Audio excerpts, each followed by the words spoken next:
destroys our generation. I don't mind. I don't mind. I don't mind. I don't mind.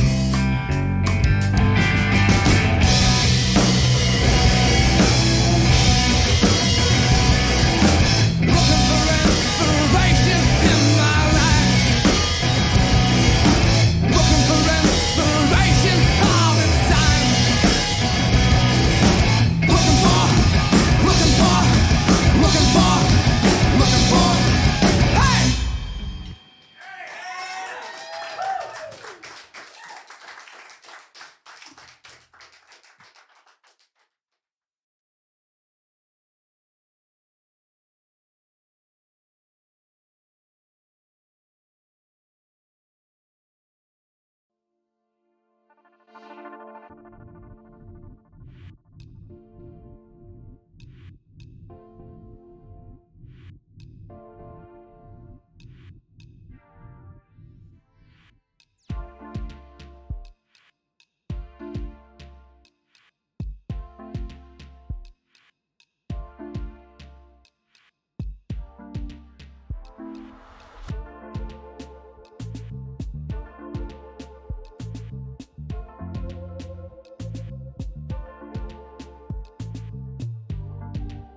And ladies and gents, just checking outside of here a little bit. I guess we got some storm system. Yeah, words are hard. Storm system kind of running through there. I'm just keeping an eye on that. So whether or not this may or may not turn into be a an abbreviated stream, depending on how nasty it gets. But just kind of keep y'all aware. I gotta tweet it out about it. Got it coming over Mitten State here. I guess as far as it might actually dissipate. Actually, the more I look at it, so it's hopefully should be fine. We'll be able to carry on, I guess, with our duties. I guess with what is Spline Design Studios. Welcome everybody in. Hope everybody's having a fantastic weekend. Torch coming in, got some fresh files right off the press. From Torch, I guess, to be able to apply some new items to Texas Motor Speedway build for the NASCAR Racing 2003 simulation. So, just getting that thing set up here a little quick. Apologize a little bit for the delay. Just like I said, keeping an eye on the weather. I got a little windy out. Sky's got a little funky looking and stuff like that. And I was preparing, I guess, for the potential worst, but might be alright. Yep, that's pretty much the same thing that was coming this way. Came from across the west end of the state, near the Mitten State here, and yep, did a little road trip, and we saw it over there. We saw it coming. It's like, I think we're going to just kindly vacate. Yeah. Yeah, we thought better at staying around in that area. So, yep, here we are. We had planned. We just hadn't planned, I guess, to come back quite as early as we did. Is all. But let's see. All right, so I think you've got majority of this. Hopefully the audios are coming over pretty good. Everything's looking good on my end. All right.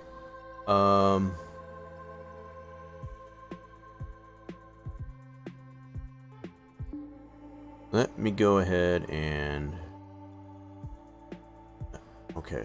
I'm trying to back up some files here, just to make sure I don't step on this in case, because I did some things to the track build. I guess is kind of, playing around with things, as far as in anticipation, I guess, of, what I was going to get new, I guess, from you, Torch, and all that jazz. So what I've done, obviously, is like I've always said, is irrelevant. I guess as far as like that, it's just more for my own purposes, I guess, to get things situated with the track, as far as be able to test them out in the different environments, as far as in testing, race mode, and so on and so forth. So whatever you do, Torch, I guess, is definitely, I guess, as far as what's going to hold more water than what I'm doing. So I'm going to back that one up. Okay, so I'm going to open this one here. So let's see if this thing opens. Yeah, let me bring this over so you can all see what the heck I'm talking about.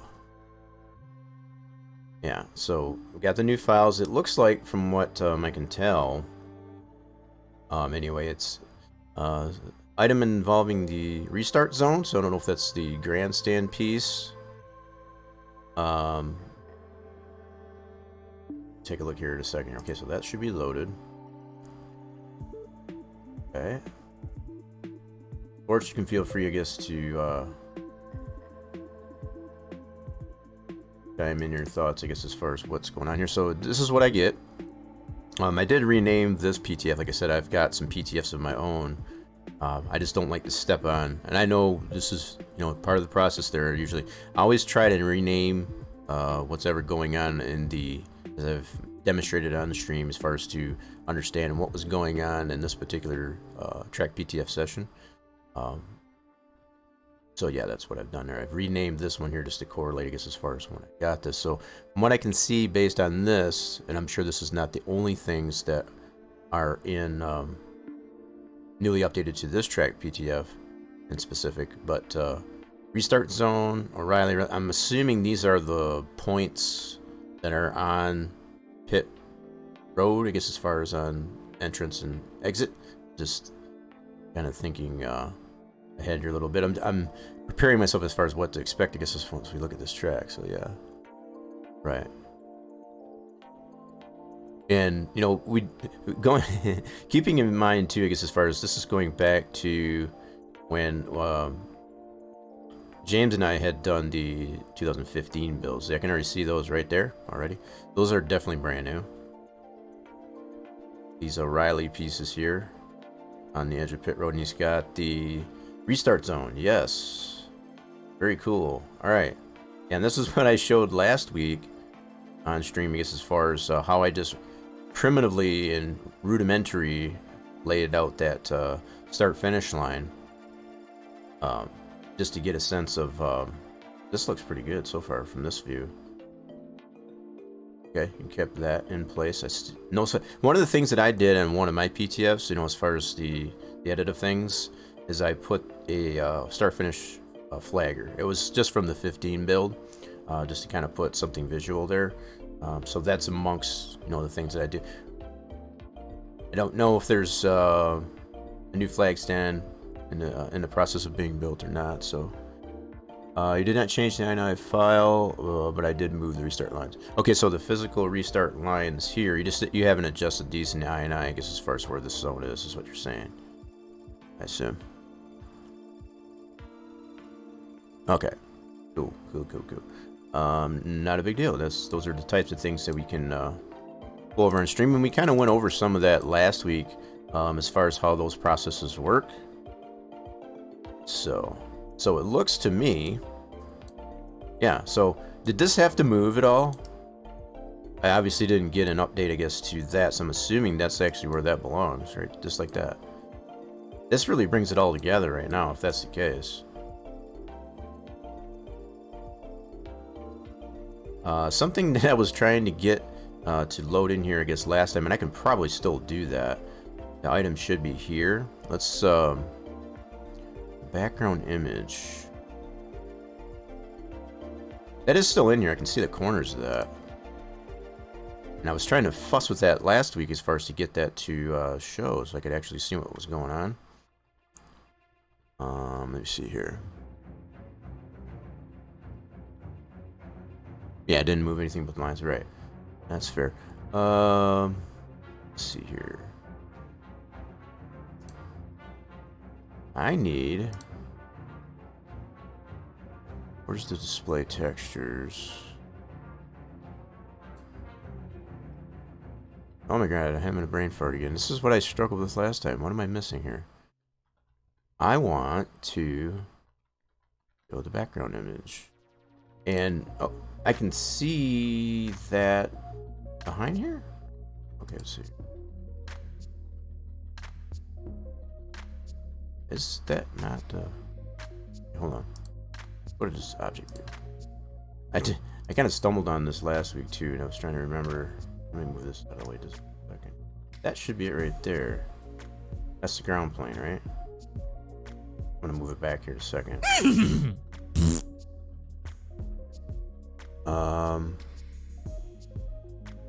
Yeah, the infield object probably. But the thing is, the background image should still be showing it.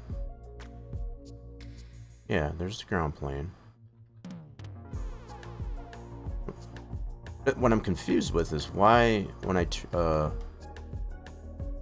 this goes against what I've mentioned before. When you don't draw the world underneath it, the background image should show, and it's not doing that. That's what I'm missing here. So here's the ground plane, but when I shut this up, because this is a 3DO, when you turn draw world underneath off, this goes away because that's an object, right? So what I'm not seeing is the actual background image, right? That's what's screwing me up. Right, but that's what you see what I'm saying though. I don't think the background image is in here. Let me check this here real quick.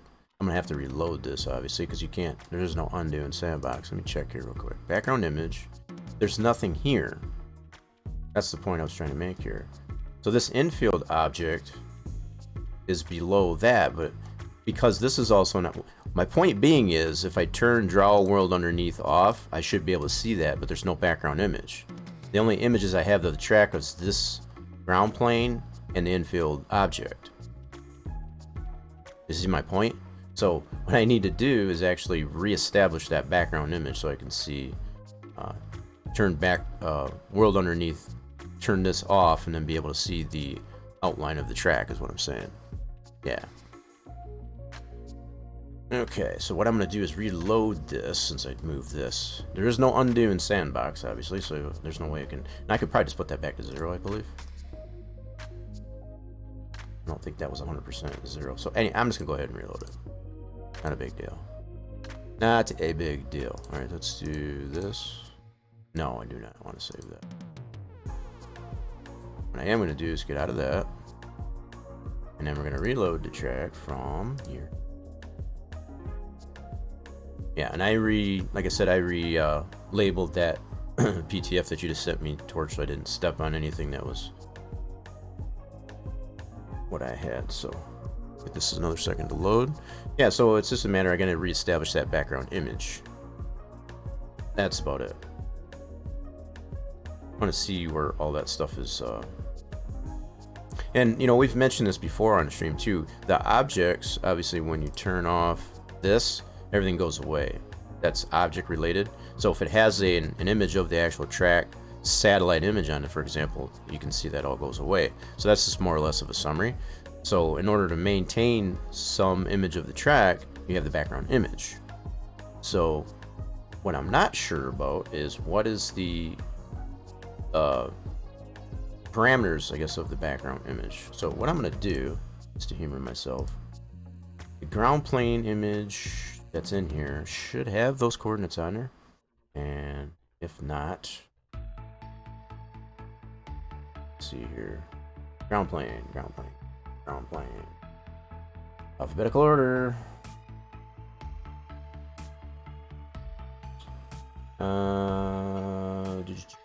Now is it? Maybe it was Texas. T? No, it's in here somewhere. Yep, there it is. There it is. Okay, so we named this, and I think it was this overhead shot right there. I can double check this by opening this 3DO in Notepad. There it is. That's the image that's being used. Texas overhead. Yep. I feel like that background image just a tad loud. I'm gonna turn it down just a little bit. Just a little bit. So we got overhead and overhead too. So it looks like it is using this one. Let's go ahead and open this with Windows 2. That was the 15 stuff that I was playing around with earlier. Just trying some things out. Oh, wait a minute. That's not even in the right directory. Okay, hold on. Gotta get there. Alright, Torches folder. Texas build. We need this one here. That one there. Put this into ATM. And then we got Texas overhead. This is the image that's being used. This is a bulky boy. Yeah. It's a bulky boy. Oh, you check to see if that'd be awesome. I mean, if it's not in the actual image itself, as far as those coordinates, then yeah, I'm gonna need those. Make sure. I think the background image is overhead too. Is it? Okay. I'm gonna check on this one. That's why I've got this one open on the ground plane. I knew there was a reason we had. See, this one here has the brakes in it like this to be able to help line it up. I think that's what it was. I think that was the difference between this one and the overhead too. I remember right. Yeah. So it doesn't look like. Hey, how we doing there, Lady Death? Welcome on in. Are you just waking up? Are you just waking up again?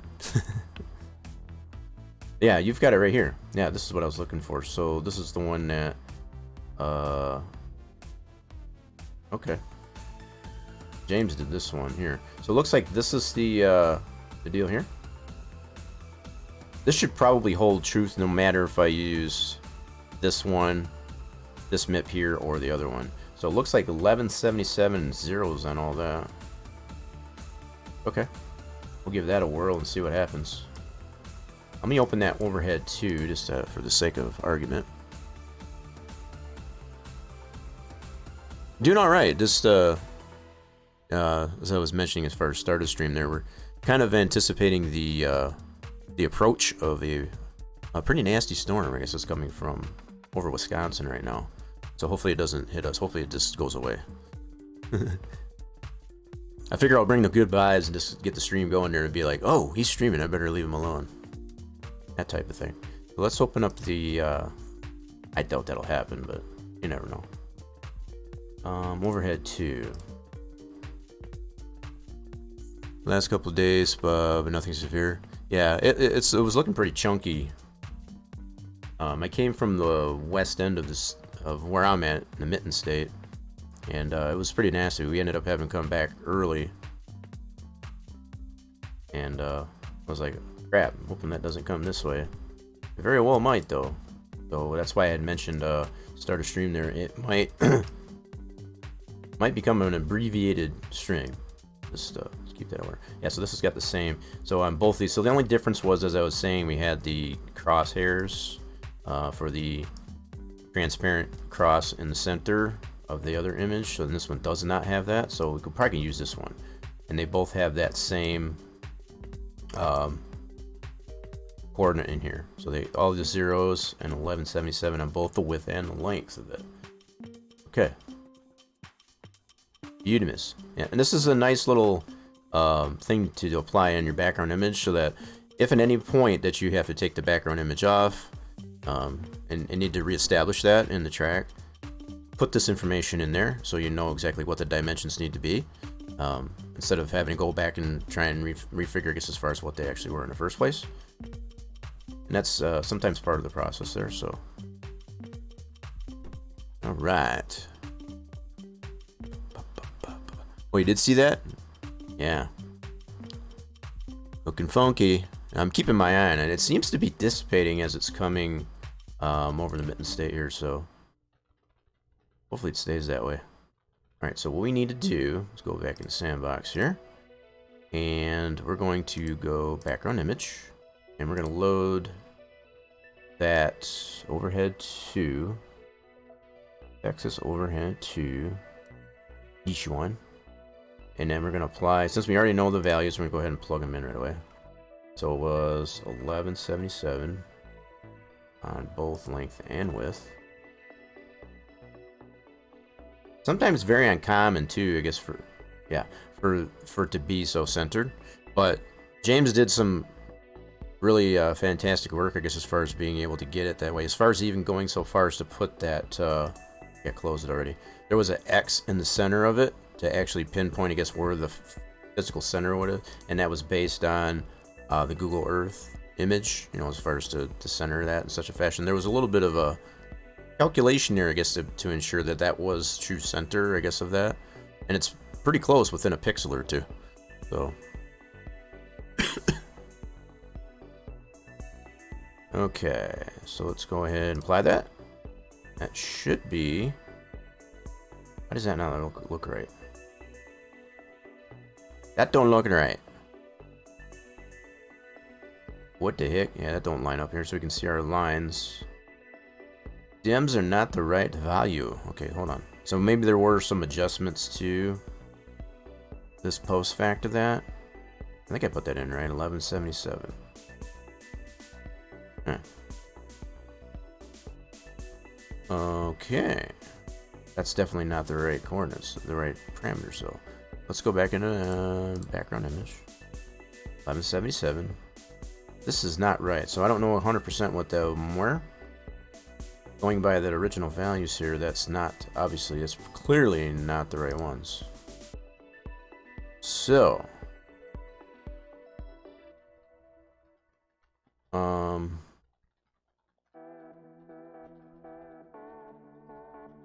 well, we can't necessarily see on here, you know, the pieces that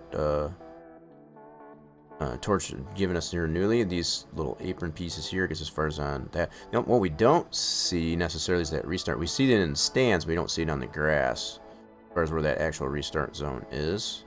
That was what I was hoping to see in this image. There isn't even remnants of it there. That's crazy. So they must like repaint that every time. That's crazy. Yeah, these are definitely defined here, I guess, as far as these little pieces here. And Torch has got these depicted as, gosh darn it, give me a camera. Depicted both as a Riley, and I think they changed those out depending on the event as well. But yeah, here's the Riley. These are all obviously a 3D object as opposed to a geometric. Looks pretty good, actually. It lines up pretty well. Pretty nice. Now I see a little bit of, and I've mentioned this before plenty of times too. I almost have to test this in the sim or whatever to see if the way this overlaps like that. I always like to try and get it to line up with the actual edge, because these are two different pieces. So this would be a TSD, trackside decal, and this is an object. You know, getting those to line up too, so you don't have that overlap like that. It's very noticeable in a lot of cases. So to be able to get this TSD to be able to line up with the edge of that, it's just those little final touches to such items like that is all. Yeah, same thing with this as far as to have it go all the way through the wall. I'd probably put it just so that it goes, and it's just my own personal preference. We got some texture skewing on this here too, I noticed.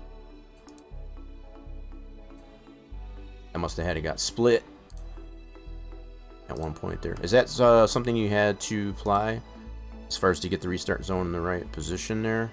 Let me see. Take a look at that real quick. Let's bring the textures back. Obviously that background image is not correct, but we'll figure that out. So, did we... Oh, did you have to split this again? Or was that already split like that? I'm not sure how it was previously.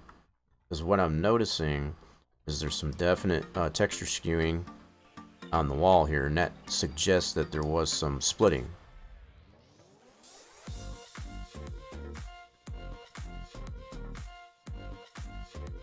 So do we have any before and after that? So right here we don't. This is the way it should look. You can see that right where it gets split up here. So I'm assuming you must have had to split this. I don't know if that was like that previously. If it wasn't, then I think it was the first time we did that. As far as so this was already like that. So and again, I wasn't really paying attention, I guess, as far as previously, as far as if this was texture skewed, but you can definitely see the texture skew on the wall. You can see that definitive line like right there, where that track segment starts and ends. So that's something that would have to be addressed, obviously. Go right there, and should stop on this part here. Yeah, so my flag is still there from last time. That's funny. That was a placeholder. Yeah, so you can see how it's skewed, all that while texture skewed. Misskewed, I should say. Right over here, you can see right there that definitive line right there. And that's where the track segment ends, starts and ends is what it is. Right. I'm just pointing out that will eventually need it. But the other thing too, I guess, as far as like I said, this is how I would tend to want to put those lines. This looks cleaner. Now it's going to depend, because there is a little bit of breathing of the track or whatever as far as in between sandbox and once you go into the sim. And it's just the way the track gets rendered between the two. And a lot of times this will tend to either overlap. So you really have to sometimes mess with this sometimes to get it. This is what it should look like in the sim. We'll have to definitely probably test that on this sim to see. But this is what I would go for. Get this. It looks like it's a little bit on an angle too, just to kind of straighten. I mean, it's just fine tuning. I mean, it's minuscule stuff, but I mean, it's minuscule stuff. Beyond that, I guess this is the right approach, I guess, as far as to find that area. Yeah, just a little fine tuning. Like, how long is this line? Just out of curiosity. I'm curious. Let's go check. So this one is... I know Torch, you had mentioned that's all you did was just move the lines, you know, just to kind of get it lined up with what you've created there, and that's fair. I mean, it's a little bit at a time. So we got the length is 17 on this one. 17 on both. Okay, so I think that's pretty much where I had left those from last week. So, yeah. One of them, for some reason, it might be because of the angle of this here, as far as between the start of it and the end of it, that we end up having to shorten this line up, because obviously it goes in between and under the wall into the safer, which we don't really want. That looks kind of tacky, just as far as to have it like that. As far as this little piece here, we want that to be probably under the safer is all. Those lines on the rail track. You're really liking that horse fart, right? Are the sound panel ones not working? I know you're using. It seems like you're using the channel points ones. Are the sound panel ones, I guess, not working again? Let's see, but those lines on the rail track is only a couple feet long. I left them long. Oh, so you're saying these lines in actuality? Hey, they do work. Sweet. Thanks for checking that out there, Lady Death. I know they weren't working Tuesday, I think, when I was trucking there. They weren't working at all, so yeah, it's good to know that those are still working. So it looks like Torch has found himself a nice new one there, I guess, as far as with the horse fart. I think that's, I just find that comical, I guess, as far as. Because I know previously, before, when I had the chat commands, you know, as far as the moo, whatever, that was the popular one. Now it's the horse fart, because that wasn't by design, I'm just letting you know. It's just funny how that kind of works out that way. Okay. But any of those like that definitely get my attention, I guess, if need be. If there's something y'all need me to notice in chat, whatever. So, I guess what you were saying, Torch, is these lines, in actuality, on the track are only a couple feet, so they don't go all the way across the track. I think that's kind of weird that they would do it that way, honest. Now, do they have anything on the actual safer itself? I'm assuming they do. They probably have got some signage, I guess, on the actual wall here. And that hasn't been done yet, obviously, if that's the case. Yeah.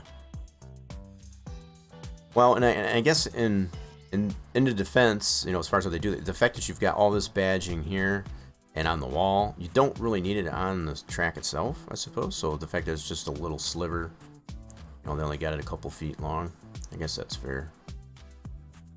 But you can definitely get the... Now, I guess if anything, what I could do, even though we won't have the background image 100% lined up there, we can at least get an idea of what that looks like as far as these these points here look pretty good. And from what I could tell in the background image that I tried to get in there, one of them was O'Reilly and the other was something else. I forgot what it was. So we go... But I think they changed those. That's not what I wanted. Want that in there, but go like... Oh, I gotta get out of this. That's right. Gotta be in a geometry view. Dummy.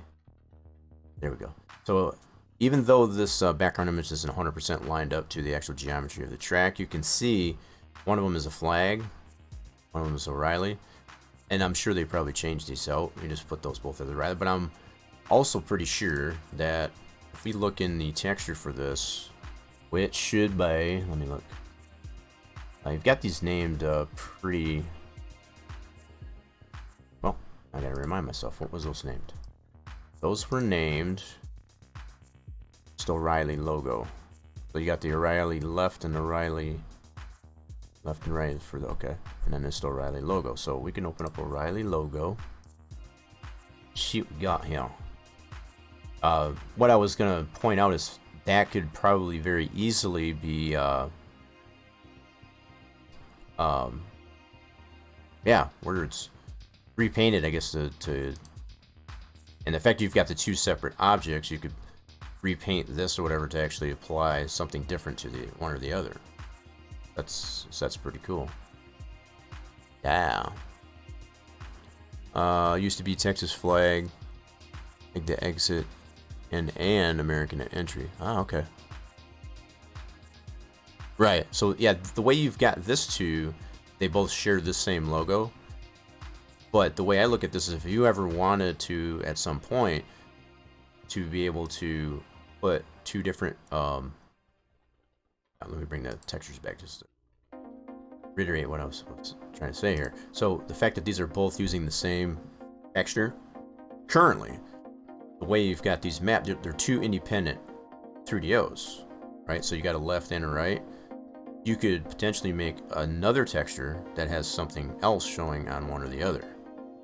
So there's that flexibility, I guess, as far as in one of the things that I would, for the way I would have gone about it, and this is just my way of going about it, I don't like to name, like you just got this restart zone, for example, even though it's got like the Geico badging, I tend to keep the namings of all the textures and the items generalized. I don't put like the whatever sponsor happens to be on it, because they change them like in a lot of cases more than people change their underwear. I mean, it's just, so to keep it generalized, so instead of putting O'Reilly, I would just put like, I don't know, Commerce Left or Commerce Right, something generalized. That way, whatever you change it to, it's not going to reflect, what the actual item is named, I guess, if that makes sense.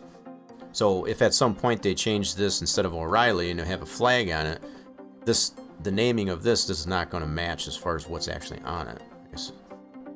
Again, if that makes sense. That's why I always tend to generalize that stuff. As far as when I create those items. I don't like to do specific, and that's just for my own intents and purposes, but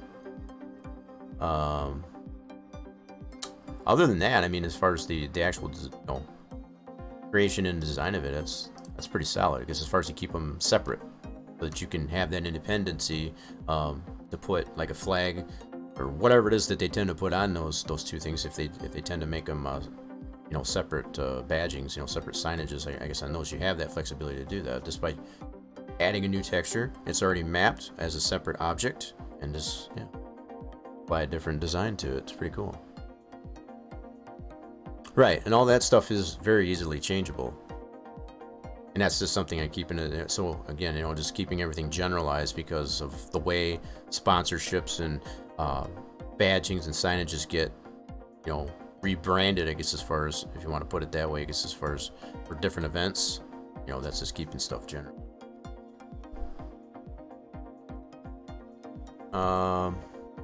So yeah, restart zone. I think that was that's pretty much everything. Then we got the restart zone. So this piece here is another separate 3DO. So we got these two pieces here that have one texture, and then this one here, the restart zone itself, which has the Geico on it, I believe. I think most of them are Geico. Yeah, and see the fact that you rename, that's probably a perfect point as far as what I was trying to make.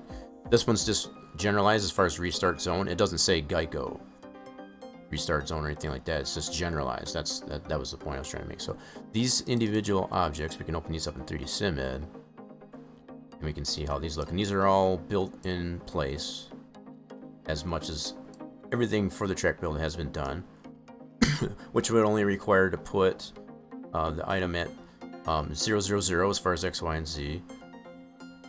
You can see where the center point is, and that's already in place, like I said. That's pretty neat. So that's the restart zone piece. I can just pan this over. Kind of wonky in 3D Sim Ed, but get the idea. So that's this piece here is, just to clarify, is that piece right here. And then you've got the O'Reilly left and right. We can open those up. Close this one out. And then here's our new pieces. I mean, these might seem to be very I don't want to put it as far as like minuscule, I guess, as far as like that, but every bit of these little details, I guess, it brings the whole thing together, as you can probably imagine. So this is on pit entrance. So I got that piece. It's just showing the individual pieces here, so we can kind of get an idea of how this is working out. You got the O'Reilly left. And there's this one. Now I assume when you did these, this is the pit exit, right? Looks like that's the orientation. So when you did these, you probably went by just hoping to orient. So when you did this, you were considering as far as looking at it from this direction. No, I guess it would be this direction. So this would be left, and that's right. Okay. So depending, I guess the point I was trying to make is depending on which direction you're looking at it, like if you're looking from the stands, this would be left and that would be right. But if you're looking at it from this way, this would be left and that would be right. So, yeah, so the way the track loads, obviously this would be left and that's right. So I'm just orienting myself as far as like how those are named the way they are as well. Yeah. Pretty neat. Yeah, you had a brain fart and didn't know what to name them. Oh yeah, and that'll happen sometimes. You know, as you're creating stuff, especially from scratch. You know, as far as like when it's something that is, you know, not in existence or whatever like that. It's just like as you're building these things new, it's just like, okay, how do you name these? But that's the general approach that I take as far as when I'm making stuff. I keep things generalized and keep it consistent that way. You know, just because you're building, say, a specific billboard that has something on it, you're not going to name it what's on the billboard as far as the name of the object. You're just going to name it like Billboard 1 or Billboard and non-specific, as I was mentioning. There's nothing wrong with doing it that way, but it's just, I don't know, when you look at the way these different tracks for NASCAR, as far as the way the brandings and the signages and the advertisements or whatever get updated, you know, quite frequently from event to event, and even sometimes from season to season and so on, you know, it doesn't make any sense, I guess, to keep things specifically named, just to generalize them. Okay. So yeah, at least we got those items. I guess now Torch was mentioning earlier, because as far as not having the INI actually adjusted for this, we still have the flagger in this spot, so we'll leave them there for now.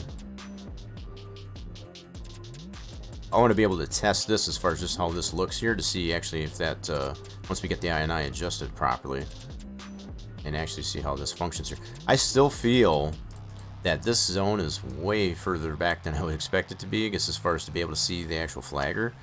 Because the flagger, I don't know if you can tell, but it's like way up here. So even as we tested last week, that's why I ended up moving the flagger down here to see how well he functions based on this zone. And it has nothing to do with whatever you set these lines to, and this is all summary. Where you put the start-finish flagger anywhere after that, it doesn't matter. I could put him probably even closer than what he is, and it would still function based on what I've got these parameters for the restart zone as. So whether we put him here or up there, he should still spawn the green flag or whatever at the same interval. If that makes sense. You have an errand to run, but we'll lurk for that. We appreciate the alert. Appreciate the alert.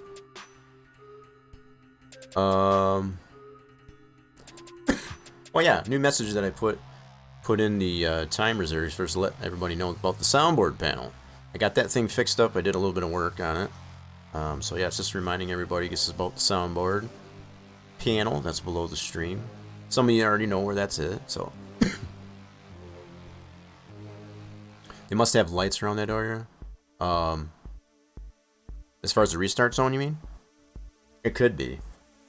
So we haven't gotten that far to it yet, I guess, as far as to put, you know, actual track condition lights. They might actually have a light, like at the beginning and end of this restart zone. That's very possible. I would have to look for reference, I guess, as far as they might have a light here as well as here, or maybe just at least one here, or somewhere in between that. Very likely. Right, I wouldn't see how they wouldn't either, because that would be hard to see the actual flag from this distance. I'd imagine this would be much the same in reality. If it's this far back, I don't know how the heck you would see that. I know a lot of the teams, you know, as far as the they rely on their spotters, the crew chiefs or whatever, to tell them as far as if it's green. They're not really looking at the flag necessarily. The flag is more or less for all intents and purposes, you know, just for traditional. It's for the fans, you know, as far as like, oh yeah, and they can take pictures, whatever. I mean, it's all presentation, I guess, as far as that. But as far as the functionality for the actual drivers, I don't think that's the case. I think they rely more on the track condition lights, which are usually on the fence and or wall, as well as their spotter and crew chief. To be quite honest, to be very, very, very quite honest. But you know, when you hit that zone, it's go time. Right, and that's the thing. The fact that all these visuals that are here, that's one of the reasons that, I mean, it's also for the fans too, but it works. It's a win-win situation, I guess you want to put it that way, is between what the fans see and what the actual drivers, pit crews, and spotters can see. If you're in that zone, that's, you know, that's grounds, I guess, as far as I'm going. I don't care what the flagman's doing. I'm going. You know, until it comes across the radio, I guess, as far as that, you know, there's another caution or what have you on a restart. That happens sometimes. Probably more than used to. Okay then. Yeah, let's take a look at some I. Yeah, so now that we're chatted about that, so I've showed last week as far as how we went about this. So you can do it more than one way, I guess, to do this. So you can just point your mouse on this here and grab the values that are on the bottom right hand corner of the sandbox to get the values that you need for this. Or you can use the linear guide. I tend to like to use the linear guide so it puts something physically in place, and I can just refer to any one of the white squares on that linear guide, I guess, as far as to pinpoint that the D-long and such that I need for the restart.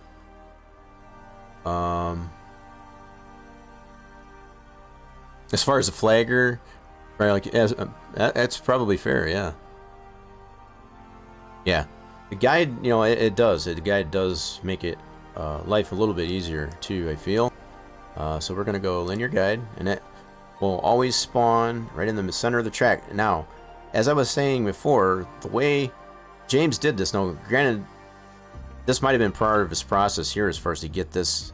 This is on the background image, right? The fact that this is centered, you can tell just how close this is. This is the center of the linear guide. So the fact that this square, and I don't know if James posted a video on that as far as the process of creating background image in such a fashion. It's very interesting, I guess, to know as far as how to pinpoint the exact center of your image that you're creating for your potential background image. But the fact that this is so spot on right here, this is when I just go, like I said, when I go into linear guide, that little white dot is almost right in the center of that X.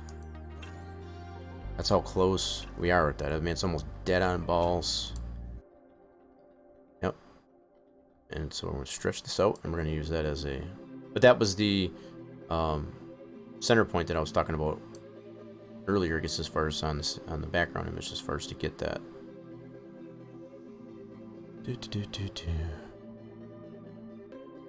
I mean, initially when James went in and do it, it wasn't that easy of a task, but now that he knows, you know, he's gone through it, it's not quite as hard. It's not as hard as you would think, because it comes down to part of it using the ruler within Google Earth, right, as far as to measure, and then going back into Sandbox and actually lining that up. So probably more than one time you'd have to save the image, you know, that you bring in Sandbox as far as the MIP that you create, and seeing exactly how close that is. And the bottom line of it is just to get that, just like I showed, as far as to get that X or whatever lined right up with that. Because by default, as far as like, doesn't matter if we have this track in here or not, when you load that linear guide in here, it's going to put it in an automatic center. It's going to be centered no matter what. So that was part of, just to kind of summarize as far as the process that James went through, I guess, as far as to get the track stitched up and get that center point. It's like you take measurements in Google Earth, like I said, as far as, and then apply that same measurement that you get in Google Earth into Sandbox to get it exactly where it needs to be, as far as like when you initially, and that's all I've done in here as far as just to get this initially in here, put those values that he did in here, and this is centered, right? So even though the image doesn't line up with the actual track geometry, I'm not 100% sure why that is, but that's still kind of a puzzle to me. But I don't think anything else changed that I know of that would make that not want to line up. based on those coordinates. But anyway, yeah, I got a linear guide in place here. So basically all I do is line this up with the physical line that you can see here. And then on any one of these points, these white squares, there's 3 of them on either end and one in the center. And I tend to focus more on the center one. That way I don't mess the length of it or anything like that, because it'll potentially screw up your value as far as if you make it longer or shorter. So I always like to drive it by the center so it stays the same size. And then just put that physically there. And then to get the values here, we need to look at the very bottom right hand corner once the mouse is over that white square on the linear guide, and then just take note of that value. So right now we've got 2173.28 on the D-long, and that's a value that, now it's going to be the earliest starter decision. Let me go ahead and close those. We already saw these. Don't need those anymore. So what we do is we got to plug that value 21. It won't move. 2173.28, and plug that into our track INI. And we went through this last week, so we did these 2 values right here. Is what we need to adjust. So the very first number is the earliest, and just like I said, the 2173.28. We weren't too far off, I guess, as far as when our initial values that we put. So 2173.28. Now you can, if I wanted to round this up to 0.30, that would probably be fine. The fact that I get the value that I do when I initially go over this line, it's not ironclad, so you could round it up if I wanted to. I can just go 2173.30 and that'd probably be fine. That's not that much of a deviation from your initial value. It's not going to make that big of a difference, I guess, as far as that goes, to round it up and or down. We'll keep it right there for now. I guess as far as to test that, and we'll see how that results. So the second value is going to be the other end of it, going in the direction of the track. So at this point, now that we've got that value for the first one, we can take this one. Hello. Grab this, and I'm not changing the length of it. I'm keeping the same. That's why I grab it by the center. And I'm not worried about the angularity and all that stuff like that. I'm going to keep that the same length. Let's put that over this line. I mean, if you want to adjust that, you can, but I like to keep it, as far as consistency of it, I want to make sure I'm getting an appropriate value based on the same length. So it's like if you had a level, as far as like that, you wouldn't, there's no way to change the length of it, right? You would just put that on the line to see, where a point would land. Not able to stretch it or shrink it or whatever to change that. So to me, it just seems it does change what kind of value you get if you were to change that. So to get a one-to-one representation of what I'm trying to do here, I always like to keep it the same length and then adjust it from there. If I test it in the sim and it tends to fluctuate, I guess, too vastly, then I'll get a little bit more precise by actually changing the orientation of the line and then going through the same process of grabbing the one in the center and so on. But you got to start from somewhere, right? So it's sometimes finicky because it's like I mentioned last stream, because of this is a curved section, because you got that angularity, because this is straight and this is on an angle as far as the track is concerned in comparison to the pit road, and this you got that angularity. Chances are these aren't going to 100% line up the values that you put in here based on grabbing it from this point. You might have to go up or down to accommodate that angularity that is on the straight part, because anything values that you're putting into track I9 like this starter decision is going to be based on straight lines. So like if the restart zone was in here, it wouldn't be so much of an issue. It'd be a one-to-one comparison, so you'd be able to take whatever value you get here and it'd be next to spot on, I guess, as far as because it's basically parallel to the straight pit road. There's no angularity, but the fact that we have that angularity, we do have a little bit of a fudge factor, if you want to call that. There would be some maths to be done, I guess, as far as to get this angle that's here and be able to incorporate that into the value that you get when you get the, when you set the linear guide up this way. Another thing you could do, if you really want to get technical with it, for example, is take your linear guide, put it on the straight section here, or even further down here, straighten that out, okay, and then basically put this end right on the apron part of it, and keeping that straight up and down, and then take that value that's on the center of this one here, and I'll demonstrate that here in a second, just to help make that sense. If you really want to get technical, that would get you probably a much more precise value as far as that D-long, so you're not constantly going in and out of the sim, I guess, to be able to test it, unless you want to do that. I guess that's a fair thing too. So let's get an initial value here. So we've got 2227.27. So I'll probably just go 25.25. 2227.25. 2227.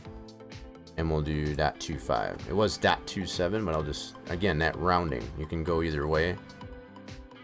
I could have done the same thing on here as I mentioned previously. So these are our initial values to go by based on what we had last time we tested this. Now, to go back to the way I was explaining, so take the linear guide, go on a straight section like this, put this square on the linear guide on an F section here, and it can be any one of these. It can be this one, next to pit road, whichever. Put that right on there and straighten it out like this, and keep it, and you're not going to get it perfectly straight, but instead of having it on an angle like I did, and then drag this over here, now you've got that angle, or pretty close. Then grab this value right there, and then go from there. That would, it's not a perfect science, but a lot of times it'll get you a lot closer as far as to accommodate that angle, but that at least gives you some visual, I guess, as far as what type of angle that you're dealing with, how much angularity that we have. This is what as far as the sim is concerned, when you put a D-long value in there, this is what it's going by, that it's straight, not curved. There's no way it can factor in a curved section. It's always going by straight. So if anything, if we had like a protractor, I guess, to be able to actually see how many degrees of angle that there is on this, that would give you some idea. Now, it might even give us some, it's kind of hard to see. I know it's in the top left hand corner of the screen here, but even with this segment that is highlighted, as far as that physical restart zone, for example, there's information up at the top here. It gives you how many degrees of head angle, and so that gives you a little bit. So it's almost 160 degrees, 159.84 on the head, which this is the head. And considering the direction of the track, this is your head, this is your tail. As far as, again, just considering the direction of the track. So we got 159 degrees of angle from this straightness here. And that means from the center of this, there's 159 degrees. It seems like a little more than that, but again, you have to consider as far as like where you start from and where you get to. So you're starting usually from here as your lead segment. As you come around, that angle is going to change as you get back to the lead segment as far as to append or prepend. But that does give you a little bit. So if you take this 159, a point I'm trying to make here, take this 159.84 and subtract it from 180, this would probably get you pretty close to what this angle is. I guess that's what I, to kind of put it beating around the bush. So just to bring up the calculator. So if you take 180 degrees, right, which is completely flipped around. Now you have to consider all the segments that you lay out starting with the lead segment, you're coming back around to zero. So we're almost 180 degrees from zero from where you start on the lead segment. That's where that angle is coming from. So if you take 180 minus the 159.84, is what it's showing on this head. Oops. 180 and subtract 159.84. That's going to give you... Ah, dang it, I did it. 180, come on now. Calculator, what the heck are you doing to me? 180 minus 159.84. This is your angle. As far as like that, it's just a little over 20 degrees right there. That just gives you some idea. Now, you can ask yourself, like, what do I do with that information? That's just, if you were to do the actual computation to get this back to straight, you would have to factor this degrees in there. And that involves a lot of algebra, calculus, all this. And it's like, you don't want to do that. This is one way, I guess, to get around that. As far as just to, make your linear guide as straight as you can get, as far as based on a straight section like this. You can even go so far as to go like this. Just to get this as straight as you can, like so, regardless of which way you do it. But either way, line it up like this to get it as straight as you can, like this, as far as what you can see visually, and just bring it over here. And the only problem with doing it that way is obviously this is going to be a little bit further off, but it's still got basically the same amount of angle. That angle is still basically about the same between, and what I'm looking at as far as that, basically this segment, we got the visual line here, right? But where this segment is between that yellow line and or even this visual white line that's been applied to the track and this linear guide, that's your angle. If you want to go and do the calculus to get that, the actual, go that route, you can do that. It's the only point I was trying to make. I'd rather not do all the maths, to be honest, but that's just a quick way of being able to go. It'll get you in the ballpark, much more in the ballpark anyway. And this is, if you want to do it that way like I just showed, or just do it like I previously showed, like this, there's really nothing wrong with it, because relatively it's going to get you in the ballpark of where that D long needs to be. It might be a little bit short or longer based on that later starter decision, but like I said, it'll get you in the ballpark as far as if you just want to test things. You want to get more precise like that, you would go much more like I said earlier, as far as to get the angle and all that. Hopefully that all makes sense. I'm almost out of, the drink's almost empty again. It's pretty warm out. Might have to get another drink here in a second. But okay, we got our values in our INI, so that's been accomplished. The other thing, and I didn't look into this a little bit more thoroughly, I guess, as far as like I should have, as far as the checkpoint. We mentioned this, I guess as far before, so both these points here work much the same way as like an app rule enter pits type of thing. So these two values are going to outline, like say for example, again, so we'll just use this section here. So if we don't want anybody to cross through this zone right here that we've got, as far as this segment, we can highlight that. And again, we can use our linear guide. I'm gonna use the center point of that. So if we wanted to put a checkpoint here, we'd have to take the D long and D lat values from this point, for example, and then plug that into our checkpoint. So that would be checkpoint 1. And then the next one would, see, I don't know where these came from originally, 2380. I'm gonna take a look at these. I know I did this last week, and they didn't seem to be all what it should be. But in any case, what you're dealing with here is the first value is a D long, and the second value is your D lat, as far as how far left and right for each line. And what you're trying to do is outline an area that you do not want any cars to be able to cross without getting penalized for going through that, instead of, so that basically like cutting the course. That's what they call this, considered a checkpoint. So if you go through that zone, you're going to be either black flagged or penalized, I guess, as far as for cutting the course. You don't want.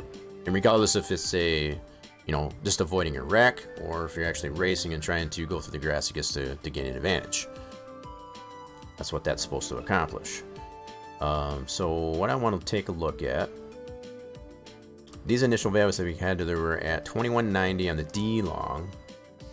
So this is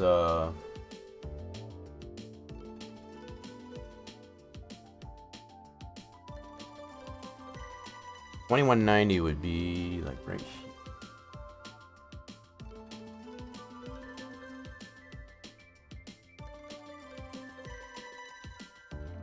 Yeah, that's somewhere like right here. 2190, and then the second value, that was in here. And this was coming from Texas SRA build, which is basically based on the Texas 15 build, loosely. The only difference, the main difference between those two is just the badging that's on it for the league racing and the foam that was applied, because we didn't, I think that's all it was, as far as to put the entire foam, right? The 15 build only had the, that was previous to when they went balls out, I guess, with the safer entirely all the way around the track, for example. The 15 build had the tapered safer, as far as like it only had it in sections of the track. So this second value is 2380 on the D long, which means it's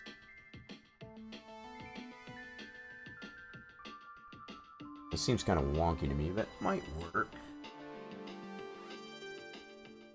380 is out this way here somewhere. Good grief, it's like way over here. Interesting. See, the way I would go about this, honestly, get the checkpoint, is I would go like here and here. We don't want to be cut through. And that, so that would be just after the start restart zone, for example. We don't want any cars potentially. Now, this is not just considering restarts, right? This is racing to any degree, as far as like either restarts and or, you know, just green flag, right? We don't want any cars going through this area to gain an advantage. So I think the way this originally was done was to go like this and put it more on an angle, so it covered more area, which is nothing wrong with that, because you know you're catching a point, I guess, as far as like say around here where I had it at 2190, right about there, and then 2380 was the second value, which is somewhere, if I can actually, way over here. So what that's doing is it's covering this to this as a checkpoint, so that no cars, so it gives them a little bit of buffer. So it's like, even if you do tend to cut through the grass here, you know, as far as coming initially into the dog leg, it's not going to initially penalize you 100% until you get way up here. If you're starting to cut through the grass up here, then it's going to tag you. So there's some, you know, playing around with it you can do, as far as like, when do you want the penalty to actually be assessed? Do you want no cars, I guess, to be able to cross this area whatsoever? Then you want to keep them basically right on top of each other. So from like, and I would suggest at first to do it after the restart zone, based on restarts, because sometimes you're gonna get cars that get a little, you know, fumbly, I guess, as far as to get going. You know, they tend to get bumped and whatever like that. So they still have some buffer, I guess, as far as to be able to get back on the track. You know, as far as getting off the track right after the restart zone. So to put one, say, like here and here, would be a safe bet. So it's covering all this area past the restart zone. So regardless if it's a restart or it's just green flag racing, if they go through this point after the restart zone, they're going to get tagged, regardless of. And even if they get just the left sides on there, you know, just to kind of make a hole, I guess, as far as to get around, they're going to get tagged. And that's something to take into consideration when you're designing these checkpoints. So yeah, that's part of all the things you want to think of as far as like where that checkpoint is going to be set in here. And to be honest, the only things you really have to be concerned with, this other value here, that's probably another fair mention too, it's kind of related to rotation. So it kind of goes, there's a little bit of calculation in there too, because this value here is not degrees, right? Just like the pit stall orientation there, it's going to be based on what's considered radians, which is a smaller increment in comparison to degrees. So you want to be really careful as far as how you apply this one. Usually in most cases I just leave those at 0. I'm sure I did a calculation. We did a calculation for the SRA build based on a calculation, like I said, as far as to get this degree. So what this degrees here that we came up with back in for the SRA build, Sim Racing Association, just in case anybody's wondering, we came up with this value, and what that takes into account is 15 degrees. So as I showed you earlier here with this, so it came to about 20 degrees, right? So that 15 degrees was like something like this. So that known amount of degrees where we put this here was taking into account that there's a little bit of a buffer here. It's not a straight line when it comes to, because you have to consider, you know, kind of like an imaginary line. So let's just say, for example, if this was is considered 15 degrees of angle on this line. If we put that here, let's just say this is where that was. I know it's further up here. What it's taking into account is that car, the vehicle, no matter where it goes in this section here, it has a little bit, it's not going to be a straight line. I don't know how else to put it. So it gives a little bit of buffer. So regardless of if you're on the inside line, it's going to give you a little bit more room, and on the outside, right? So it just accommodates as far as like when somebody passes on the inside in particular, how much, you know, if they're edging them on, for example, and they're finding themselves kind of drifting over because the vehicle on the outside is kind of pushing them down there, it gives them room to accommodate, to compensate for that. I know that's a lot of technical jargon or whatever like that, but that's what that value for the 15.50 in this case takes into account, is just the amount of degrees in that imaginary line for that particular checkpoint. And we ended up putting 15.5 degrees of angle, you know, as, you know, I don't know how else to put it. There's a lot of technical thing, but there is some use for it. If you understand, I guess, as far as anything that I'm saying, and the linear guide definitely will help you determine that. Going back to my original example here, like this, and I already did the math on it as far as to come up a little over 20 degrees, right? So if we go like this, let's just say, for example, this is 15 degrees. I know we did the math. Okay, now you put this line. Take that back. So now you know what that is. Now you can put the line actually based on that. Now I'm going by the segment line, the yellow, not necessarily the visual line. If you don't have a line there, you want to go by the segment line, right? So now let's just say, for, you know, just for argument, you know, just for the sake of it, this is representative of that 15.5 degrees, right? The 15.50 degrees. So if I put that checkpoint here, I put this value, I guess, as far as the 2322 on the D long and 10.15 on the D lat, and then I put 15.50 based on this imaginary line. And again, what that does is it takes into consideration as far as like if a car is edging, you're getting edged on the outside to get pushed down there, and he gets, you know, pushed down in the dog leg here, he knows he's got a little bit of buffer there because it's not just a straight line, right? The car on the inside, on the outside, doesn't really affect him as much. It's the one on the inside that's closest to that actual checkpoint, because this is the physical checkpoint. So it really just takes into account the car that's on that inside that would potentially get pushed down by a car that's on the outside. And instead of having a straight line as opposed to an angled line, you know, it either will or won't penalize them, you know, based on that type of situation. That's part of the reason why you'd want to put degrees in there instead of keeping it at 0. Now, if you kept it at 0 instead of 15.5, then this is what it would look like. So it would just be a straight line across there. So it would just be a line that goes straight across the track where that checkpoint's at. Hopefully that makes sense. Hopefully. Shots on a cooldown. Yep. Well, you had to wait a little bit. And it was worth the wait, right? 55 units of fluid. Not too shabby. Okay. So anyway, hopefully that's... I don't want to beat a dead horse on that, but there is a method to the madness when it comes to applying these values. Now, as far as the other values, you don't really need them. Really, the first rotation there is about all you need. So anyway, where was I? So we did, what did we come up with? We want to put some different values in here. That's what I want to test. So what I would take into consideration, as I was mentioning, I know I got off on a tangent there, and I apologize for that.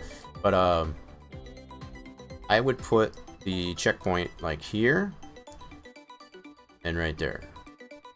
That way it's after the restart zone to consider taking into account restarts, but also just played out green flag. So if there's any cars that go through this point, you know, draw a line all the way across here, for example. And you can do it this way too, I guess, if you wanted to. Do like this and then get this point here and this point here. This would be where the checkpoint is, right there, right through this, where this linear guide is.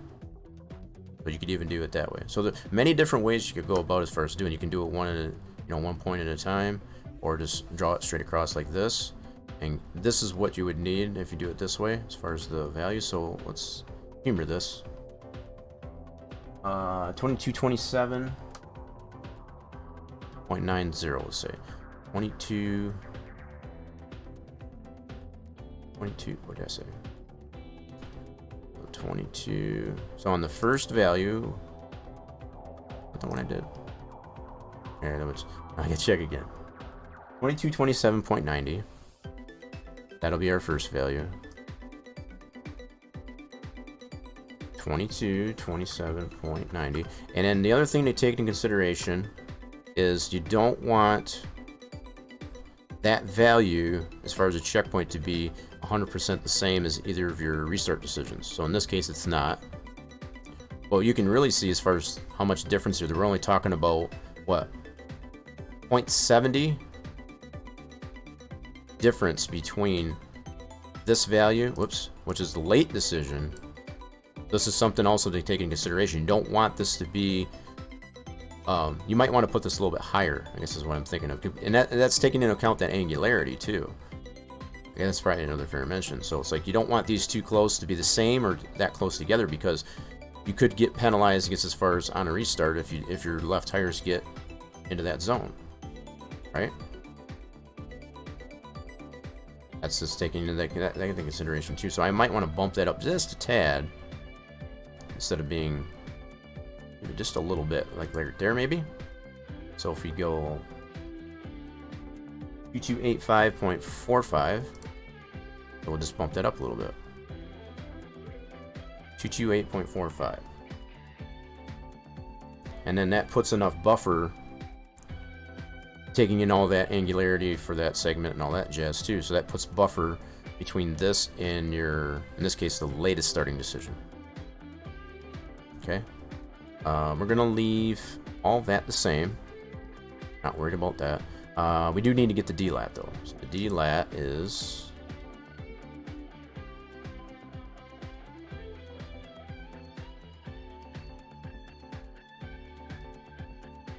54.03. What the heck? Why is that so?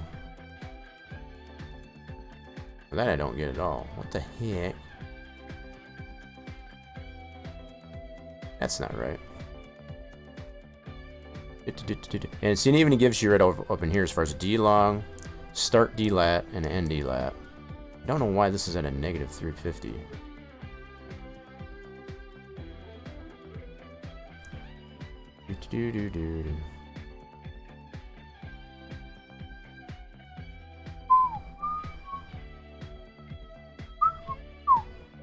Alright, now I'm gonna have to remind myself again as far as there's actually information right here that tells you, I guess, a little bit too. And I know this says time penalty on here, but from what we've found, it actually works much better, I guess, as far as to, that might be why we put the negative 350 on that, now that I think of it. I'm trying to remember how it's been a while since we had to do that. There was a calculation that we came to find as far as like why you put a negative number on it. I can't remember what it was 100%. I'll have to research that again as far as to recall, I guess, as far as what we came up with. And again, it's all going based on the league items. Well, it works almost as well for offline as well, but you know, just to keep it the racing for in an online environment really realistic, there was a reason we came up with this negative value. Because as you can see here, the ND lat is not the same here, and I'm trying to remember why we did that. So the minus 350. Let's see if I can oh, so there was a reason for that. E-long would have been that. 50 would be land here in a second. 350. That would actually be out here on the track. Oh man, this is so bugging me right now.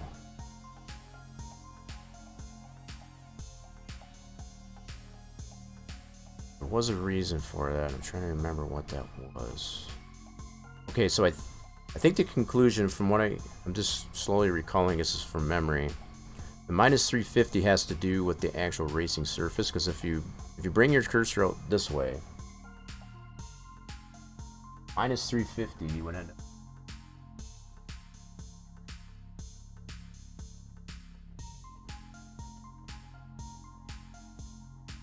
closer to this outside wall here.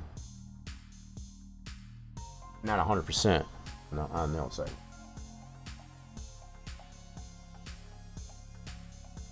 Minus 350 D-lat would be right here. And there was a reason for that, and I think, if I remember right, for multiplayer, you have to consider what's considered netcode. So what happens a lot of times with online racing is you get a lot of people with different connections and things like that. By setting this to a negative number that's somewhere on the racetrack in comparison to where you set the D-long, it offsets as far as like, so it'll go by this initial D-long wherever you set these at, right? So these points here that are on the linear guide, use that as the D-long, but then anywhere on the track before the outside of the wall, as far as that boundary, and in this case we kind of fudged it in there, so right around this area. See if I can find it again. Minus 350. I know it's hard to see that value in the bottom right hand corner, but that's what I'm referring to. So minus 350 is right about right there, right? So again, what that's doing is, instead of taking the D-lat that's right from this point here, as far as the D-long and D-lat based on that value, you're adding a little bit of buffer by putting it out on the track like this, because you're factoring warpage as far as like net code or whatever. Yeah, that's a lot of times what it gets considered when you're racing online, and it's not so much of a factor as far as doing offline. What the sim will necessarily look at is just the D long, not 100% the D lat as much. So that's that's kind of a little bit of compromise, if you will, as far as whether or not you want to race the track in an online environment as opposed to single player. It's going to work regardless, as far as, because you're setting one as specifically on a point based on a linear guide, for example. So it's going to read that 100%, but the D-lat, not using this value 100% and putting it somewhere on the track, but before the outside of the outside wall, that's going to create a buffer.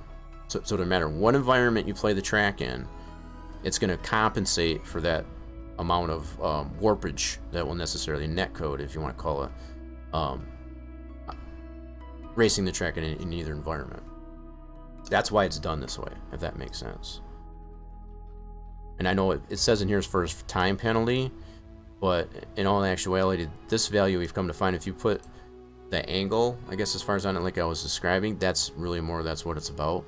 The 15 seconds, I guess you can say, as far as getting a penalty, that's more related, I guess, to let's see, down here where it says, I can't remember what's, again, I'm refreshing my memory here. There's a value down here for pit penalty. That is going to be, where the fudge is it? It's down here somewhere. Brain fart. Pretty stinky one too. Let's see. Where's that doggone value?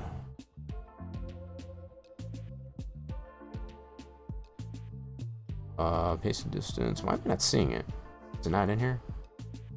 I haven't looked at this field. I know it was based on the flat field gain. Yeah, here, this one here, the strategy. This is what I was looking for. The strategy bait pitting cost. It's going to factor this value in more. And if this was built based on the SRA build, this is the value that will necessarily get used, which generally, in simple terms, ends up being half the value, I guess, as far as when you, if a vehicle crosses the checkpoint, wherever you set that at, it's going to be half this value. So the fact that this pitting cost is based on like a speeding penalty, for example. So this is what this relates to. But the way the sim necessarily does read it, this is probably some pretty good information when you're considering as far as like what values you put on these, because sometimes you're just like, I don't know what to put. what you want to take into consideration is what is the average pitting strat, as far as when you do a 4-tire stop, for example. And this is based on the old cars. The new cars are going to be, they're doing less than 10-second pit stops now, which is nuts. But you want to take into consideration, I guess, the average time it takes, I guess, for a pit stop, a 4-tire pit stop and fuel. Average that in there. So obviously you want that to be twice as much for a speeding penalty, because that's going to take away not only what their pit stop would have been, but also another 15 seconds. It's basically another pit stop. That's how you generally want to factor what this value would be. Again, we came up with this value, I guess, as far as the SRA build to, add a little bit more to it. We wanted more of a penalty as far as for speeding on pit road. So that was why this is probably a little bit higher than, it probably should be. In actuality, most would think that this is a little bit too high, and that's, again, you got to consider league racing. Some guys tend to get a little bit, try to push the bubble, and you have to, make them pay, I guess, for speeding on pit road, and especially getting an advantage. You want to be able to penalize that pretty severely. So that's why that's valued. But again, generally what this value is for as far as the seconds that are, as far as the seconds and penalty for the checkpoint violation is going to be half of this value, right? So really, when you put this value in here, yeah, you could say that is roughly half that value. That's a fair assessment. But really what this comes down is what I explained earlier. This is an angularity of that actual line. So you got, much like the pit stalls, as far as like how it's got that degrees of rotation, this is more what you can use that to your advantage. There's a lot of that factors in for this checkpoint. I know a lot of that probably makes you're like whoosh, way over the head, but it does make it is very effective if you use these values properly to have the track, I guess, respond and behave the way you'd like it to, no matter which environment that you race it in. So, okay, so where are we at now? So we're gonna leave all these values just like they are, because I already pinpointed there. This minus 350 is considering that buffer for the checkpoint that we put in there, so we're gonna leave that. And obviously that was considering, I guess, as far as being way out here, we had it was on a tangent, from basically here to here. That was covering a little more area, but it's again creating some buffer. If you want to do it that way, that's perfectly normal too. The approach that I would take to this is just like I'm showing. There's more than one approach to take, but however you want to go about it, as far as like if consider what type of parameters you want to have, as far as like how vehicles are, and this goes for AI too. How cars are penalized, either human player or AI. This is the approach I guess to take, and is factors to take into consideration when designing it in such a fashion. So you got all these things to take in consideration when you design a track. So once you get the track laid out the way it needs to be, now you've got all these other things to take in consideration. If you want a particular result for how the cars are penalized and behave on the track itself, this is what you got to take in consideration. What is checkpoint 1? I don't know if you did catch what I was saying there. I guess as far as checkpoint 1 would be your first. It works just like an app group enter pits type of thing, and that's what I was just going through. I don't know if I'm going to go over that again, but checkpoint 1 basically would be when you set your line up. This is checkpoint 1, checkpoint 2. So anywhere, if we were to consider this line that I got here for the linear guide as a checkpoint, you'd want these 2 points. Just to put it in a nutshell. I've already explained it once, so it's, yeah. If you missed some of that, that's just the summary of what I just said. What do you mean I didn't change it? No, I'm going to. That's what I'm saying. I was just explaining this as far as what you can take into consideration to get the values, right? So whether you want it to be like this, or if we want it, more on a tangent like we had originally, that was the only thing I was explaining. But I did change this first value, which is the 22845. That's the checkpoint 1. In this case, 0, right? So the 0 would be on the inside, and then the checkpoint 1 would be here. So now we need to do checkpoint 1. So checkpoint 1, and maybe that's what you were trying to get to as far as I didn't put it. I know I'm babbling, but there's a lot to take in consideration when you're doing this. So whether we want it like this or say like this, you know, what area do you want it? You can use this linear guide, I guess, as your guide, I guess, to determine what area is going to, where it's going to start, you know, based on an imaginary line. So, right.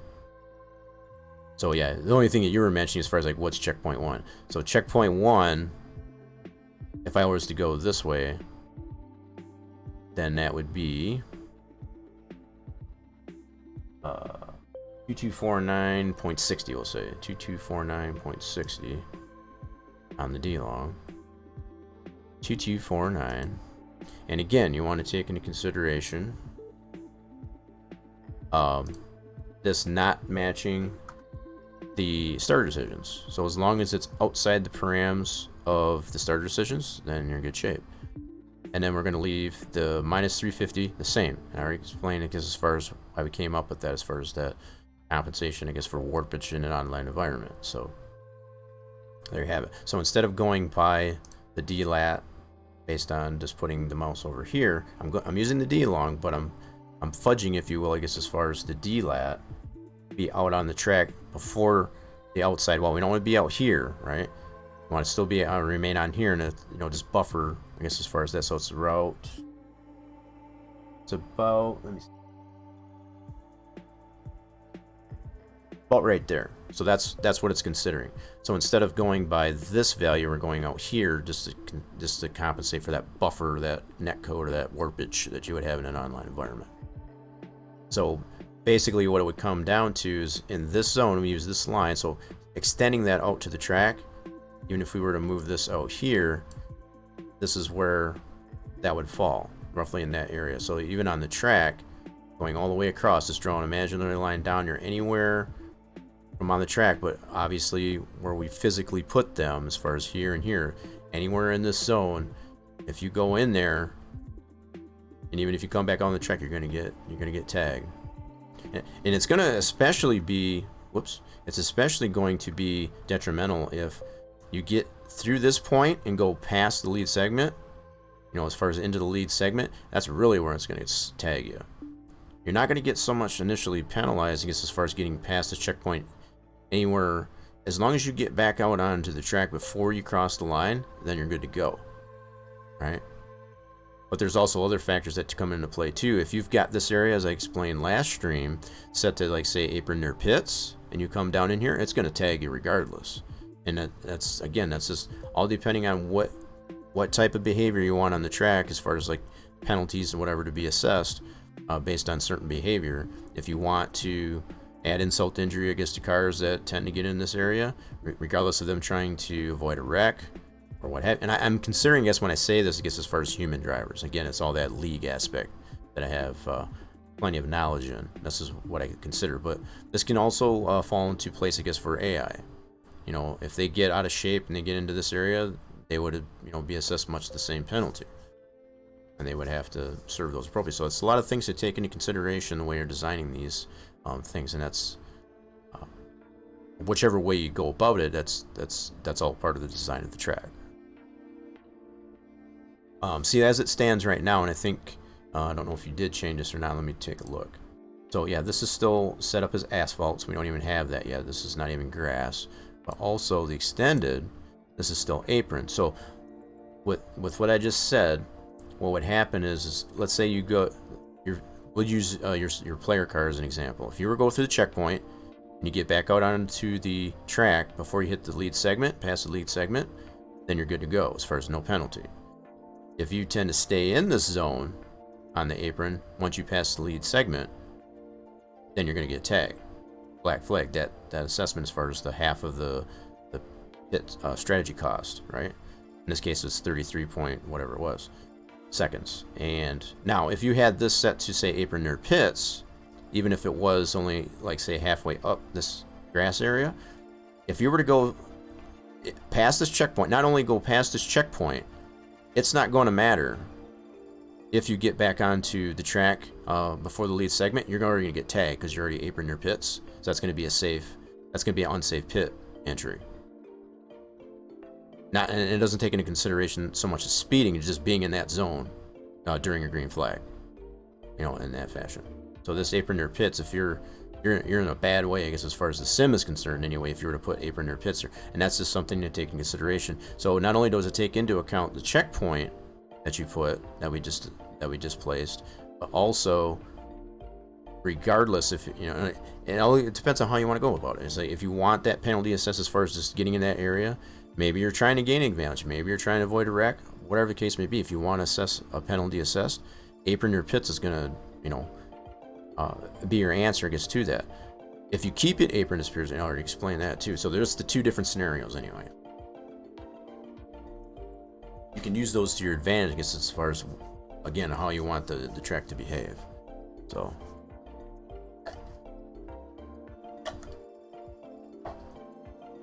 there's plenty of league tracks in particular.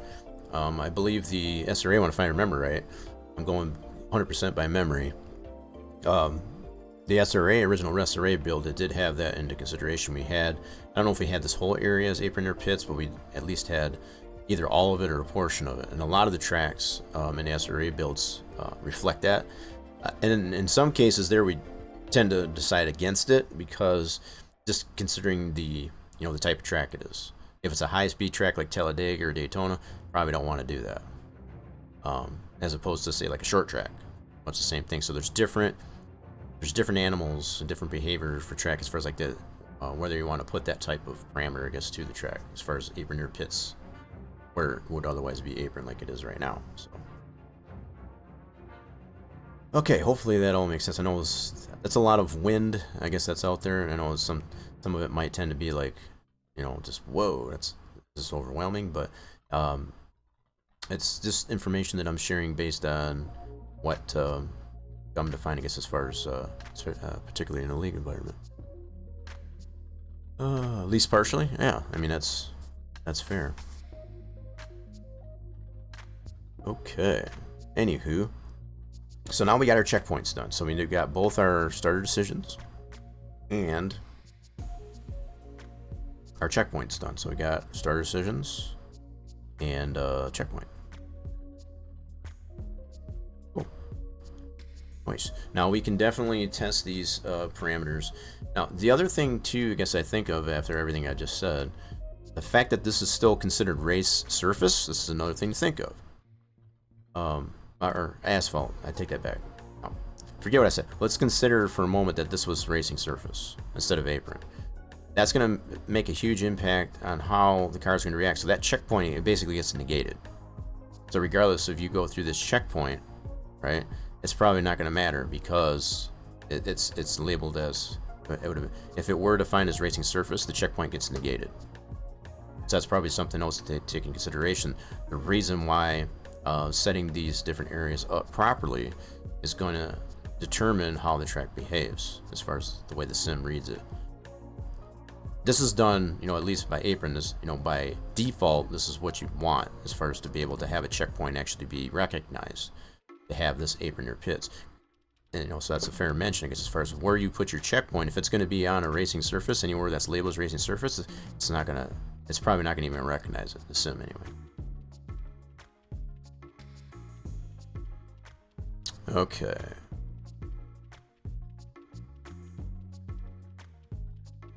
Gonna make most set to grass. See, and I think that's something else to take into account too. You know, I guess with everything everything I said, there's nothing wrong 100% to make, but this is what I don't like. This is just a personal preference of mine. I don't care to see skid marks on something that has a grass texture, for example. And this is what I see some of the tracks done as, because they don't want to have the grass property in an area that is obviously got a grass texture, right? But the fact that if it's left kept here, and I'll switch this back. So if this left kept as asphalt, the fact that there's skid marks, you know, when you're sliding through the track there, to me that just looks cheesy. And that's just a personal preferences, you know, that I have. There's nothing wrong, I guess, with making, like, let's say, the area that's closer to the racing edge as apron, or as racing surface. There's nothing wrong with that. I shouldn't say racing surface, but racing surface, a combination of racing surface and or asphalt, just so that you can maintain a little bit of that grip, so that if you want to be able to, you know, have some ability, I guess, to be able to catch the car. So if you don't want the car, to get the left side tires are into the grass and you get a little out of shape, and have to deal with all that. Sometimes to add a little bit of a buffer, asphalt just beyond where the actual grass starts, that helps too. But that'll also take into consideration if you leave that apron near pits as well as asphalt, then you might have insult to injury if you go through the checkpoint wrong, right? But it also helps as far as being able to correct the car to get back into shape, if you will, because as far as getting all squirrely, because we know how grasses doesn't have as much grip, right? Grass by default doesn't have as much grip, and it gets cars really squirrely if you get into it, especially if you're going super fast. I guess, next to 190 mile an hour, I guess, coming out of the turn,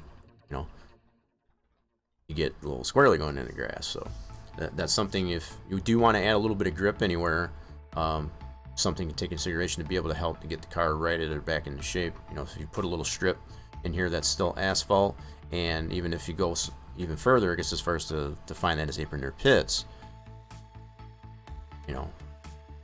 again, you want to use that wisely, because just as I said, as I was trying to make it abundantly clear, if you do that area as apron near pits beyond that, so keep racing. Okay, let me see if I can. I don't want to be talking through my rear end here. So the way this is right here, we got racing surface, right? This is currently as apron. So say, for example, if you made either this little strip that you make between where the apron near pits would be, so from here to say here, right? So if you put an F section through here and make this all apron near pits, if you leave this asphalt as well as racing surface, that's going to create a whole different behavior, I guess, as far as, because it's going to allow cars to be able to come further into the grass, right? Even if they do go through the checkpoint in order to get righted there. So there's something else, I guess, you take in consideration with that. Many different things like that. So the way you define these areas, as far as, whether you put the apron near pits or not, is really going to affect how this track is going to behave. And that goes for any track, really. So again, just like I was saying, if you were to put an F section here and fill this in with apron near pits from the pit edge, the pit road edge to here, and then leave this asphalt, above that line to the actual apron, the grass edge here, the visual grass texture. So from here to here would be racing surface and asphalt. You might be giving too much of an advantage, I guess, for somebody to say, "Oh, I'm gonna go through the checkpoint here. Okay, I know I can get myself righted. I can go through here, gain a little bit of an advantage on the restart, come back out on here and no penalty." Because you've got it's all where the placement of that line, where the apron near pit starts and so on. So you want to be really careful. Point being, be really careful as far as how you set that. You may not want to have too much grip, having this racing surface as well as asphalt.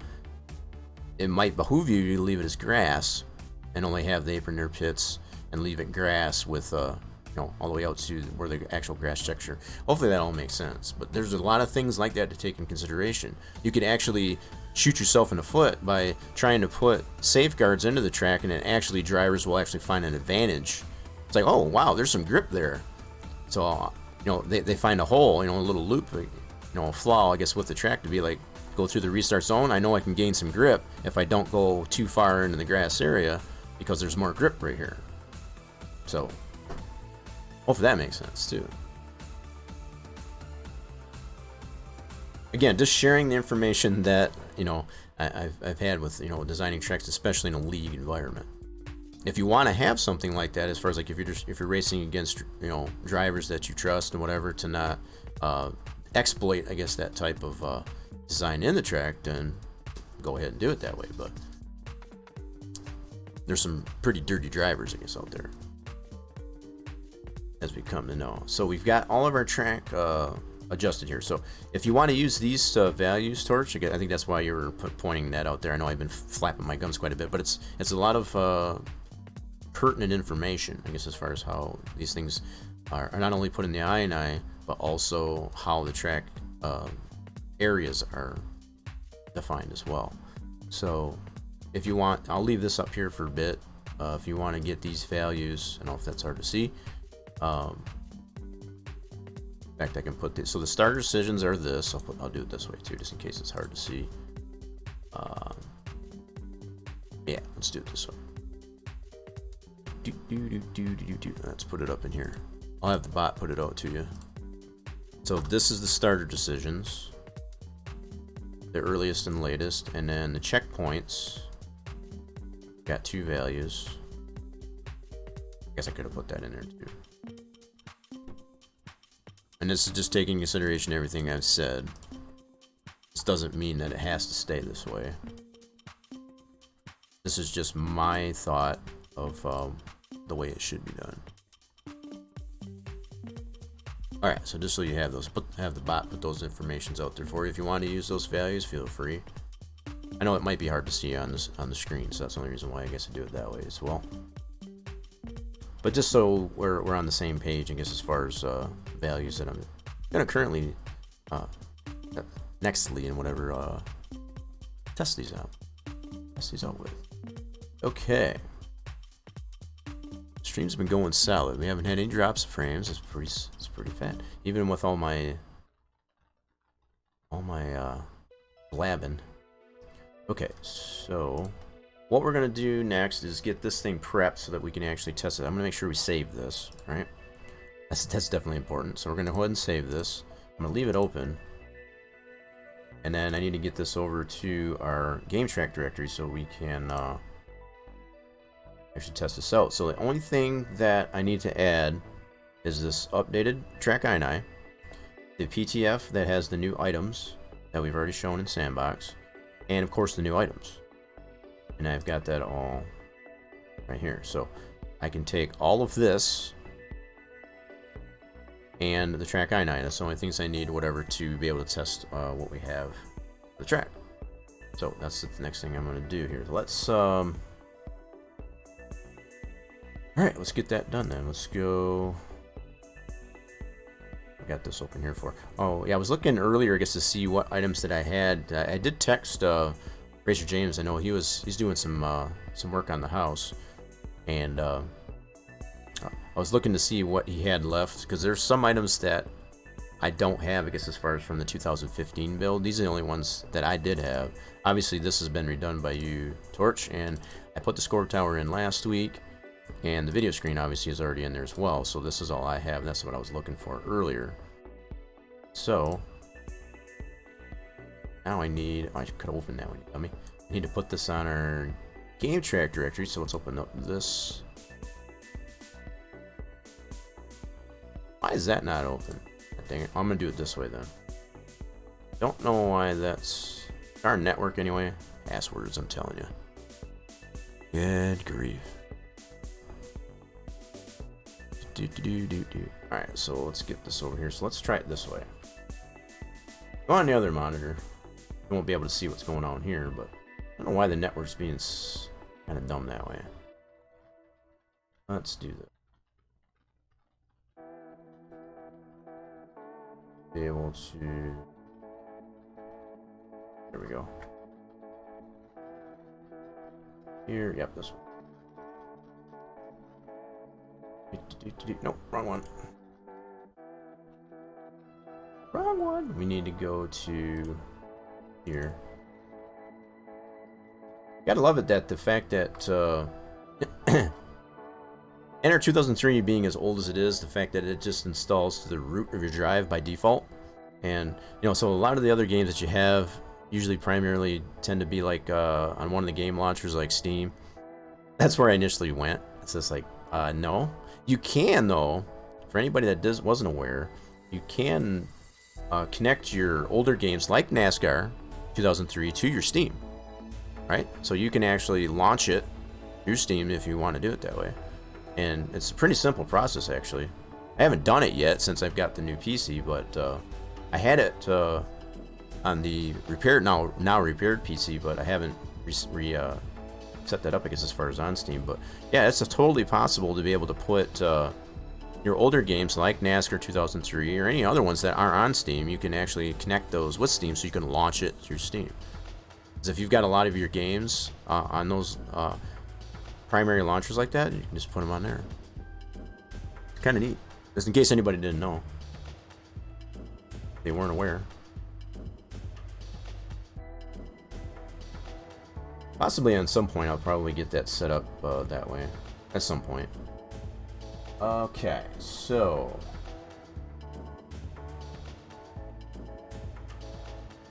Did I put... I'm not gonna look. No, I didn't. Okay, so... Don't have that in my track there. I haven't done much in there. So this is our track edit directory. So I do need that. Okay, that's what I did wrong. Gotta get pointed to the proper directory. That's all. What I need to do is do this. I know a lot of this is not able to see, but it's kind of... All I'm doing is getting the updated files, I guess, over to the game track directory. That's all. That's all. Just to don't want one.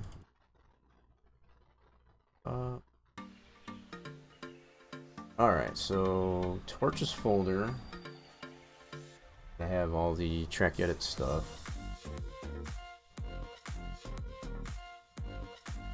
Torch, where you at? I mean, I know where you're physically at. I'm just looking for your folder. There it is. Alright, so this one here. And then this folder. Yep.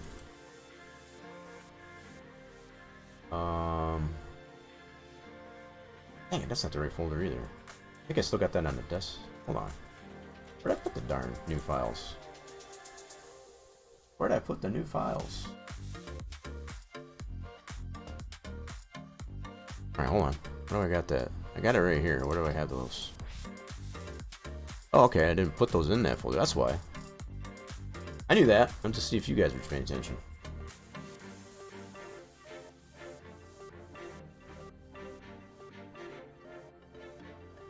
Yep.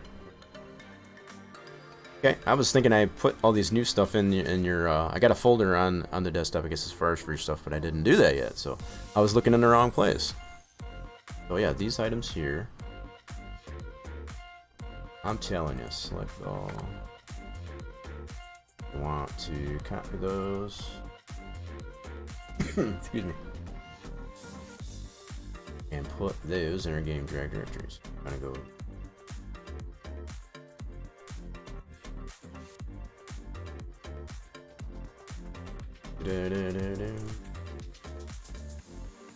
Alright, tracks. Should have. I don't want to order it, whatever. Yes, please. Cool. We got the new items as well as the... Actually, I can bring it over this way just to kind of give you an idea of what's going on here. I know another thing that I don't have set up on the gaming PC, right, is I don't have all the icons. So as I've got it like this... See how I've got like all the MIPs, whatever, actually have the icon because I've got WinMip 2 and all this shit. On the gaming PC, I don't have all those programs, you know, like 3D SimEd and whatever on it. So a lot of the icons just show generic. So that's something else I need to work on as far as to get some type of icon, you know, to kind of differentiate against the different file extensions so that it makes it more clear, I guess, as far as what I get. But what I guess for now, what I'll do, since I don't have that done, I'm going to do this. Let's turn it on this, so you can at least you can see what I'm doing on the gaming PC. Is all these files that are highlighted. So I got the PTF is here, and the new files here. And the only thing I got to bring over now is the INI. But I kept them highlighted so you can kind of understand, I guess, as far as what I'm doing. So I brought in the new items as well as overwrote the original PTF from last stream, as far as to take account. Now the only thing I got to bring over at this point is the updated INI. That's what I'll do next here. That is in this other folder. So I gotta go, let's see. I go on niche folders. So I go back to here.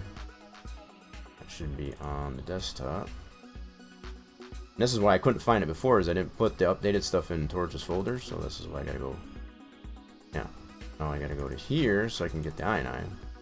I got everything scattered. Now I'll get it all sorted out, I guess, eventually. But for now, this is where we're at.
launch the game from there. You can, you just don't have to. I tend to just launch them right through Steam, for example, for the most part. But yeah, this is about the only one that I will launch 100% through,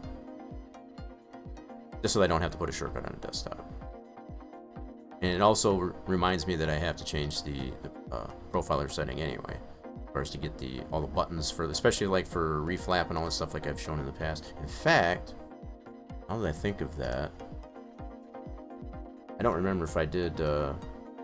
It shouldn't matter too much, but I don't think I changed the profiler on the NASCAR in our 2003 profile on the profiler. I don't think I changed it from last week when we did the reflap.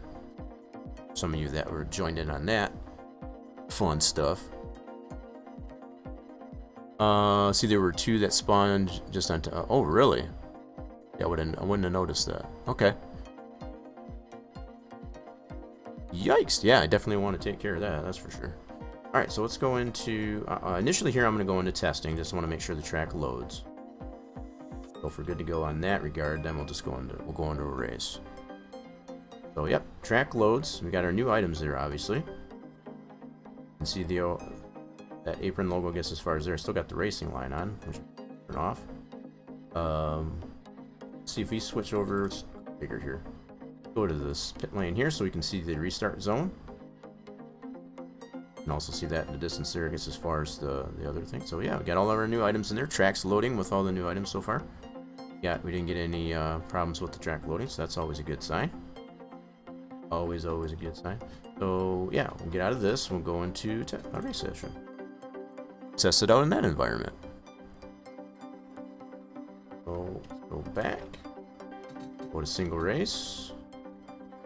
Might do a short little race on this too if all works out in initial practice and all that stuff, just to see what happens. Now, some of you that did join, I guess, last week too, we did have a little bit of an issue having a full field, especially starting from the back of the field. We did have a lot of poly tearing. Well, we came to the conclusion of it's more an issue with the mod, right? It's being highly detailed and not so much the track, right? So just wanted to clarify, I guess, on that point, I guess, a little bit. What I will probably do with that being said, I did turn some items off and it did help it a little bit, but it wasn't 100% remedied. So I'm thinking what I'm going to do is go into my options.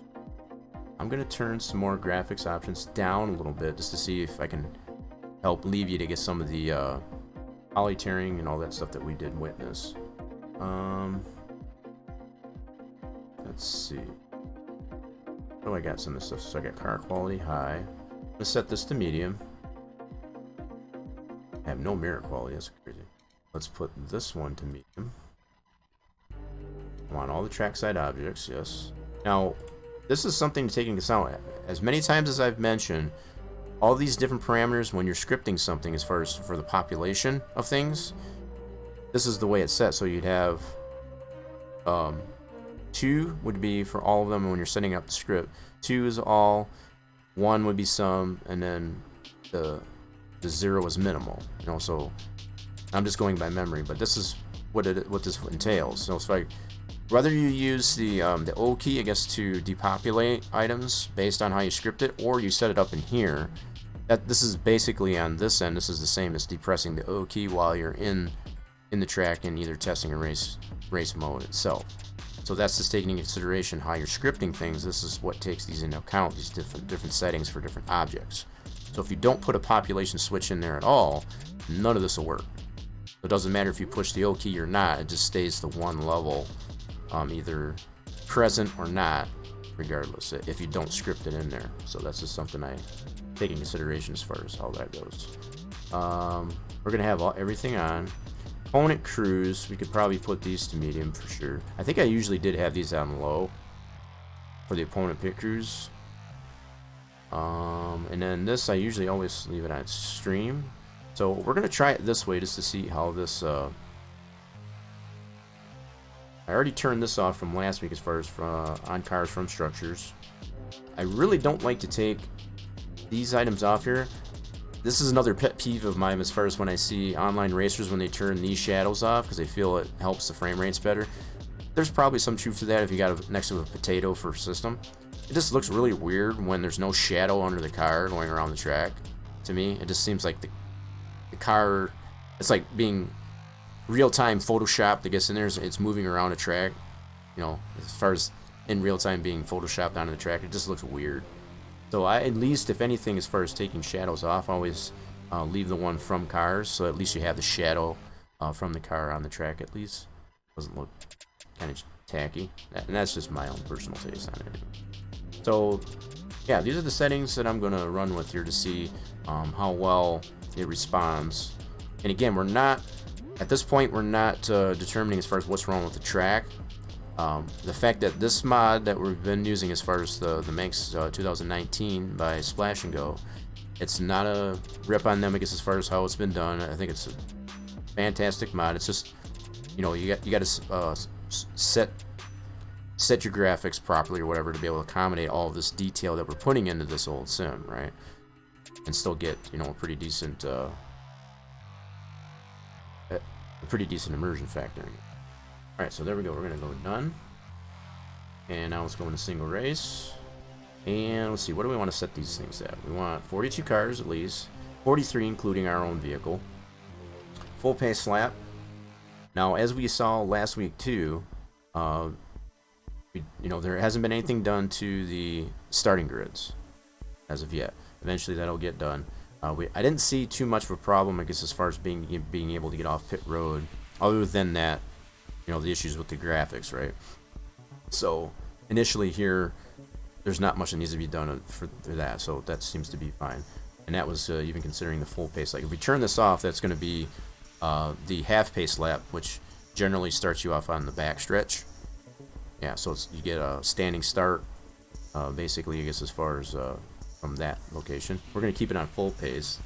We'll keep realistic ruler off for now. We'll just do a nice 70 clear with a very low wind. We'll do a 10-minute practice, 10-minute happy hour. And how many laps do we want to do? 34 laps? I think I'm going to turn this down just a tad. We'll do 17 laps. This is a real quick race. And if that's only considering if all works out well, as far as everything I've got set in there. If there tends to be some issues with that, may not do that at all. We'll set this up here at least. Now, so we've already tested it. Once you can get the track loaded in testing, in most cases, everything should work in race, generally. Now, there are items that will load by, I don't want to say by default, but as far as if they are specifically designed, I guess, to load only in race weekend, as we just came into here, if there is a problem there, that will be the only reason the track wouldn't load. Is there something specific that's set up for only to load in a race weekend? And that would be your focus as far as what you would want to adjust, you know, which items, objects-wise, as far as that are maybe scripted wrong. Especially if the track doesn't load in a race weekend session. If it loads in testing but not in race session, that might be something you want to look at. This is what I'm saying. Okay, so the other thing I want to do here is turn off the music so we can get all the sounds that are coming from the sim itself. There we go. Yeah, we want to be able to hear the sounds in here. So we already haven't done any more AI adjustments to the track, I guess, since last week. That's something else. But one thing I did notice from last week, and I'm sure it's still going to be evident even as we speak here, is we didn't see a whole lot of passing. There was a lot of, like, they were pretty much glued to the race LP. So there may or may not need to be some adjustment to go through the pits here. Each car, let's go to TV2. Yeah, still got some cars on in the pits. Widen this up here. We can kind of go through these, see what's going on here. Yep, so we do got some cars on the track. Now, that line that's currently showing on the track, that's the race LP. That's the main race LP. That's the ones we did last week. And as you can tell, even as I got it focused on here, there's hardly any deviation of a majority of the cars from that line. You got right here, and that's probably only because he was just coming out of the pits. But as far as once they get into that groove, as far as, like, you know, get a lap or two under them, as we witnessed last week, they don't deviate, they don't pass that much. And we got kind of cut off on it because the track crashed. again, if most that were tuning in last week recall, when I was trying to observe, I guess, some potential passing in the dog leg, the game crashed. And I think a lot of that had to do with just the graphics I had set up by running this mod on the track. And again, I can't reiterate enough, it's not a problem necessarily with the track. It's just that combination of this mod with the track. So you really just have to balance it out, I guess, as far as graphics, and it's still pretty, you know, even with the settings that I just applied on there, as most you saw. Look at how freaking nice it looks. I mean, it's freaking beautiful. So far, it seems to be running pretty good. Once we get into the race session, you know, as far as the actually grid, and I'm gonna start from the rear again, just like I did last week, just to see how this all pans out. I'm just staying focused. Let's kind of pan around here, so you can still see, even as I speak, you don't see a lot of deviation from that race LP, which is that, for most of you that recall, that line, that best line that's being displayed on the track, that is the same as the race LP. So just gonna watch these guys for a little bit just to see if there is any passing here. Now, a lot of it would necessarily have to do with how the cars are rated as well. This is just a generic car pack that Splash and Go had applied to the mod back in 19. So that's not to say or whatever that they're, you know, the ratings are worth much, right? So they're for the most part rated in such a fashion that I saw one coming into the pits there. And back here. Yep, there's one coming into the pits. That's coming out of the pits. Nope, that's the one I was. Yep, that's coming into the pits. The other thing that I see, we still got one that's out of whack. Did I not use? Yeah, I used the updated iodine that I got from you. I'm still seeing that one pit stall. I guess it's out of whack. Yeah, I made sure that I used the iodine that you gave me. So I think I did. Yeah, I didn't. I'll have to double check that. I saw that one stall or whatever that we witnessed last week. I might have to fix that and double check. Let me double check that while this is playing. Check this on the other PC here. Did I use the right one? I bet you I didn't. So if nothing else, what I'll have to do is just take the I9, that one. Oh, wait a minute. I didn't get the I9 from you, Torch. I just had to double check. I thought there was an I9. The only thing I got was a PTF.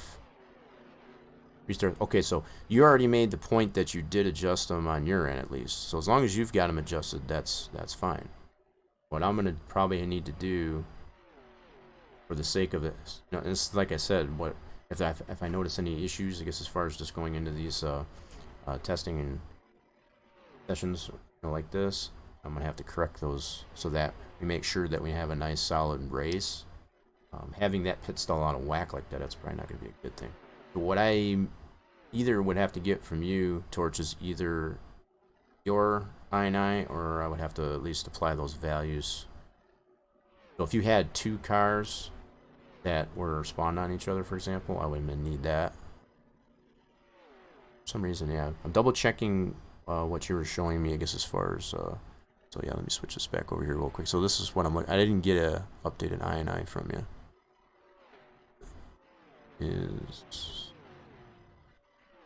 Yeah. So what I'm looking at is, this is the only items that I got, and this is going back to start a stream. So I got the PTF and just those object items, right? What I will need is at least the values, I guess, for. So yeah, if you want to send that either on Discord, or at least give me the values, I guess, for pit stalls, either way. And then I can apply changes that I made for the checkpoint and the restart decisions to that. Go from there. We're definitely going to need to do that first, though, I guess, before we progress. Switch this back over to... go back to the race action. Oh, they're just in practice right now. Okay. Well, so he did come up back out on the track, too, as That was something that I noticed as far as that. It didn't seem to be happening as far as like the cars just send. And again, it would probably more or less come down to the way the cars are rated. These are all like just fictional, you know, random cars that were provided by Splash and Go. Like I said, they are not 100% depictable, I guess, as far as any particular season or any particular team. They're just very, very, very random. So the 41 car that we were focused on here that came into the pits, he did obviously come back out in the same session, so that's pretty cool. Art Decay. Alright, so... Alright, looks like Torch is sending me stuff. What did you send me here? Expand. Oh, goodness, I didn't know you... Wait a minute, what did you send me here? I'm only getting a portion of it here.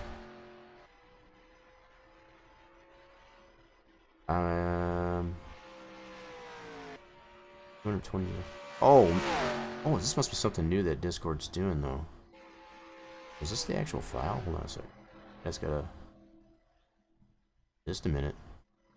I'll be dang, that's pretty cool. So they actually give you a preview of the... Yeah, so that when you send me that just raw without a zip, so what Discord seems to do is it actually gives you a preview of what's actually in it. So before you download it, that's pretty freaking cool. But when it's a raw file like that, it actually gives you a preview of it before you actually download it. That's freaking fantastic. Good job, Discord. Noise. Yeah, so you don't...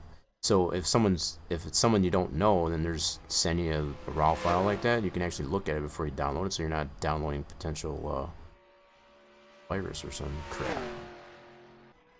Good job, Discord. Alright, so let's go ahead and download this.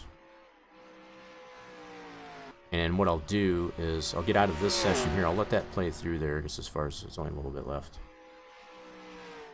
They've got... Well, the frames seem to be staying pretty consistent. Now the only thing, if you remember from last week, as I pan, let me put this on a different camera. What we noticed in the front stretch in particular, and we thought it was potentially a problem with the main grand. I'm not seeing it. It's staying nice and fluid now, so far. I don't know if you remember that from last week. As far as that, I'm not seeing that anymore with the adjustments that I made in graphics. So that's a good thing. But just that, those, you know, there's a couple of minor adjustments, I guess, to my graphics that's actually improved it. Okay, did this download? It did. Wait, did it? No. Hold on. Save it. There we go. Now it did. Thank you very much. Alright. Hit the pace car! Hit the pace car! Hit the pace car! What for? Those starter settings said have not been... Right. No, and that's what I was saying. Now I'm going to have to apply what I've got to what you just sent me. Yes. Yep. I'm with you. I am totally with you, man. Okay.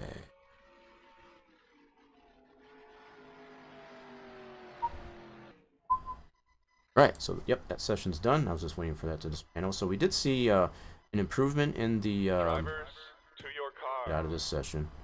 We did see an improvement in the frame rates based on those settings that I did.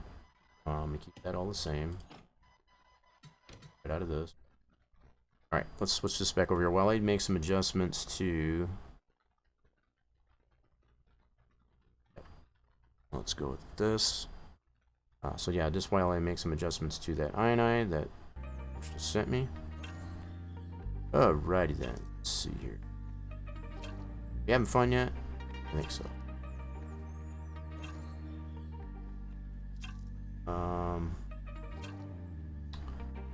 Where did I save that darn down file? It should have been on the desktop. Okay.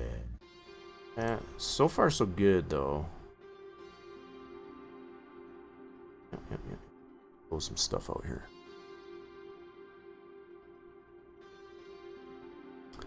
Yes, sir. Sort says, yep, he's still having fun. I'm gonna have to get, I have to replenish my drink here in a moment. I ran out a while ago. Throat's getting a little dry from doing all this talking. Maybe I should just not talk. How about that? Alright, so what we need to do, I'm going to switch this back over to here real quick. Yeah, let's switch this back over to this way real quick.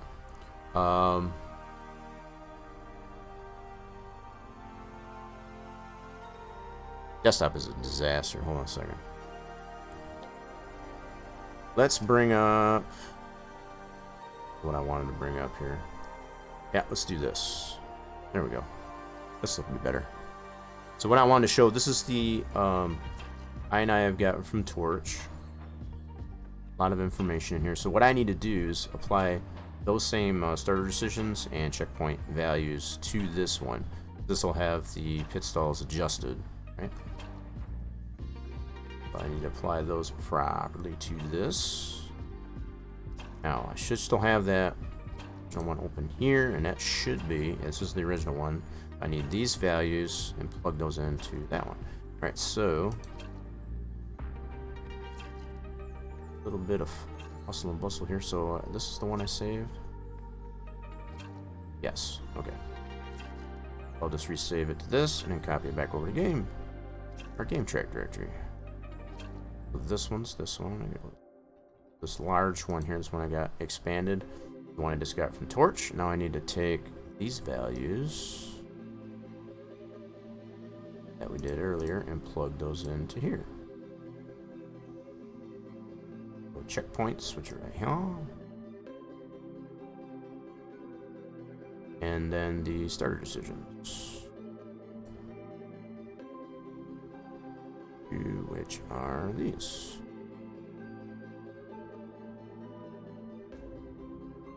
Plug those in here. Cool. Now I gotta do this one I have on the desktop, right? Yes. Okay. So I'm gonna do this as a save and close it. Actually, I'll leave it open. Save. And bring this one. This is the one I did earlier. Cool. Now I need to copy that. A lot of copy pasta. Copy pasta. Close this one. We don't need that one anymore.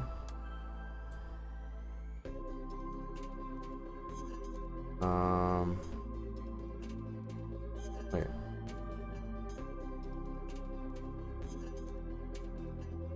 Yeah. Wait a minute. Oh, weird. Anyway, do that. Close this one. Now I need to take this one,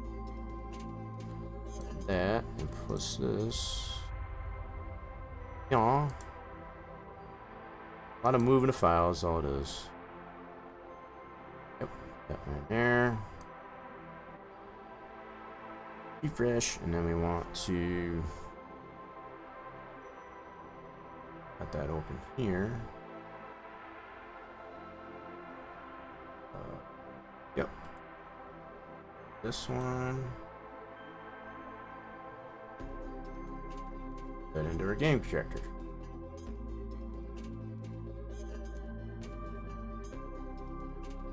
Yes, I want to replay. Cool. So now I got the new updated track INI with Torch's adjustments to the pit stalls previously. So it sent me those, and I applied the checkpoint values and the starter decisions that I've done on the other. So I've got that all swapped over. So now we got the adjusted track INI. Now when we go into the sim, we should be able to see very clearly, I guess, as far as that one pit stall that wasn't out in the middle.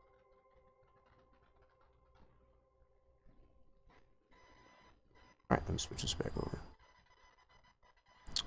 Okay. Yep. Lady Death's back. Welcome back to Lady Death. Giving herself a shot. Got 65 units. There you go. Your wrist. Oh! Ouch, that hurt. So you got a little bit taken out. No slots. And, ooh, but you got 100 on the skull. Oh, so I think you're back to square, pretty much. Almost.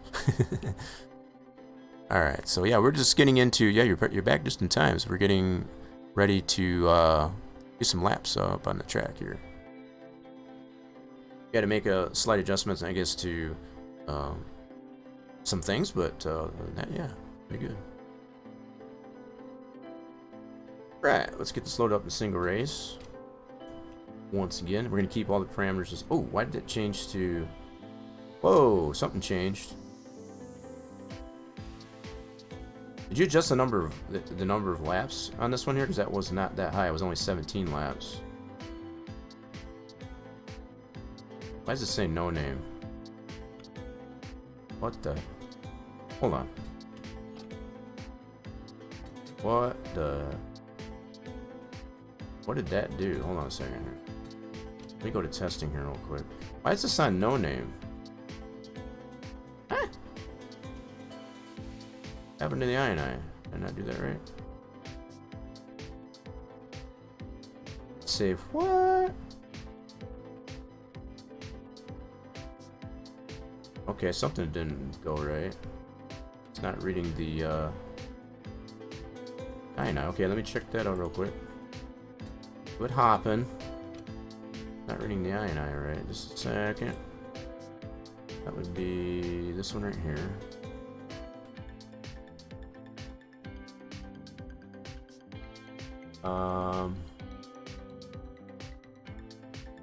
Why you not load?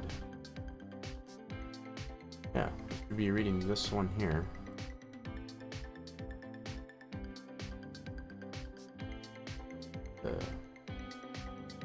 That's weird. I wonder why it's doing that. Probably something I just on my end. So I got, let me double check the values here. So 23. Oh. Oh, hold on. Just a minute. Did I copy that? I did. Okay, so I'm that's and this has happened before in the past, so it hasn't happened in a while. So what happened here, just to kind of reiterate the fact that it wasn't reading the INI. When you put values in areas when the sim reads it, there's characters in here that it doesn't like, it's got this asterisk right here. It's kind of hard to see that. It didn't like that. That's why I wasn't reading the INI. It says, I don't know what this is, so I'm not reading it.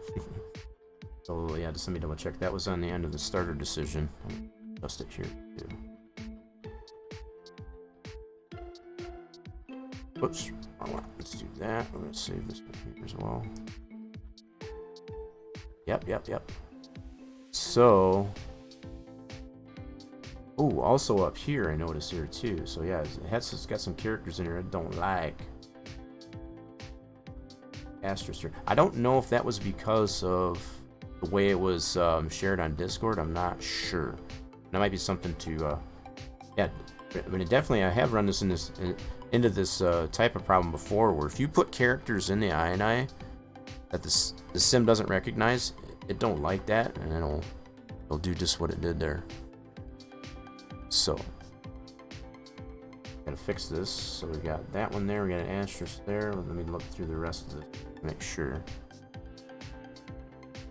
Rest of it okay.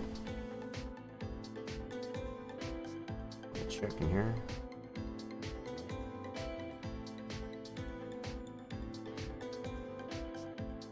Going through it, just real quickly, I guess, as far as to make sure there's no unnecessary or unwanted characters. Yeah, so there was an asterisk up here by the bracketed track, and then next to starter decisions. I didn't notice. Yep, so I'm just fixing that, and then that should we'll resave it. I'll just load it back up.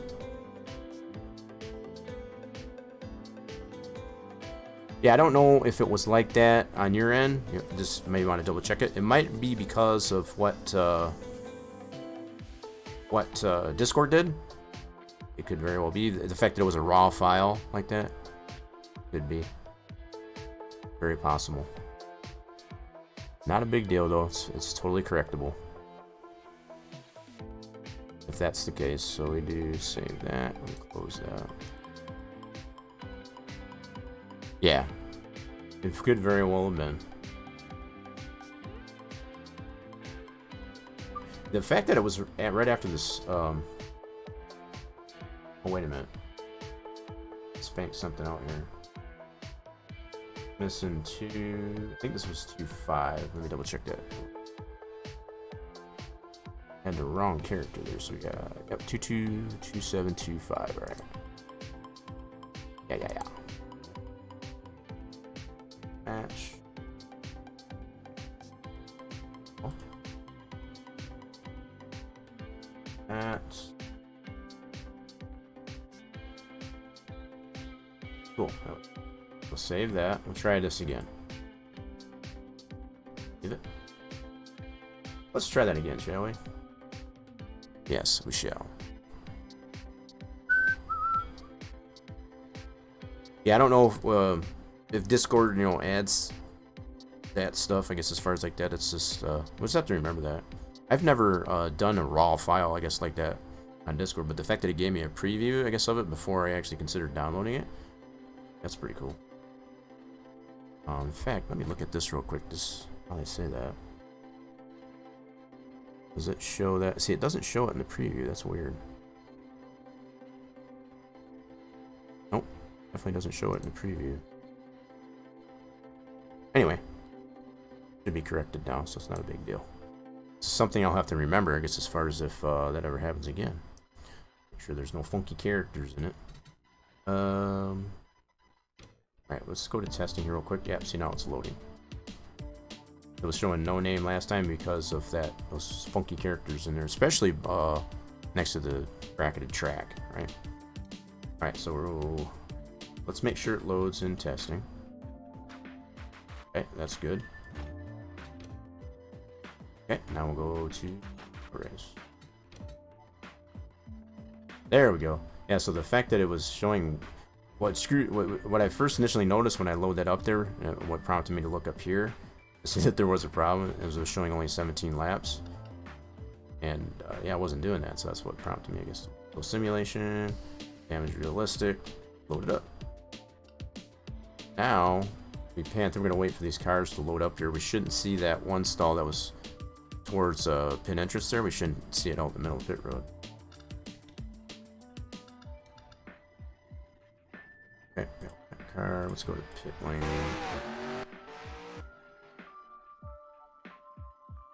Probably won't be able to see him from here. Let's try. Let's go to. We got the one car. There's all the cars.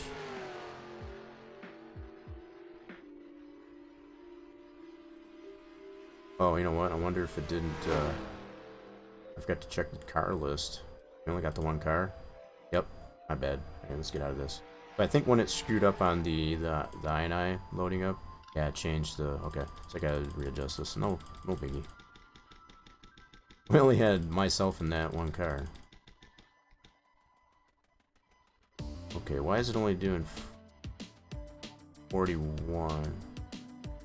Is that the way the INI is designed? Because it was giving me 42 last time. Let me double check this. Let me look.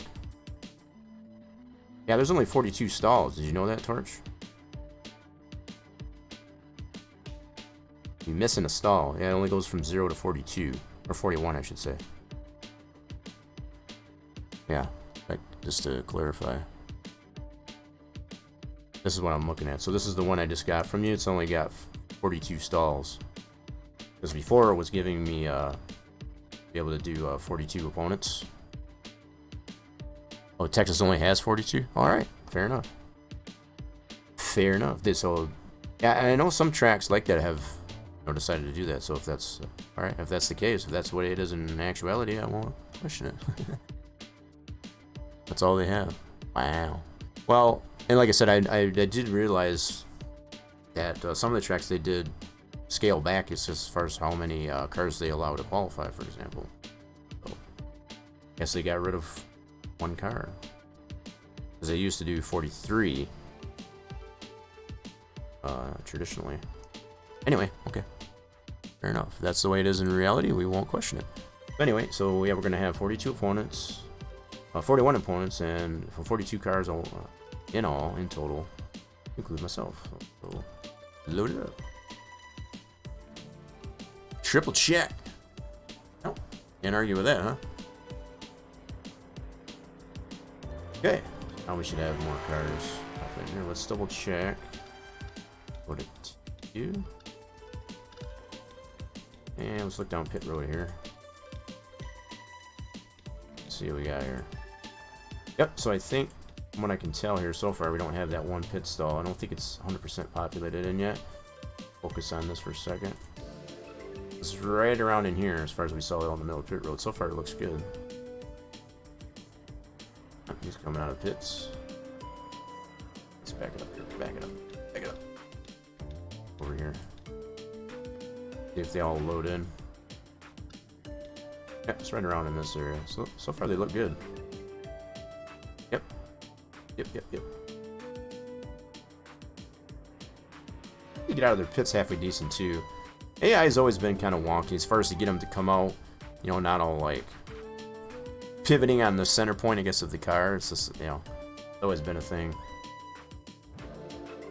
I mean, you can play around quite a bit, I guess, with those the offsets, I guess, as far as how the AI get in and out of their pits, you know, as much as you want.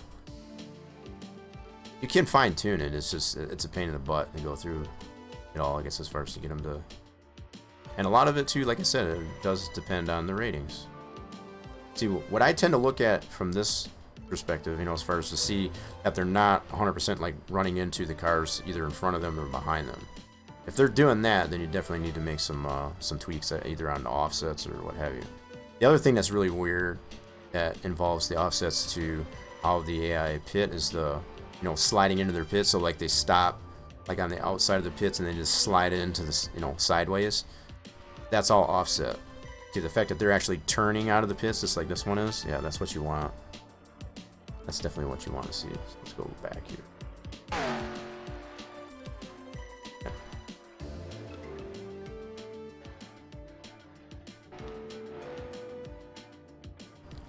Okay. Another one coming out of the pits. And we did observe last time too, as far as how they transition in and out of pits. So this one's coming out of the pits. Take quite a bit of room, I guess, to come out.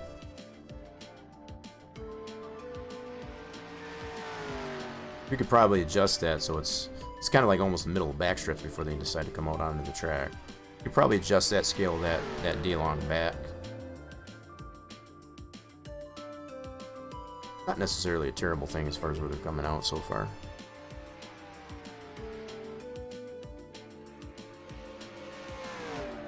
Yeah, but so even as we were watching earlier, I guess as far as before getting to this point, you don't notice much deviation from that race LP.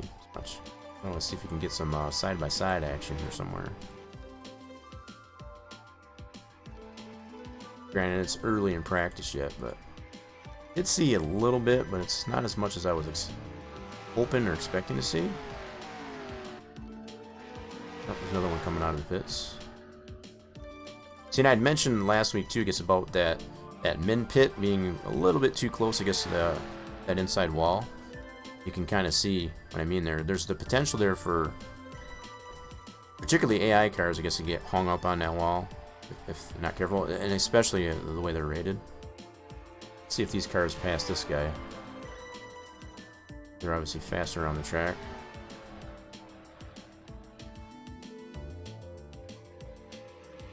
This 34 car that I'm on, he's got fresher tires too, so might be able to get away from him. You know, something else I think of too as we observe the AI. There's a fast setup that's applied to the track, and that has not been made in compliance with the setup that I have created. If you wanted to do that, you can take that custom setup that you've made in your own setups folder, your track setups folder. You can use that as the fast setup. So that's something else to take consideration. We haven't done that as of yet. So the only thing that's these AI cars are using is a fast setup, probably from what would be considered the 2017 build, NASCAR Racing, Texas 2017 build, and they seem to be responding to it pretty well. But it may not be 100% accurate. Not that I'm saying the custom setup that I have is that much more accurate, but that's also something they might not be getting the proper amount of fuel, as far as the tire run and whatever like that, based on a setup that it's not compliant with the current design of the track. This is what I'm trying to say.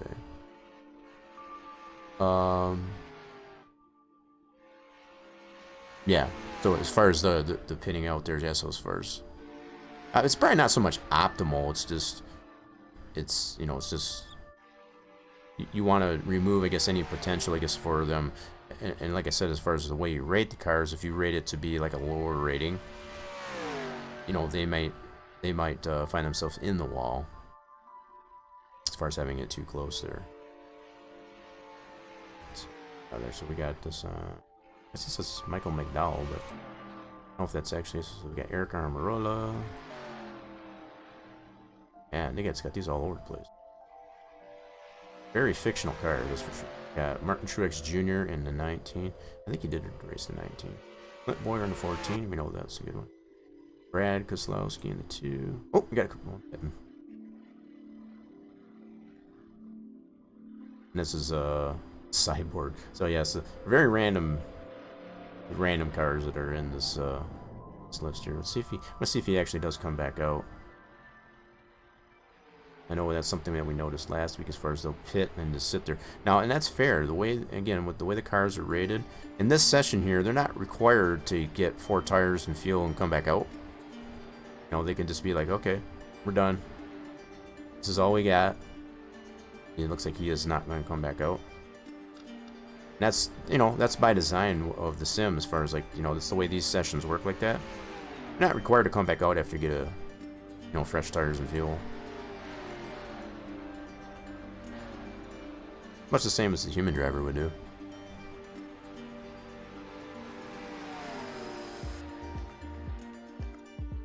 Aggression for what? Do you want to set the aggression up some? What do you mean? I did leave the opponent strength on 95. I guess if that was something else as far as the settings, so they're up at 95. So it's up pretty high. But the aggression's not going to change, I guess, as far as whether or not they come back out on the track after pitting. I guess if that's what you meant.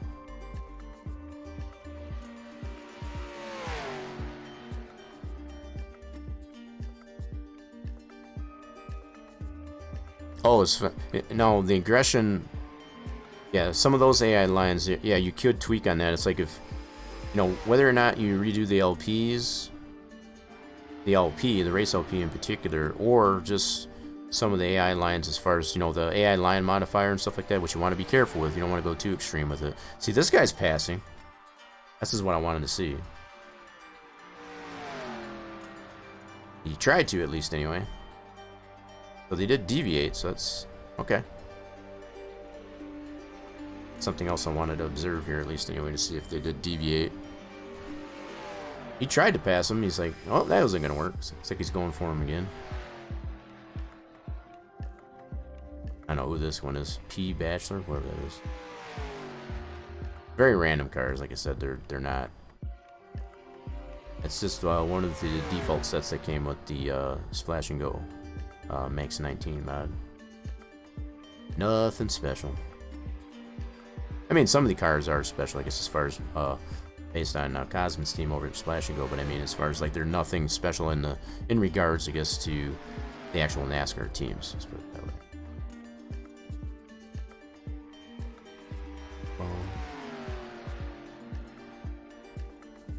Yeah, I don't know. I haven't been able to observe how they actually race on the physical. Hey, so how we doing? Sorry about that. Yeah, I don't know how they race in actuality on the track. As far as if this is the way they actually race, then may not have to do much at all. I guess as far as I would just like to see them more side by side. I guess that's they seem to be just hugging and glued to that race LP, which is that painted line that you see on there. That's the same as the race LP. They seem to be glued to that for the most part. See, we saw a little deviation, like we said, between this 56 car and the 21. That's about all I've seen so far. Kind of pan through the field here and see what else you see. As I go through the field here, you can see they're pretty much glued to that race LP. So my initial thought would be that, as I mentioned, as far as like to adjust that AI line modifier, to change that so that it would necessarily, and it would only, the AI line modifier primarily will focus on when they come in contact, I guess, with another vehicle, either in front of or in back of, how they respond. Do they move up? Do they, they drop a lane? And that will create some more, some more dynamic, I guess, to the overall field. Yes, these are all AI. Yes. Yeah. So we're just observing as far as how the AI is responding to the track. So far, it's like just, rudimentarily, just rudely, for lack of a better way to put it, we're just kind of rudely critiquing them, I guess, as far as what can potentially be adjusted so they, kind of race each other a little harder. But there is that aggression line also in there that you can adjust to. You want to be very careful with that. Okay, so we're done with that session. Get out of that. Now we're qualifying. I'm gonna go ahead and do a qual lap just to see if I can get up this. I know last time I qualled, they freaking kicked my butt, I guess, as far as I ended up starting like 38th or something like that. So, and not that's a terrible thing. I mean, but it's definitely something I took into consideration. All right, so let me do let me turn the music off. Let's get the sounds that are in the sim here. How about that? Turn that off for a second so we can get all the sounds in the sim. Hopefully the sounds are coming across. All right, let's get in here before the qualifying session ends. There goes nothing.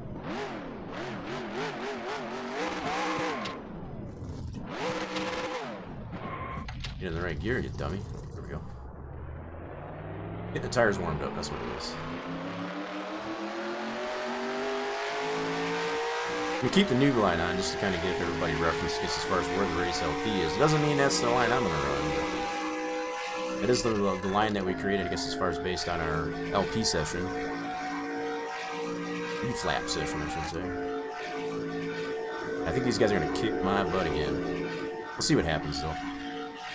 They're scraping bottom. Ooh, pushing. Oh, my God. Pretty good one. Pretty good one, sir. Gotta slow way up in this corner. So, got out of shape.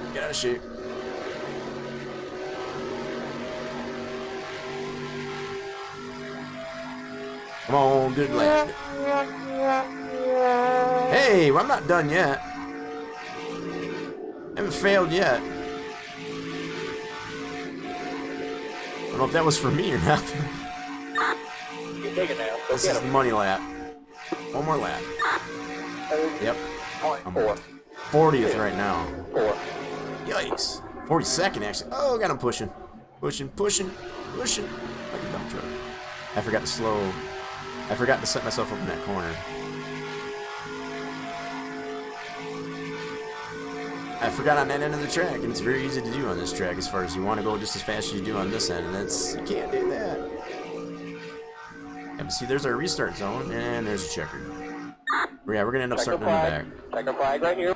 That was a bad run. They kicked my behind again. I'm telling you what. Ay. Oh, not you, me? Okay, so the fail was for you. Okay, I just wanted to make sure. It's like, what the heck? What y'all failing me for? Was not a good gambling session. See, you got greedy. Oh, you tried to scold him? Yeah, see, Torch already did the scold, I think, too, and I think, yeah, I think the bot's getting tired of getting scolded. Yeah, I think he got,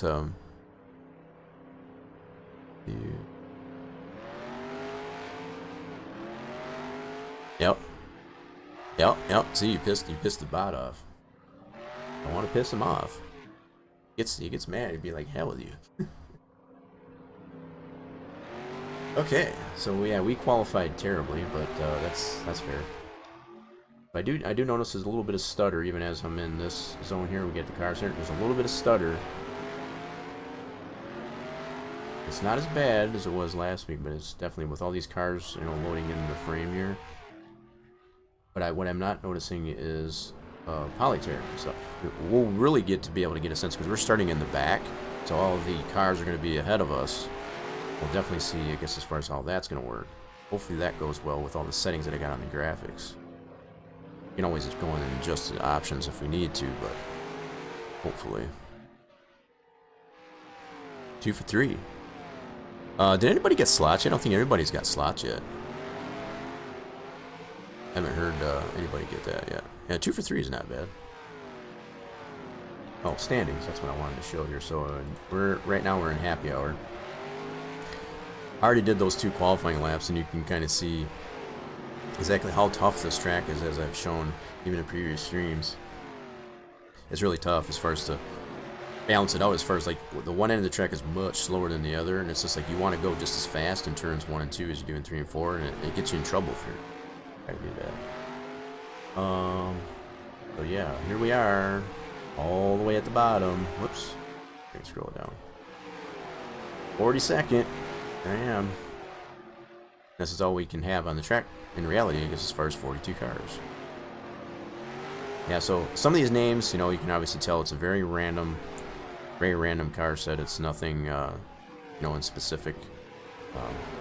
It's just what, like I said, as far as what Splash and Go had put with the mod upon release of it, and just haven't put a, you know, special link. I figured as long as you can get some AI on the track, you know, to get some diversity, I guess, as far as what we've been able to witness here in any track, that's as far as I've gone with it.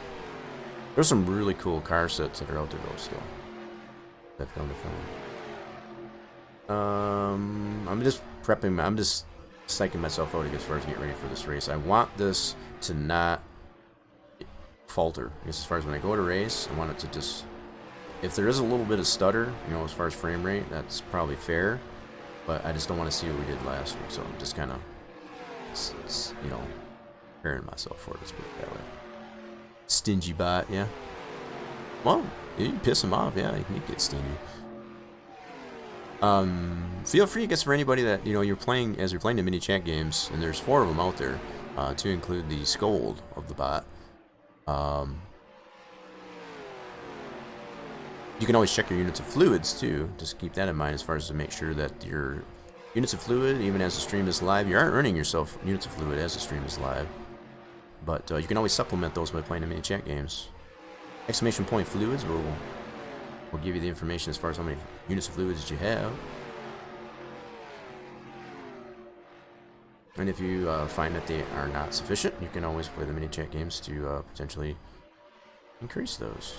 Fluids are very important. Doesn't matter if it's a hard-working machine, as far as to be properly oiled, whatever like that. It's very important. Much as we need to stay hydrated as organic beings, you know, we need to. Well, fluids are very important. Okay, I'm just monitoring everything to make sure this is going to go without a hitch. Okay, we're hitting it. Going to race. Here goes nothing. So we're on the grid, and as I already mentioned previously, the grid hasn't been adjusted, so you can see how they're not, you know, 100% on pit road. You've got the inside lane that's closer to. This is all based on where the original starting grid, I guess, as far as for the SRA, the 2017 build of the track. Not this track in particular. This is a whole new build, right? But a lot of that information from that build was applied to this one just to get an initial, you know, get something initially placed into that. So one thing I'm noticing as we do see still a little bit of flicker in the infield, but it's not nearly as bad as it was last week. So with all those adjustments that I did made, it's helped to balance that out a little bit. You know, the fact that even at this point, there's quite a bit, even with as little as we got in this track, there's quite a bit of detail with the foam that are all individually, you know, placed and so on. As far as like there's some detail into that, the grandstand, the Lone Star Hotel, the score tower. Now that we got all the cars and stuff like that, putting that all together, this is part of the process of building. As far as that, to have them play nice with each other, right?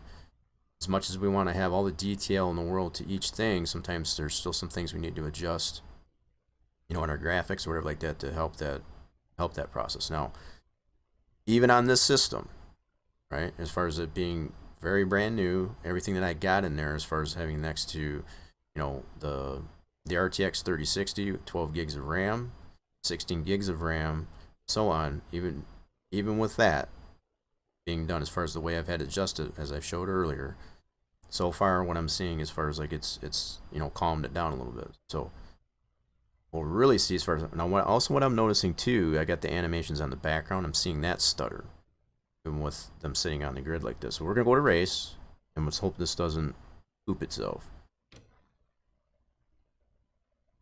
I actually started it over, but here we go. Yep. See, it's still, even with this here. This is what I was hoping would not happen. We're still staying in the double digits, but see all that flicker as far as the poly tear and whatever. This is not to mean that there's a problem with the track or the mod. It's just this combination here. This is not going to be raceable. You can't race. Now, as the cars move away, I'm actually gaining frame rate, right? But as far as to be able to race into the field there, that's going to be unraceable. Anything below 30 frames is going to be unraceable. So what I might end up having to do is I'm going to start this race session over, and I'll adjust some more settings in my graphics just to see if I can get this to balance out. Again, I want to reiterate, this doesn't mean that there's a problem with the track and or the mod. It's just a combination of the two. Probably, this would probably happen much the same as James was in here last week. He had pointed out that, in fact, let's do this. I'm going to go ahead and retire. We're going to at least watch these guys go around and go live. Go to the pace car, watch this live, just so you guys can see something at least. So I'm not going to be able to race it, unfortunately, because of, you know, the frames being so low. But I can probably make some further adjustments to at least see if that'll help, you know, balance it out a little bit. So what causes it? A lot of it, you know, if I hadn't made it clear enough, I guess, yeah. So as far as just having all that detail. You know, the amount, even with as much reduction in amount of polys and verts, and, you know, just having too much poly weight, I guess, to even like something simple as the pace car. When you add anything with all that detail multiplicity, it creates instability, right? So just as I was saying, just as the pace car is parked here, you see all this foam that's in here. All those are all 3D individually modeled, right? So that in itself creates more detail. You know, there's more poly weight, for lack of a better way to put it. All of these things combine along with this very detailed mod that we're running on. I'm going to go put this on the field. You know, what we're witnessing as far as this, you know, the poly tear that I noticed on my vehicle as far as being on the grid there, it's too much for even this game to render. So it's like, what do we do to help balance that out? And you can do one of two things. And usually it's a combination of the two. So you either have to continue to reduce the number of polys in what you're building, either from the track level or the mod, right? Regardless of which one it is. Or you have to change your graphic settings to help, you know, allow it to play nice. As I've done so far, as far as like I did turn some things down, I was trying to keep it still relatively high in the settings, but obviously that's not enough. So, but as the other point that I was trying to make is the fact that Racer James even had mentioned last week, as far as to run this mod on even the original Pappy tracks, this particular mod that we're running right now as we're watching, he was getting low frame rates, and we did not necessarily get what his graphic settings were at, if he had them to extreme or higher or whatever like that, or if he has many adjustments. So, but it does make a difference as far as what you've got those set at. Yeah, so even like what Torch has mentioned there, well, even like the yeah, so like all the interior walls, that's all models, that's not geometric. But it's regardless if you're doing it from the geometric level as far as adding walls from the geometric level, or the, you know, just the 3D model poly level, you're still adding poly weight, because even the geometry of the track has poly weight. And by poly weight, I'm saying, like, if you were to export the geometry of the track, put it in a 3D modeling program, you would see exactly what I'm talking about. You know, so you have to balance that out well enough. I guess we can't take a 3D model, you know, for this sim at least anyway, there's no way to take a 3D modeled track, for example, and be able to put that in a sim. the sim would just poop itself.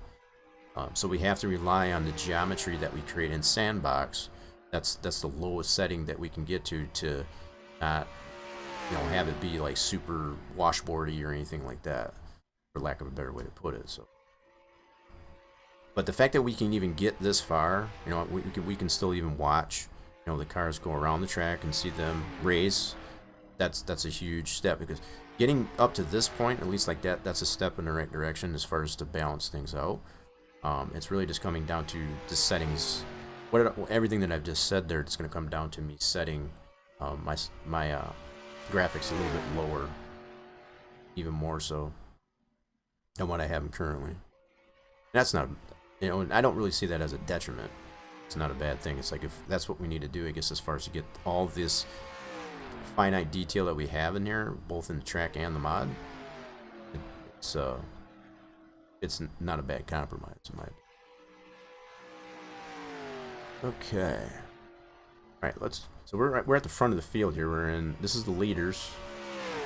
Let's pan through here. Let's go towards the back end of the field here. So this is the 41st car. Pretty cool Tide Ride, fictional race car. At 40th, 39th. Let's go right through the field here. Yeah, see, again, what I'm noticing is I'm not seeing a whole heck of a lot of deviation from that race LP, and that's why I left that race line on, that painted line that you see on the track. So, if, you know, it just seems like too much like slot car racing. So it's like, one of the things that I would consider to adjust would be the AI line modifier and or the aggression line that's in the track INI, and that would help to be an effort, I guess, as far as to get them to, you know, race a little bit harder. You know, you can even go so far as right at the race setup there. These are set at 95% opponent strength. I could probably even go a little bit higher. I can go closer to 100, and that might change their attitude, I guess, a little bit as well. But there's a lot of, you know, adjustability, even this in an old sim like this, to be able to get the result that you're looking for. Right, older mods do, and I'm not taking any away. Like I said, I'm not taking any away from what Cosmin and his crew, I guess, over at Splash and Go did with this Manx mod. It's a fantastic mod, but it does have, it's pretty poly heavy as far as it's just fair. And a lot of the mods that they did out there, they'd done them right, I guess, as far as to add a lot of detail to it, as much as they could for what the sim can handle. But it does sometimes require just to adjust your graphic settings to, you know, take advantage, I guess, of a lot of that detail is all.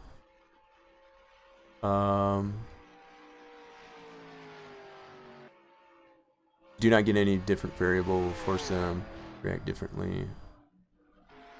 Yeah, so that's what I was talking about. Yeah, so the there are lines in the track INI, and I'll go through that.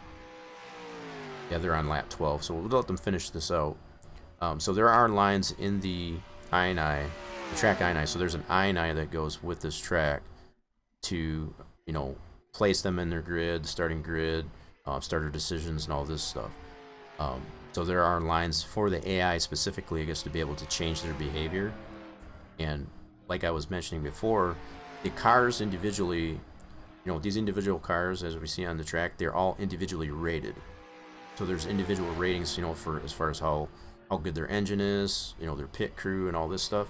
So that's going to take a lot into account as far as how they respond to.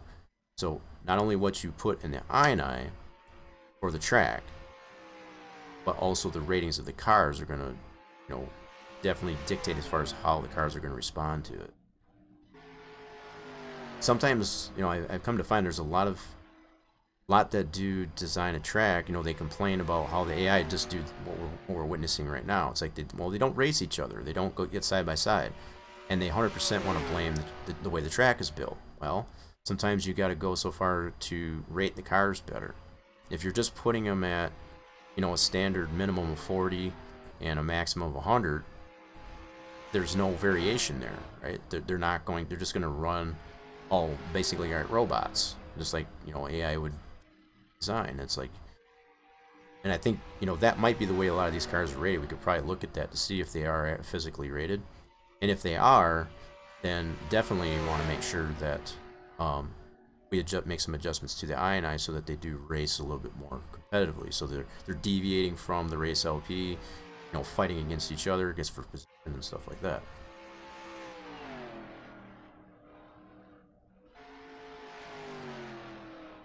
That's probably one of the things I'll look at it once this session's over. They only got one more lap. We're on the last lap here. Let's go to see who's the leader yet. Let's see, do I have this set up on? I don't think I do. Yes, I do. So who is the leader? I'm already out. They're showing me. Oh, I'm out. Let's go up the list here. So we got the 33 is leading right now. Let's go.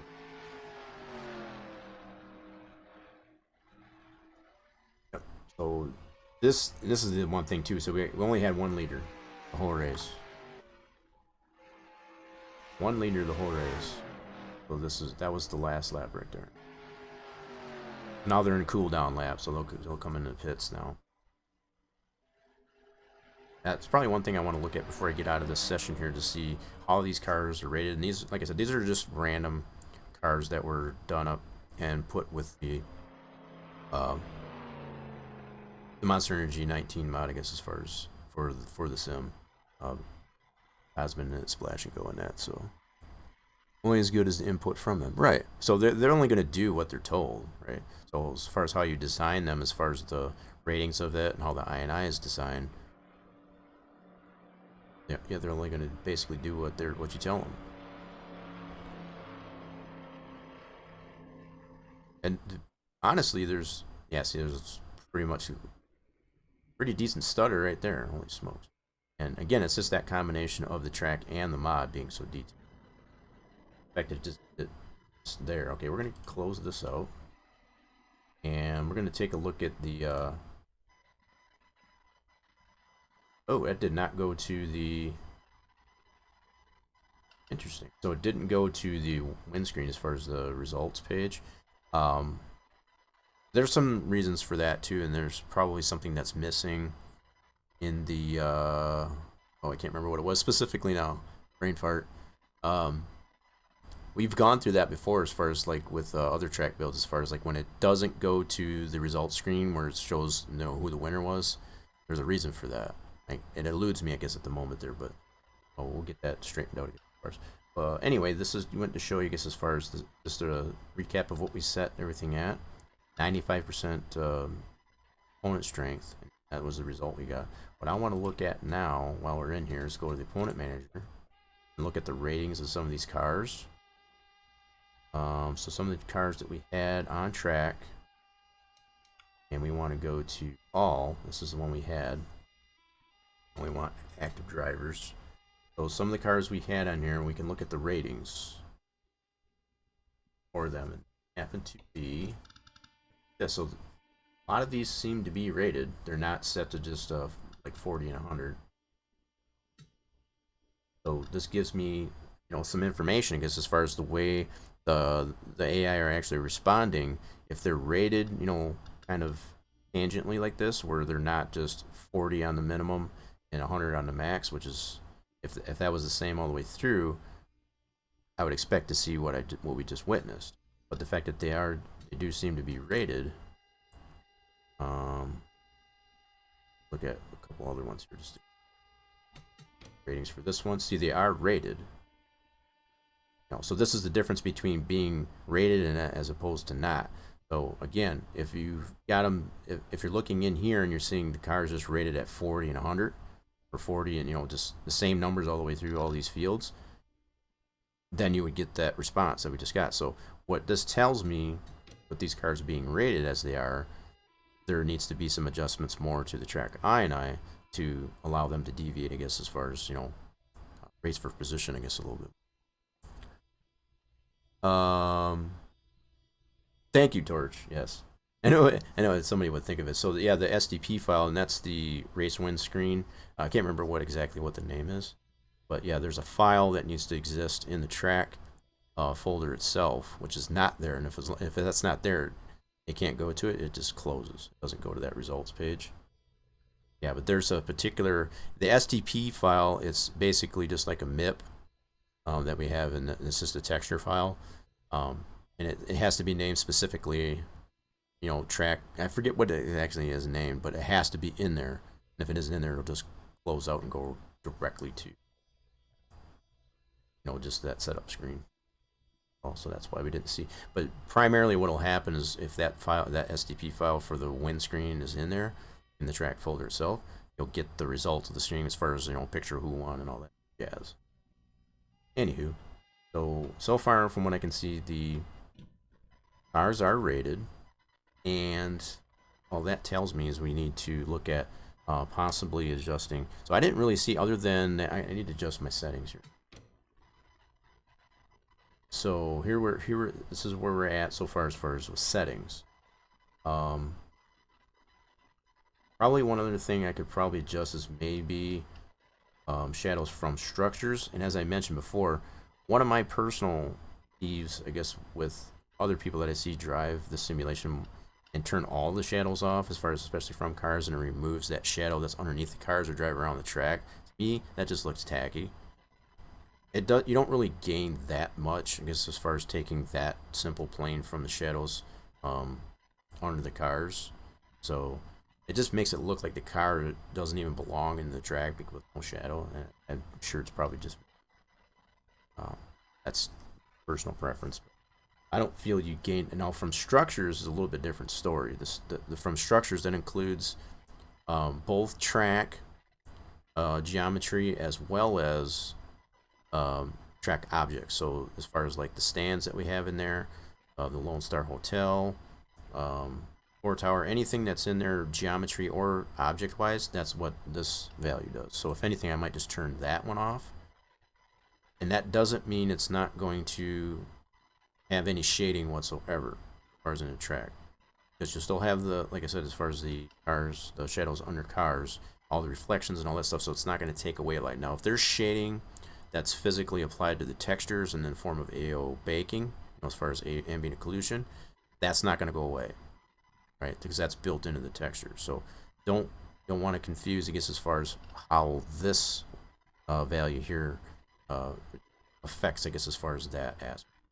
So I could probably gain quite a bit, I guess, just by turning this value off. So I'm gonna do that, leave everything else the same, do it done. And then what we're gonna do also is look at some of the INI, or the AI INI settings. So let me switch this over here real quick. Actually, we need to turn some music. Get some. There we go. All right, so let's take a look at some INI settings as I was talking about. Track win STP. Oh, you're lucky you were able to put that in there.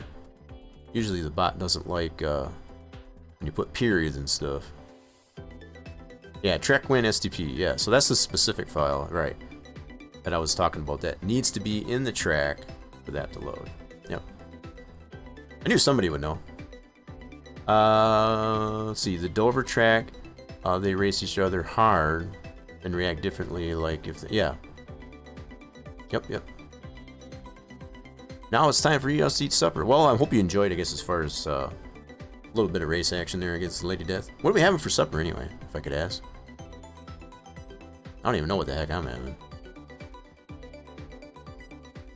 Alright, so yeah, we're gonna get into some track INI editing here. We're gonna take a look at that. Now that we know the cars are rated, like I said, it really just comes down to adjusting some of those values. So let's take a look at that. Let's go like this, and let's bring it back over. Okay, INI settings. So I got that INI up here. Now I just went through that really quickly to make sure didn't have any problems with that. So we had that little bit of an issue, because as far as having some funky characters in there, definitely want to make sure that you don't have that as far as where they don't belong, because it will not work in the sim, as it demonstrated earlier. Oh, you having pizza? No, man. Pretty good. Are you having DiGiorno, or you haven't ordered out? Is it delivery, or is it DiGiorno? You have a good night there, Lady Death. Hope you have enjoyed the pizza. Store brand. Nice.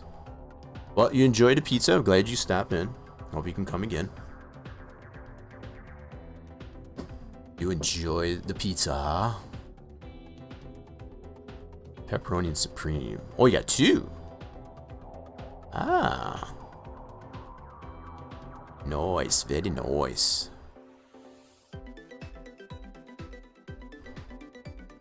Yes, absolutely.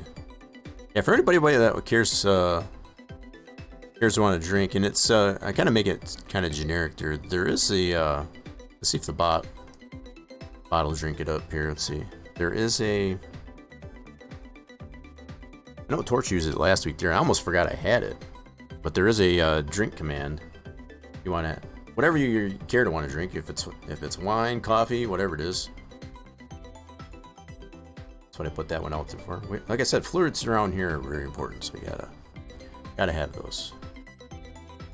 Gots to have those.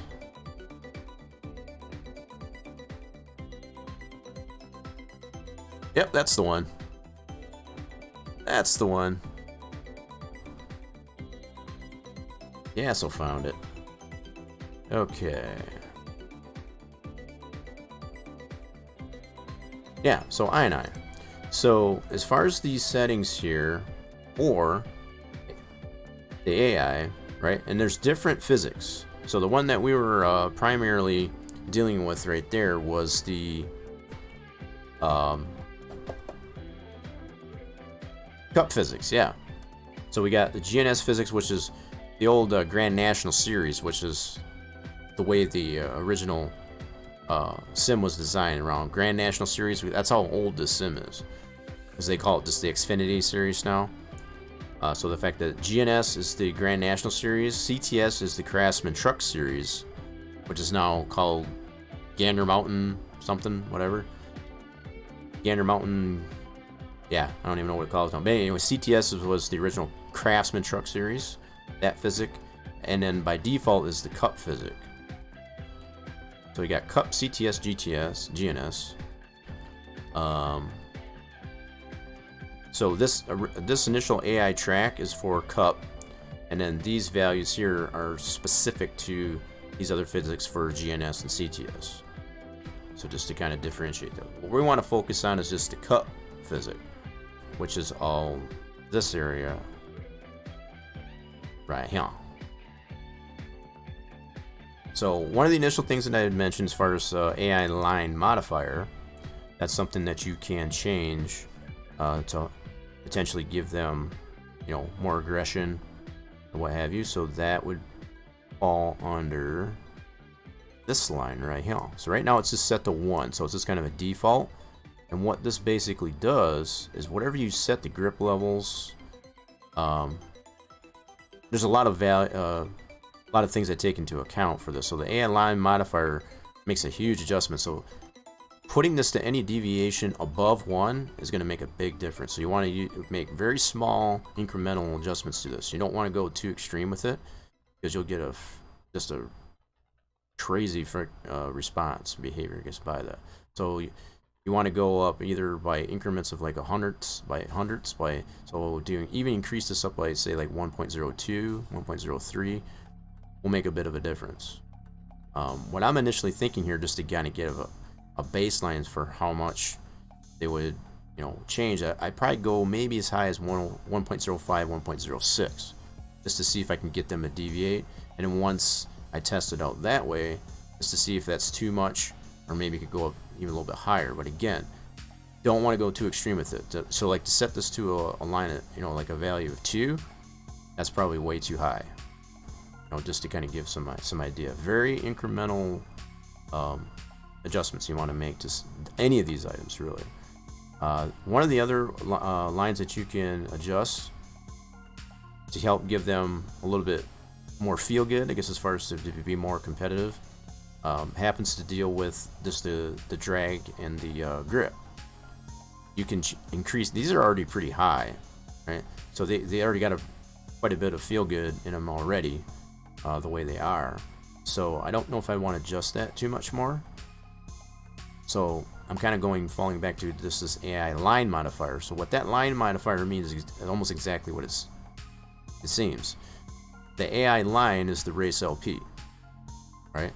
So any value above 1 right, is what will tell them as far as like, I want you to deviate from that line.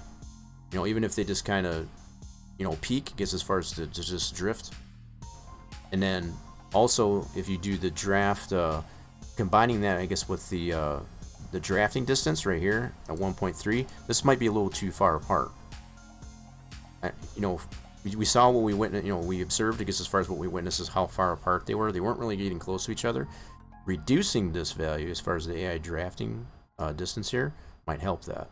It'll help them race a little bit closer to each other.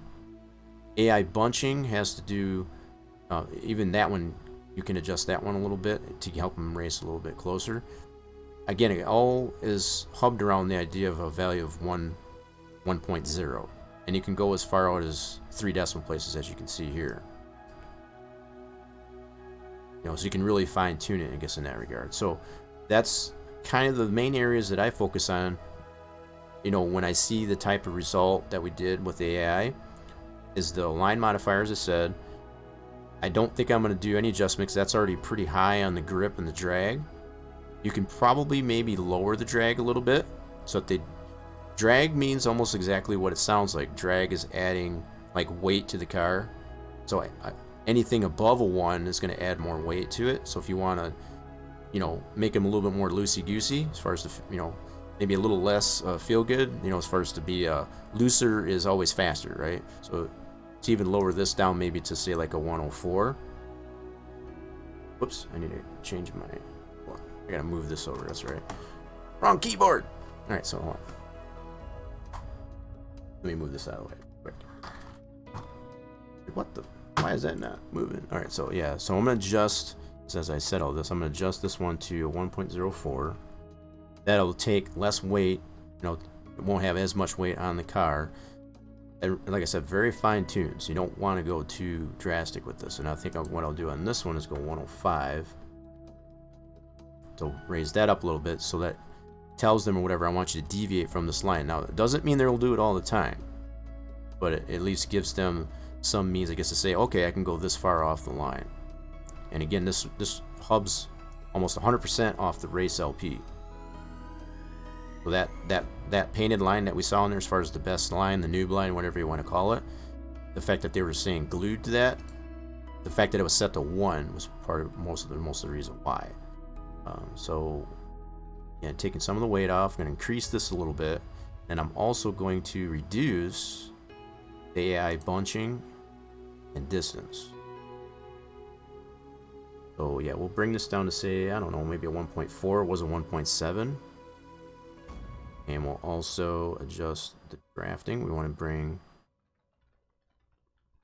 I'm almost thinking maybe going less than 1 on this. That might be a little extreme. 0.7. I might even put this, I'm feeling a little bit daredevil. I'm gonna put this at 95. I'm gonna have these, I'm gonna see what kind of result we get on this. This is a little bit of extreme as I do this here, because we're going less than 1, so that's gonna put them a lot closer than what we saw them. A lot closer, but that might be too close. This is at 1.3. Let's put this one. I always like to keep these, you know, the same goes up here, I guess, with the grips. You don't want to have them be the same value. You want to have some deviation, you know, some separation. I guess that's probably a better word, I guess, as far as from those. You don't want to have them all the same. That's just, you know, you're gonna get, if you put a lot of those values the same, you're gonna get much as what we already witnessed. You know, they're just gonna be like zombies as far as just following a straight line and not really racing each other all that much. So, you know, whoa, there's a jackpot. I saw that out of the corner of my eye. J-Rock computer, right? Is that Torch? It was Torch, yeah. So there's our first jackpot of the stream. Nice. GG's, and that's the low end jackpot. 300 units of fluid. I guess if we're getting the sad faces there. The middle one is you get all 3 the red guy. And the biggest jackpot is getting all the Mr. Robots. That's the 1,000 units of fluid. So just to kind of give you some idea there. So yeah, there's our first one, I guess, for the stream. Pretty cool. Fantastic. Alright, so where was we? Drafting distance. So we put this in 95, so I think I want to go, was at 1.3. This is at 95. I might even go like, I had to go too low.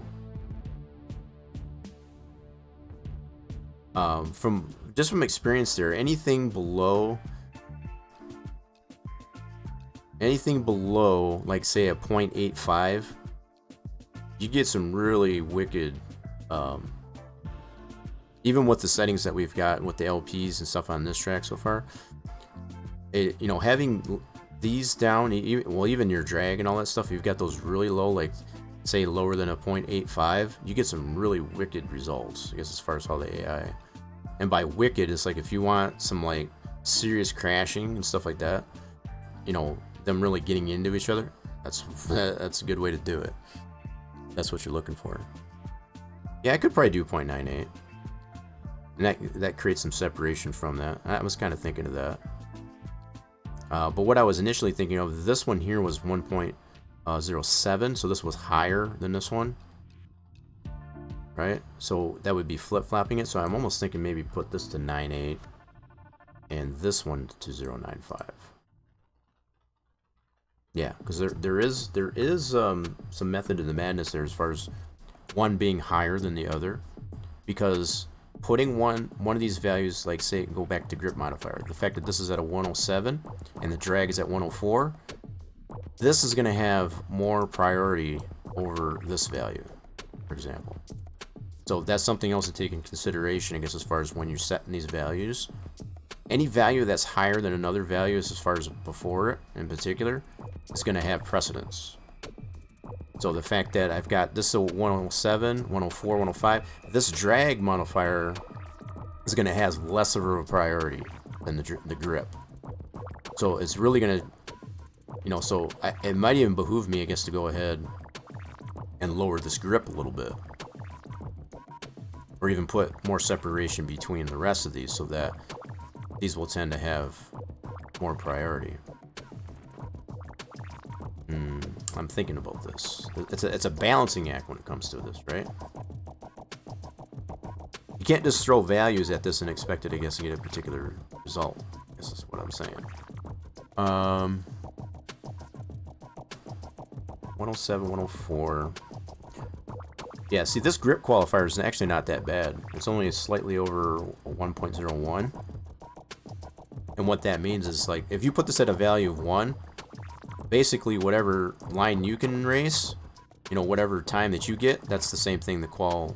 And again, it falls into place, I guess, as far as the way the cars are rated, too. So if the cars are rated, like we've already witnessed as far as prior to getting out of the sim, that's going to take into account. So the fact that this is only slightly over a value of 1, which is slightly more than this record, either the player record or even this record, that's not that bad. They're just flat out kicking my butt. I guess I need to race it better. Is what it basically boils down to. And that's fair. I mean, that's a pretty fair assessment there. I don't have a lot of experience, I guess, with the track, especially with the new configuration. So, in the fact that they were at a 95% opponent strength, it falls to plate. That seems true. That seems fair. So 107, 104, 105. I kind of almost want to put a little bit more separation. So as I was saying, any value that's previous, I guess, to, and this doesn't mean that you have to have all these lines in the same, in the same orientation. You might see tracks out there that have, like the line modifier before the grip modifier. That doesn't matter. What really does take into account is, like I said, as far as like the separation that you have between each of these values. Whichever one is higher is obviously going to have more precedent, as far as like more strength, as far as more overall weight, I guess, as far as the other values. So the fact that the way this stands right now, the grip modifier, and this takes into account all the grips that you apply, in this case, particularly to the cup physic, which is all this up here. All that does is it's like a multiplier. So whatever you have this set to, anything like the concrete grit is going to be times by, in this case, 1.05.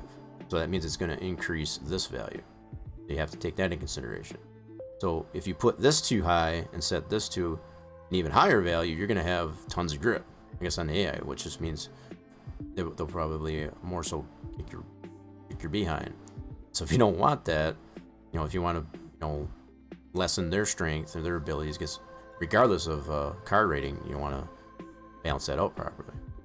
So, I don't think you know, this is pretty reasonable. I pointed that out last week too, as far as like this is not all that unreasonable, because as far as have the asphalt grap at a value of 1, which takes into account that you're not changing the default value that asphalt has in the sim, having a value of 1.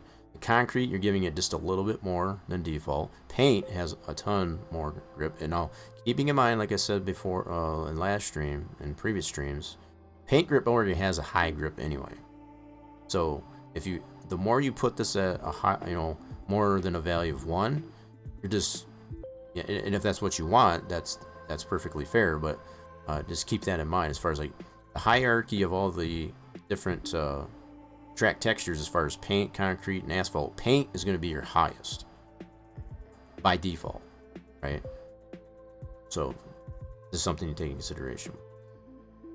Now, like we witnessed last week, as far as like there's not a whole lot of areas of the track that have paint grip.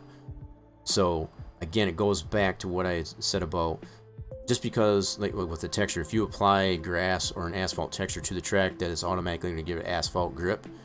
Not true. You got to define that in Sandbox as far as like what, you know, the way that texture responds. Same goes for the grips. If you don't put the values in here, even if you just go ahead and put the value in here, if you don't have this applied anywhere to the track, it doesn't mean squat. So just putting it into the INI doesn't mean it's going to give you that grip. You have to physically apply it to the track. So yeah, and I'm not, you know, knocking as far as the way you've done it. I'm just saying there's things to keep in mind. Just by adding those values to the line doesn't mean it's going to be in the track. Without physically applying it. So how does that change how the game react as far as frame rates when it changes the variables? This has nothing to, what I'm adjusting here has nothing to do with frame rates. The only thing, the frame rates, you know, it's like that would come down to just how the overall items in the track are designed, which as far as I'm concerned, the way Torch has got those designed, as far as like the keeping them a low poly weight, he's done as, you know, as best he could without, you know, taking too much detail out of it. So what it basically comes down to is, you know, just to reiterate as far as what I was trying to explain, it comes down to the graphics. You know, the graphics and what you set your graphics at. So when I turn those shadows off, as far as from structures, what that should do is it should give me a more balance, I guess, as far as in that, on top of all the other settings that I had in there. So I've got still quite a few of the options in the graphics still on.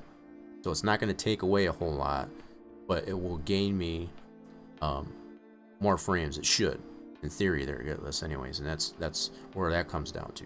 So, but if now let's just put it into perspective. If you're building a track that has a lot of poly weight, and you can check this, you know, the way you model your items. I don't have. Let's see, do I have anything open here? I do, in fact. Now that I say that, I've got this this item here loaded. So let's say, for example, if you were to try all this LiDAR, for example, you know, let's just say this is your entire track as far as your poly weight. All this information, I'm gonna highlight that. So all this is that's white like this. These are all individual polys. I mean, and it's so dense because it's so white. It looks like snow. It's even, my system here is struggling, I guess, to render all this. But if you were to try to put this, if you were to put all this into there, you might be able to run it, you know, as far as to put it in the game. But by not reducing a lot of this poly weight, you're only adding insult to injury, because you're adding a lot of frame rate loss by adding all this poly weight, I guess, to objects. That's, oh shoot, you know what? It's saving. I forgot I had the autosave on this one. I forgot. Oh crap. I forgot I had this loaded still. I was in the process of, you know, seeing what I could potentially create, I guess, for the track. I probably won't get into that, right? We're already better part of, but I had this open here. I forgot to turn off my autosave. So it's been autosaving. Nice. So I got probably probably a good 3 gigs of save. Because it saves 3 files every, I think I got it every half an hour or something like that. So I'll have to clean that out. I'll do that later. Shoot. Let me turn this off here while I'm thinking of that. Usually when I load this, scenes like this in here that have a lot of poly weight into it, like I've mentioned, I don't like to have the autosaves on. Simply because these are pretty chunky. This is next to half a gig, I guess, of information that's just in this one scene. The fact that it's got 3 files. So we're talking a gig and a half of backups there, if you want to say that. I'm going to turn this off here, though. I forgot I've had that on there. Whoopsie. Yeah, so the fact that when it was not responding there, it was doing an autosave. It goes to show you how... But anyway, hopefully that explains, I guess, a little bit. Like, you know, if we were to consider here, and I can do even just a small section of this here, of the LiDAR, just to give you an idea of how many polys are... I got 2 objects selected. How did that happen? Let's see here. Second, I want to get just the LiDAR. There we go. So I'm going to take this a small section and select this of the LiDAR. Just the LiDAR, nothing more. And get a sense of how many polys that are in just this small section. And, whoops. Gotta get into this. Oh, man. Hold on. Come on, don't crap on me there. So let's do this. So we want to go polygon. Come on. Come on, I turned the auto saves off. There's a lot of information in here, I'm telling you. Even with the system I got. Come on, go to polygon. I'm going there. Oh crap. Don't be crapping out on me, dang it. It wouldn't be a big deal. I mean, I don't need any of that. I haven't done anything to it, but what the frick are you doing? I have no idea what this is doing. Might have to close this out. See, that just goes to show you how much information is in this thing. This LiDAR by itself is about a half a gig of information. It's a beefy boy. And this is not even one of the more detailed scans of the track for that area. Oh my goodness, this thing is just crapping all over itself. I might have to close this. I mean, I didn't really do anything in there. I had it open in anticipation of doing something. Good grief. Wow, I can't even close this stupid thing. Hold on. Give me a second. Anyway, if I was to highlight just one section of this in here, we're talking like tens of thousands of polys. That's the only thing, point I wanted to make here. And the fact that this thing is pooping itself here right now because I can't close it. This goes to show you. There's a lot of... Let's see if I can close this. Don't really need this open anyway. Yeah, let's go ahead and exit. Had this open the whole time. Do not save that. I can always open that up. Session. Anyway, only point that I wanted to make there, like I said, as far as I was only to highlight just that white model there of the LiDAR, which is based on LiDAR cloud point data. If I was only to highlight one segment of that, we were talking tens of thousands of polys. That's a lot of poly weight. If you were to try to put that in all in, you know, even any sim for that matter, regardless of Ender 2003, that's a lot of poly weight. If you don't try, you know, take an effort, I guess, to try to reduce that, right? Then there's all you're doing is creating a frame rate loss.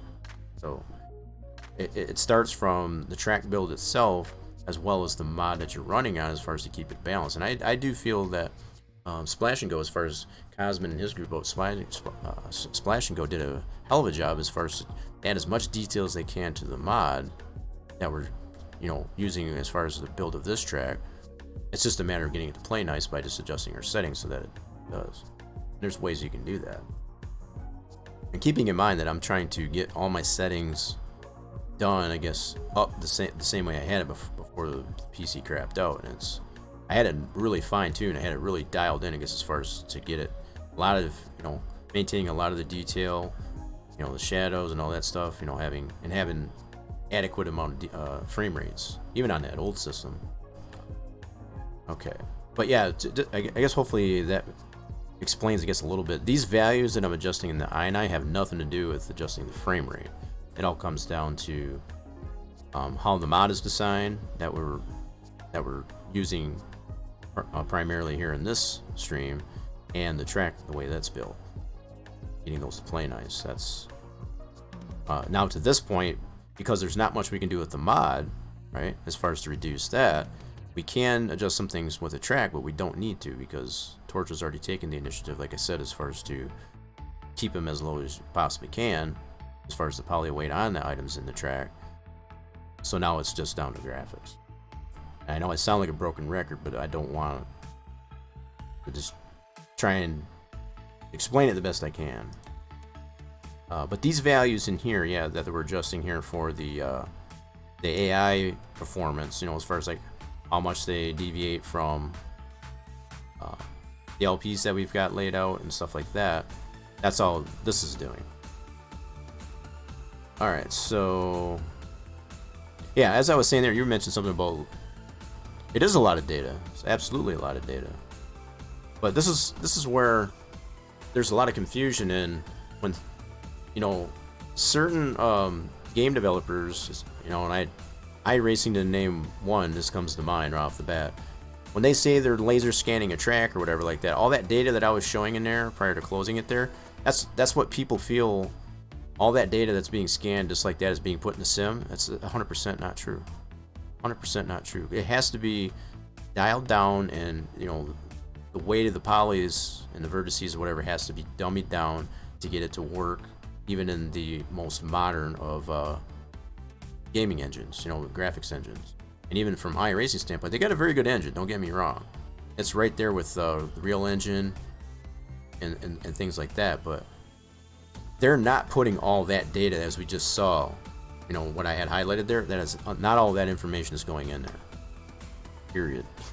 I don't care what people think, and that's the way they tend to sell it. And that's one of the things that bugs me about it. So yeah, Torch, you were suggesting as far as to lower the grip. I don't really think that's necessary. I think these grips are fine. On the paint grip, maybe. But as I was mentioning there, from what I saw in the track, you don't have any paint grip in the track. Most of it is all asphalt and or concrete. So that's the only one I would consider to change if you had that applied. So where these are at, as far as the asphalt being 1 and this being at 105, those should be perfectly fine. If nothing else, what I would do is on the grip modifier for the AI at least, I'd probably lower this here. I don't know, maybe that's what you were suggesting, but this is where I would consider. So I would probably put this at, say, instead of a 107, I put it at a 102. And then that would create a little bit more separation between the drag, the line modifier. Obviously we want them to deviate, and so the line modifier will actually have more precedence over anything else. You know, so the hierarchy of this, the way this is designed, is they'll tend to deviate from the race LP, right? First. Second would be less weight on the car, so that gives them more speed to potentially pass. And they got a little bit less grip, so it won't be like an instantaneous, you know, once they deviate from the line, you know, using the line modifier, they won't immediately pass somebody.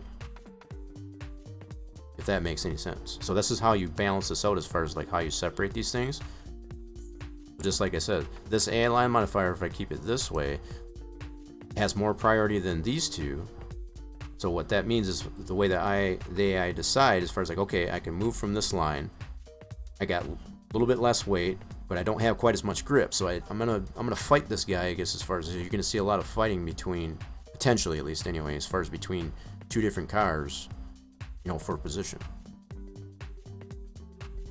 Hopefully that makes sense. And then as far as the bunching distance, they'll race a lot closer to each other when I lowered these two values. So pairing this information up down here with the bunching distances, both in drafting and bunching, and these values, it's going to make them race a lot tighter and potentially, you know, get into each other a little bit. Hopefully we're not causing a wreck. That's the whole thing too. We want to balance that out well enough and whatever, so you don't get, you them to get too close to each other to the point where they wreck each other and you get caution after caution. That's something else to take in consideration. If you don't want a lot of cautions, you want to be careful on how you balance these out. But I think also the fact that I've got as much separation as I do between these and these values in particular, that's definitely going to help. There are other values in here that definitely come into play too, like the slip curve has to do with how much do they basically yaw, for the lack of a better way to put it. How far does the rear end of the car in comparison to the nose yaw, I guess, as far as going around a curve. Generally what you want to do on this is to have this well under 1. If you put it at a value of 1, in a lot of cases for as far as the radius of a turn, what that's going to do is you're going to see, just like we see in the pits, as far as how they come out of their pits, it's going to be very noticeable, I guess, as far as how they're pivoting on the center of, their center axis of the car, the middle of the car. You're going to see them yaw, and as far as it's going to be a very noticeable angle that they go through the corner. So definitely keeping this value of the slip curve on especially a track like this one lower than 1 is where you want to have that. That's just something else I think of as we're going through all these values. So that should definitely be fine. The way we're seeing when we're going around the track and not yawing out as far as to pivot obscurely, I guess, as far as through the corners there, we've seen that be pretty successful. So now that you've changed it, how does it apply to the game session? And how do you have to test it? Okay, so once I do all these changes, I save this track INI, and I have to put that back. Now I just got this in an edit folder, a track edit folder, which is separate from the game track directory. So as far as the game itself, the sim itself, and I keep that. There's a reason for that. If I screw up and I save the file, I always have a backup in the game, and I can always spit that back out as far as like put it back to where it was, as opposed to doing an undo. And I did that earlier, actually, as far as like I got the new INI from Torch, and then we had some errors with that. I was able to revert back to that original file that I had so I could correct it and get the information that so it helps to have backups. So keeping, not working with your track just in the sim track directory, for example, is going to be a huge benefit for you in the long run. I've said that plenty of times before, and I'm going to keep saying it. Keeping that stuff separated is going to help you in the long run if you're going to get into this type of thing. It'll save you a lot of headaches, as far as it'll be like, well, shoot, now I don't have anything to fall back on because I did all of it from one directory, right? So anyway, I feel like I'm going on a rant, and I don't want to do that, but it's like, so yeah, basically all it comes down to at this point, all the changes that I made, what we just gone over, I saved this file, and again, this is in our track edit directory. Now I got to bring this over to our game track directory, as far as the sim track directory, and be able to test that in the sim and see what kind of response we get. Okay, so go ahead and get this over. This is in our track edit folder. Let's move this over now. A lot of the stuff you probably won't see because this is all happening on the other PC, but you kind of get the drift as far as all I need to do is move that over from that directory over to sim so we can test it out. Okay, that's our game track directory, so we need this one. Yep, this file, and copy pasta. And yes, I want to domains. Alright, so that's all moved over. All I did, I know I didn't show that, but all I did was just copy this file right here over to the game track directory and have it all done. So now we can go back into the sim. Let's switch this back over here. Go back into the sim, we'll try it out. I'll try to go through the whole motions again like I did as far as, I'll go ahead. I'll probably just start from the tail end. I probably won't even worry about qualifying this time because obviously they're kicking my butt. I need some practice on the track for sure. But I'll try to go through the same things now, keeping in mind in the options. Before I got out last period there, I turned off shadows from structures. And that's not going to take away any detail from the actual buildings if it's got the built-in shading, on the texture of the building. So if it's got like the AO baked shadows on it, that's not going to go away. So we're not losing all that detail like that. Now, if we had things like, say, light maps or whatever, as far as, I'll use Dover as an example. That comes 100% to mind. You know how it's got the shadow that comes when you go under the bridges for the Dover. If you have this turned off, you won't get the shadow on the car. So there is that. But this is in an effort, I guess, to see how the track is going to respond using this mod with the track. And hopefully all this will balance it out by just turning this off. I want to keep this one on here, as I mentioned before. This one takes the shadow that's under the car, that actually casts onto the track, for example. And we don't want to take that away, because that just makes it, I don't know. To me, it just looks weird, I guess, as far as no shadow under the car, under the track. It's probably only my personal peeve, I guess, with that, but that just looks weird not having that. And you don't really gain that much in frame rates or whatever, shutting that one off. You do more with the shadows from structures than you do from cars. Alright, so with that adjustment, we're going back into single race. And we're going to keep it all the same. 95%. And let's do here. Alright, so we'll let these load up here.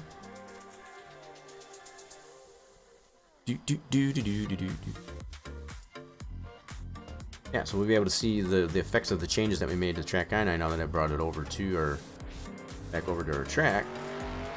Let's see how much they do. We might have to make more adjustments. Sometimes it takes several attempts, I guess, to get them tweaked and dialed in. That's part of the process. It's not, you know, necessarily a one-size-fits-all. It's like, well, if I put this value, I'll get this response, right? Alright, what do we got? We got cars coming out on the field in here. There we go. Got a whole pack of them coming out here. Let's check them out. Same car set, whatever, that we've been testing, and that's probably a fair mention too. So it's like, if you're going to test a track, make sure you're using the same car set over and over again to make sure that, you know, as you're making adjustments, you're not changing the car set, because otherwise that can throw off as far as like the adjustments that you're trying to make to the track, because the ratings of the car, if it's a different car set, will be offset, right? So you want to make sure you're maintaining using the same car set every adjustment that you make to track I9 to get it dialed into the way you want it to respond. Don't change car sets with different car ratings. I mean, if you find a car set that, you know, gives you the result you're looking for, that's when you want to take into consideration what adjustments that you have in the track that make that possible. You might have to adjust the ratings of your AI cars to that, you know, what you've tested, you know, to another car set first. Don't continue to, I guess, to make adjustments to the track I9 when you get a result on another car set that has particular ratings. Alright, so far this guy's just gonna run by himself. I want to see. Yeah, this one's coming out here. Alright, let's see. We got two cars coming up on each other here.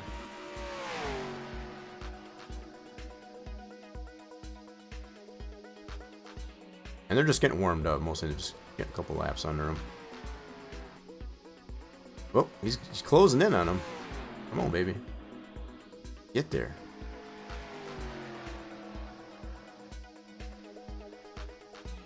Oh, come on, Bush. Yeah, see, and again, it comes down to the ratings too. This car here might have a lower rating than this car, so he might be able to. The car in front of him might be able to pull away from him because he doesn't have as much of a rating. Oh, closing in on this guy. Oh goodness, saw some deviation there. I'm getting around that 9 car. That's pretty cool. Granted, the 9 car was probably pretty slow, and he might have had a lower rating, but not too bad. All right, let's see. Let's panic around here. Come on, pass this guy. I want to see some passing, damn it. That's similar process for any systems, though. Always test other than the basic variable. So you always want to have one constant variable, and the constant variable in this case is having the same car set. Now, like I said, if you find a car set with particular ratings that give you the result that you're looking for on the track, then you really need to pay more attention to how those cars are rated based on the settings that you have in your i9. and set those ratings for those other cars, since I guess the same way. This guy's closing on him good. Come on, pass him. Got real close together. That was pretty cool for a second. I want to see some passing. That's all I want. Give me some passing. Let's try it some around the track here.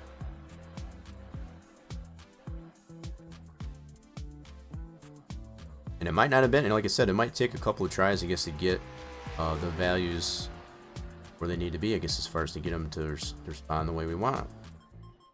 You know, just because we made one adjustment doesn't mean we'll get instant results.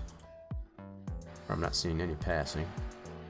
They get pretty close to each other, but not. So I might have to lower some of those values, you know, offset those, and create that separation a little bit more.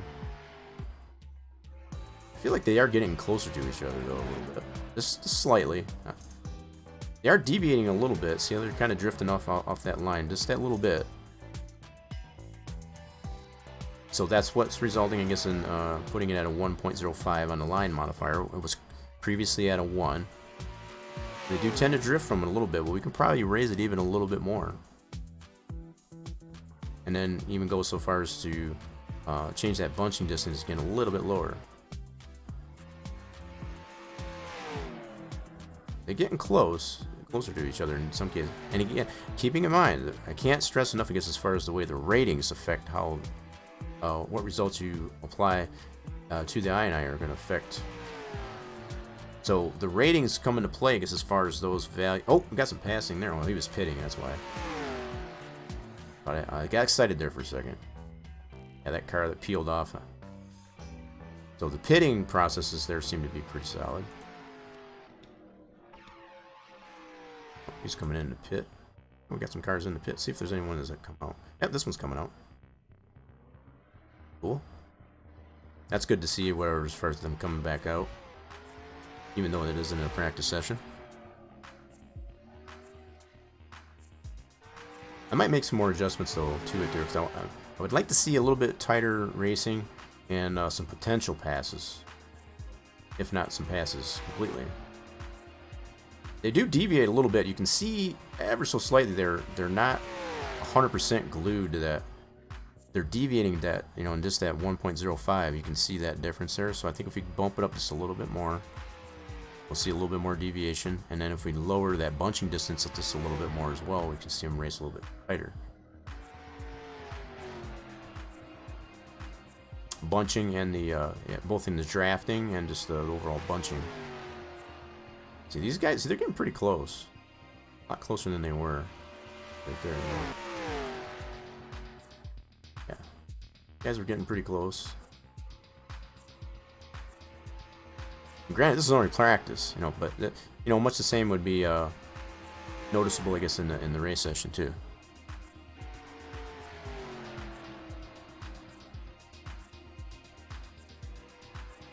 Getting some pretty good speeds too. Notice there too. So they're getting next to almost 190 going through the. Yep. Kind of drops off there a little bit. To be expected. Yep. They're going to slow way down to like 150, 160 going into turn 1 and 2. Yep. What is going on? What happens if we make the race max line lower? I mean, you can do that too.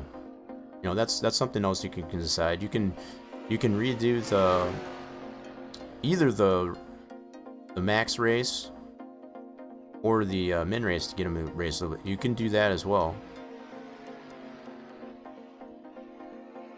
Definitely can do that as well. Now, keeping in mind, I don't have the reflap turned on, but yeah, we noticed from last session, whatever we had, as close as we had them there. But what I'm not seeing at all, I'm not seeing them deviate as much as I would like them to see, as far as from it. We need to get them a little bit closer to each other, because the wall offset, which determines, so you have to, the hit boxes that are on the car, when you set the wall offset to 100, that, when they get closer to another car, they can sense that, right? So once they get close enough, and by adjusting that bunching, as far as in the drafting or whatever like that, that creates that possibility then to pass and deviate onto those the min race and the max race.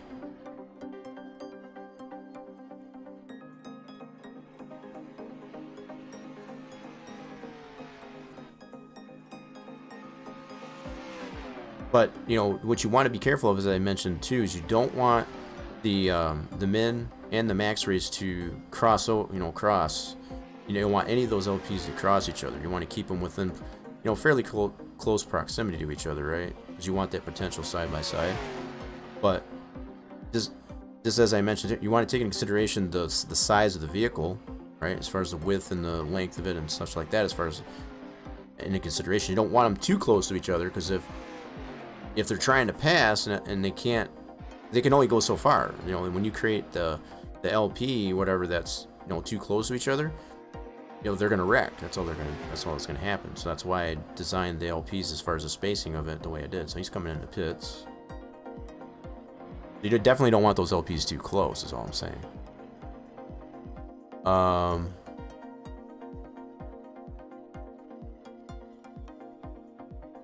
I think it's wide enough as it is, to be honest. You can already see that where the feathers, the edges of the groove are, as far as how spread out those are. I think those are sufficient. Let's see if he comes back out. See, we still got some. I'm gonna try and go into a race session. I'm just gonna start from the back. I'm not gonna worry about qualifying, and just see what happens. Saw a little bit of clipping there, I guess, as far as in the infield there. I guess so far it's not too bad though. Looks like he's gonna come back out. Okay, go back out on the track.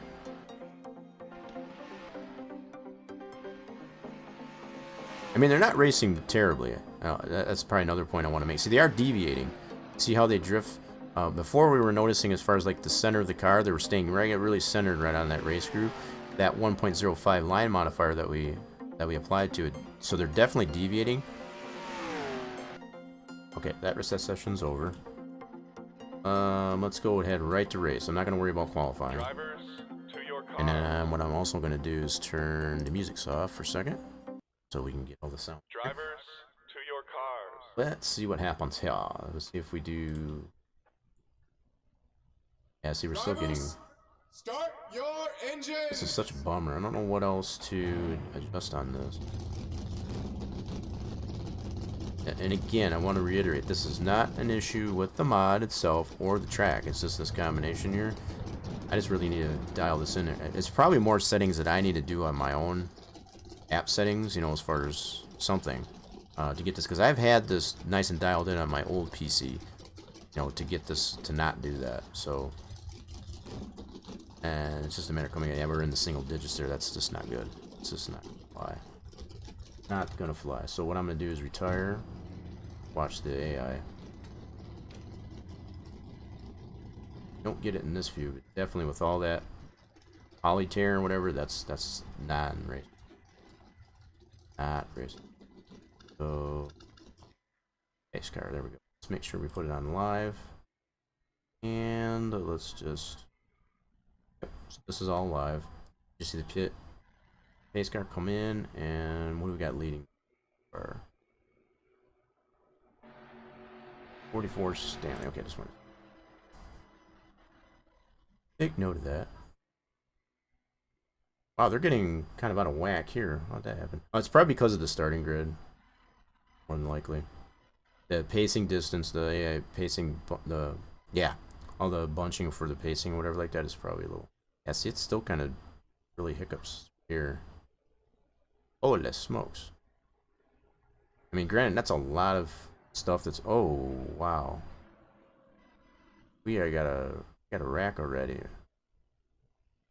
See, this is what I was saying. You probably don't want to have. And it might have come down to having the pacing, the bunching for pacing a little too close. Yeah, there's no collision on the pace car, by the way. That's why you went through. Yeah, we had a wreck there. See, and this is what I was saying. This is what I was trying to mention as far as like going too low on those could potentially cause what we just witnessed here. So we can probably scroll this back here. See, we had a huge wreck on the restart, initial start here. Back this up. And that's probably because I've got the bunching a little too close. I noticed they were getting a little hairy back here. Didn't notice that, I guess, in previous tests, and that's probably not a good thing. Yeah, see, they're getting way out of shape here. Might be a little too bunched together. Where did they actually wreck? See, and that was still in that restart zone too. That's just right on the tail end of. Wow, they got all out of whack here in the top here. But yeah, that restart zone seems to be still effective on the tail end of that restart zone. Right there is a green flag, so it was definitely just last minute. That's actually dialed in pretty good, actually. That was something else we needed to test there anyway. See if that restart zone was where it is. I think that's pretty solid. But frame by frame, let's go to the front of this car. Green flag's already out. You know, we kind of loosely placed this guy, whatever, to pull back here a little bit. So when does it actually come out? It's definitely before the end of that line there in the restart zone, which is, you want it. It's within that zone. Anywhere in that zone. So right there is when he brings it out. It's still within that zone. Yep. See, he gets it out right there. It's still in that zone. Starts waving it. Definitely before it. So that's pretty cool. Race in this mode. What I wanted to see back here somewhere that it really got hairy. Go back to, holy smokes. So the 9's out of whack.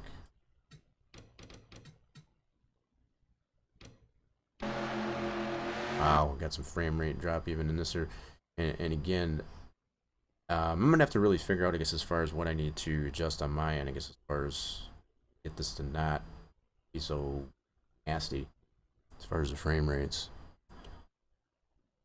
Yeah, but again, this comes down to the way I did the bunching, as far as the draft bunching and, you know, just the overall bunching, those two lines.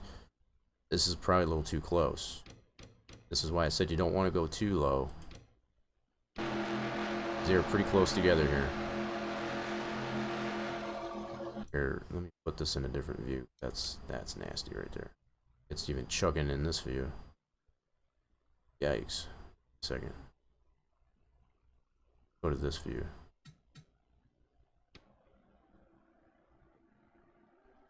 Yep. It did. So this is a combination. What we see here is a combination of everything that we put together, right? It's in helicopter view. See, look at how spread out they are. Look at how much they deviated from the initial starting grid. And we didn't see this prior to making all those adjustments. And this is like textbook, I guess, as far as what I would expect to see, as far, not necessarily in the starting grid. I would see like after they start, but see even before. Look at the deviation from that, I guess, already. Because as far as, now granted, this probably has a lot to do with the way the starting grid is set up, right? But still, we didn't see this. We didn't witness this as far as prior to all those adjustments to that. So I'm really, see, they start to deviate already. That's just going into turn 3. Back this up a little. So they're on the back stretch right here. See how close they get? Coming out of the back stretch going into turn 3. So they're nice and spread out. Start to bunch up right into here. That's what tells me that's a little too much bunching. So everything, again, everything that we've done with the line modifier and all that stuff, they're totally already taking it even before the start. That's not good. And, well, I don't know how the rest of these cars, like these cars in particular in question, are actually rated. You know, I only checked a couple of cars. But we definitely didn't notice or observe this type of reaction prior to making those adjustments. So what it almost makes me tend to think is I went a little too low, you know, too extreme, I guess, as far as on the adjustments. So when you see this type of reaction, that definitely gives you a clue as far as that's too much of an adjustment. So we got to make some more adjustments to that so that this does not happen. Basically what it comes down to. Oh, George's trying to give himself another shot there. You're getting a little, like, give it to me, give it to me, bot. Not giving in. All right, I'm gonna make one more adjustment here real quick. I'm already, wow, I didn't realize it's already been over 4 hours. We got a lot of stuff. I've been doing a lot of babbling, I know that's for sure. A lot of babbling. Hopefully some of the information, I guess, that I'm mentioning here is useful, I guess, as far as, oh, it's not all just babble, but it kind of gives you somewhat of an idea as far as like the process that is involved with getting the AI dialed in anyway. So by editing how an AI interact with each other, how does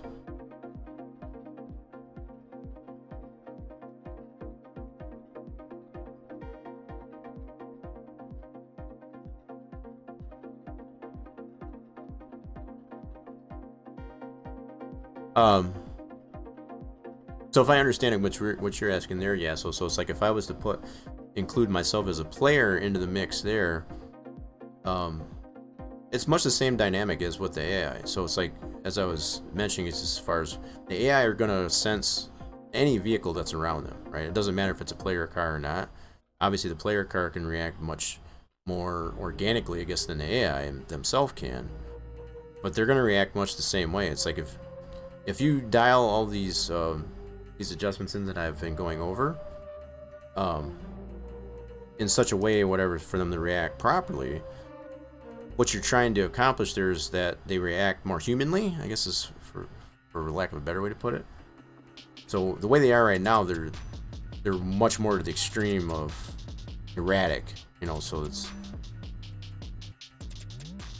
you know, and like even like Torch had mentioned there, it's like if, you know, you can go back and forth between, you know, adjusting the LP lines, you know, but you might be shooting yourself in the foot as far as like, because if you get them too close together in particular, they might get to another car, but as far as being able to make a smooth pass and not just wreck each other because the LPs are too close, then it may not do any good. You definitely don't want to put your LPs right on top of each other, right? You definitely don't want them to cross, and you don't want them to be too close together. Even with the AI line modifier taking into consideration, there's just, you know, you're gonna get much the same result we have there if you put them, the LPs too close, I guess. Yeah, definitely human players can definitely be erratic as well, but what this whole process involves is basically trying to get the AI to respond much the same as a human player would. And it's totally possible. It's just, it takes a lot of tweaking on these values, I guess, to get that to accomplish it. Now, the fact that this is an entirely new track build based on, you know, an initial concept, I guess, by other tracks that had already been built, it's like I was saying before, it's not one size fits all as far as like, okay, it's this size track with this much banking, I'm just going to throw these values at it and expect it to work. That's not how this thing works. It's not. You know, you have to go in there, you have to test it to see what kind of reactions that you get with the AI in comparison to a player or not, and, you know, go from there. And that's basically all we're doing at this point. But I'm going to make one more adjustment, like I said. See, I turned that one off. Let's flip this back over here real quick. Alright. Oh, wait a minute. I didn't, did I turn that off? No. Let's switch it back over to here. Okay, so what I want to do is make one more adjustment. So what I was mentioning as far as like, I think I went a little bit too extreme on the bunching. So so pacing looks good. 1.9. Whoops, I'm looking at the wrong one. So 9.8 and 9.5. That's obviously too low. So let's do pacing is 2.1. That's normal. The fact that they were already trying to get into each other before they even start, that's kind of not normal, I guess, as far as that's what I'm trying to understand. I must have too much, I'm possibly thinking that I've got too much separation between these modifiers here and the bunching. I gotta close that gap a little bit more. Let's see here.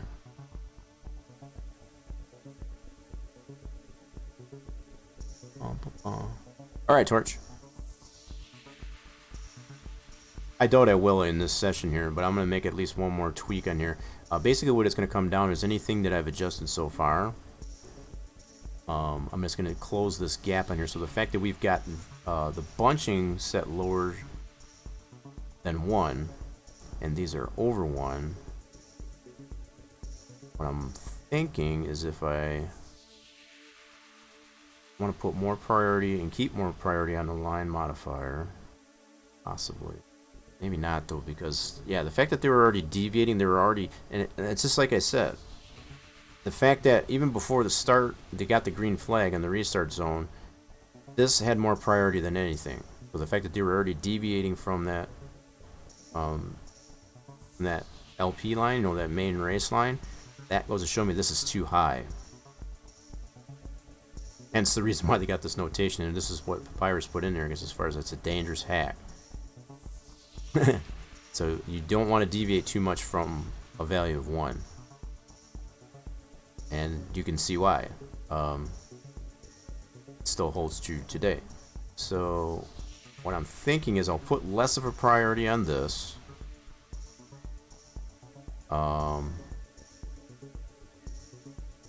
I'm almost still thinking maybe going this lower than 1. So I might go with 098. 098. That'll put that closer. Whoops. That'll put that closer to the bunching.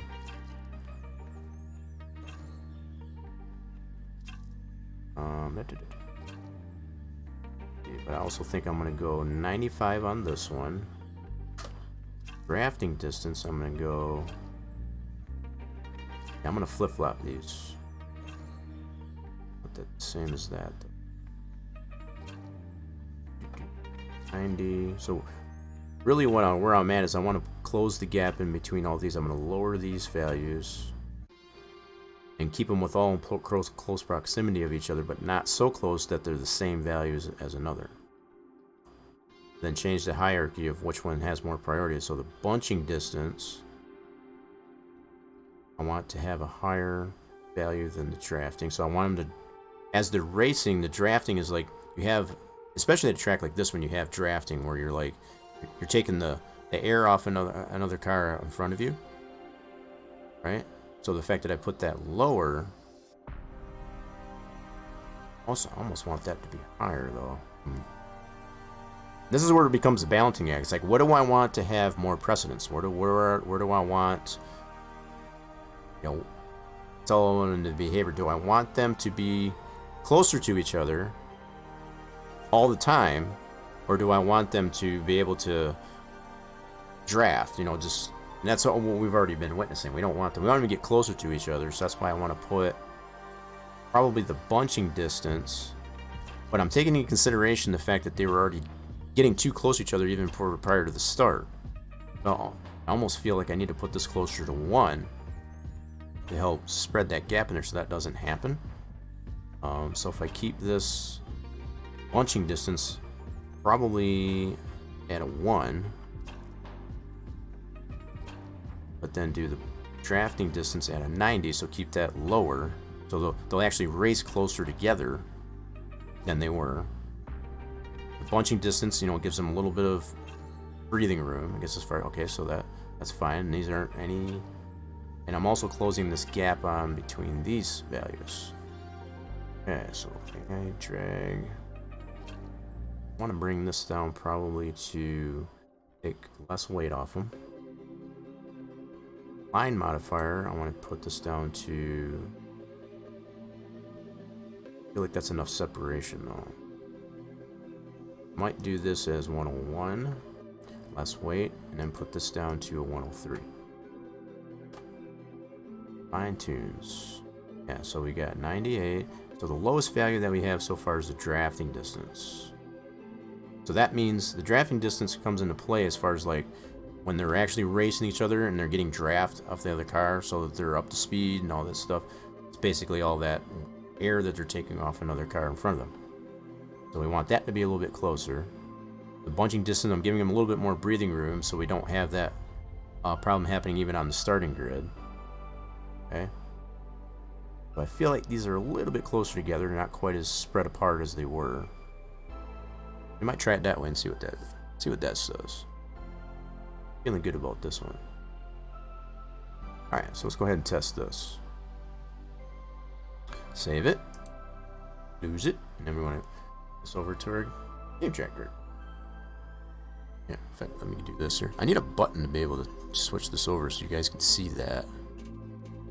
Honestly. Yeah, so let me move this back over here. Okay, so all I'm doing is I'm taking from our game track directory here, right? Copying this file that I just saved, put that over to our game track directory. Yep, and I want to replace that. All I'm doing. Just as simple as that. Alright, so let's go back into the sim. Yeah, so I'm going to have to really do some more tweaking on getting this mod and the track, I guess, to play nice with each other. And it's probably going to be more settings that I'll have to adjust on my own end. That's really all it comes down to. There are some settings in there, and I can probably go through that really quick before the end of stream here, that you can play around with, I guess, to help that. I know there were some settings that I had, but because this is a totally new system, again, it comes down to that not one size fits all when it comes down to it. Alright, let's go into single race again. I'm not going to try and do a single race. I think it's going to be, you know, rinse and repeat type of thing as far as like, I'm going to have the same result. I'm going to try and keep the settings that I've got there and then just adjust some of those the app settings as far as I'm using the DX, the DirectDX renderer or my graphics rendering for the sim, and I think there's just some adjustments I need to apply in there, I guess, to get that to work better is all. Did you scold? And ooh, you got 100. Nice. Torch City be right back. So okay, cool. We're gonna go back into this. Yeah, so we're if anything, we're just gonna test the AI for now. This is, it's turning into, that's the main focus here, I suppose, I guess, as far as getting the AI somewhat dialed in here. We didn't really do any 3D modeling today, but we did get some new items from Torch here. You can see some of the items here. This is one of the new items here, also on the other end of the pit road, and also the restart zone. So that we did get some new items, I guess, from Torch here, I guess, as far as to. Alright, so again, we're just gonna go right to race. We've already seen all the other sessions there. We'll go ahead and drive, but we're going to quit, retire. Start your engine! Yeah, all that flickering like that is not good. Plus we're getting into the single digits, that's really not good. Alright, let's go ahead and retire. And we'll go to live. We'll just watch the AI here. Let's see how they respond this time. Go to pace car. Let's see what happens this time. Let's go to the leader. We're on an outside leader. Outside pole. See how this works. Flicking on your end, right? Not necessarily the game. No, it's definitely not the game. Well, it is kind of the game. It's like I said, there's some settings in the DirectX renderer, I guess, for the game. And I haven't really messed with a lot of that. I wanted to really see what kind of result I could get out of this new system. And obviously it's becoming evident that I do need to make some adjustments to it. I can show some preliminary things that you can look at, I guess, as far as to help correct that. Not saying it'll 100%, correct it right away, but sometimes you gotta play around with it, I guess, to get it to play nice, so.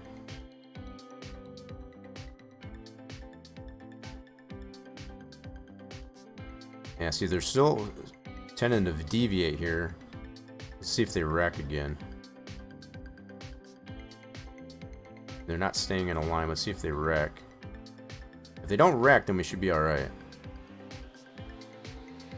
Oh, yep. See, they're wrecking again. That's still not good. Yeah, they don't want to be wrecking on the initial start.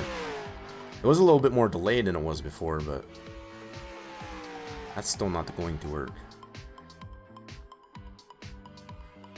Let's see if they take a caution here. I didn't check that last time to see if they even do take the caution. Even as they're racing here, yeah, they should take a caution, so they're slowing down. Yep, there's the caution flag. Yep, they're slowing down. Cool, so they take the caution, that's good. We know that function's working. But yeah, the fact that they're wrecking pretty consistently in the last two tests here with the adjustments that we made here, that's just telling me I've got the wrong. But you see how that affects it. Whatever. We didn't notice that until we started making adjustments to the AI. You know, you can definitely win. Very small and minor adjustments to even these small values like that. It can make a big difference, as we're witnessing. That's the one thing you can take away, I guess, from you don't want to make extreme adjustments to those I&I lines. All right, we're gonna see if we can speed this up. Yeah, we'll go ahead and accelerate this and get back to green flag and see. I'm gonna speed this process up here a little bit. Still under yellow. Crap. Alright, now let me go. Yeah, so they're going green. They got another caution. Oh crap, they must have had another caution. Yeah, so they're wrecking. Let's back it up. Must have wrecked again.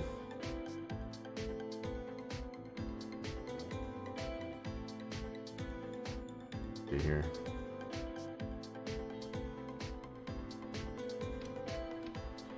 They wreck again? That was the first lap. What the heck? Go live. They obviously had another caution when I... Darn it.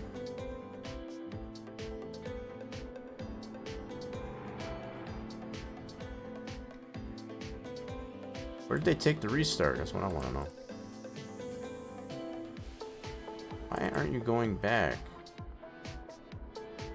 What the heck? Why aren't my laps changing? Oh wow, that skipped right from 2 to... What? What the heck's going on here?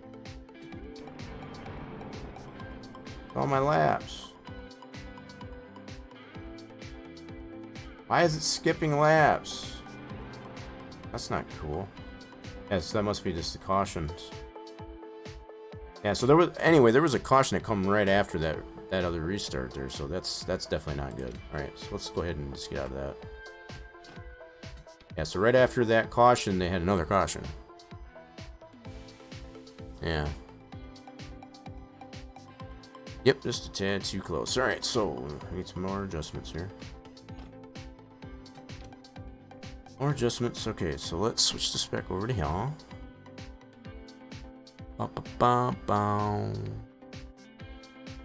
This is all part of the process, though. Tweaks after tweaks, you know, to get it dialed right in. Alright, so it's alright, what do we got now? So line modifier and bunching and drafting distance. This might be a little too close. See, this really shouldn't take into effect until they get to racing. So, in specific, until after they start taking the green. Which, yeah, I might have this too close. I might have to go like a 9. So it wasn't originally in a 1.03. We're going to try a 1.95. Space them out a little bit more. This was originally at a 107. At 103, so that's still lower than what we had. I wrote a lot of this stuff down here, just in case anybody was wondering. What are you laughing at? As far as it is part of the process.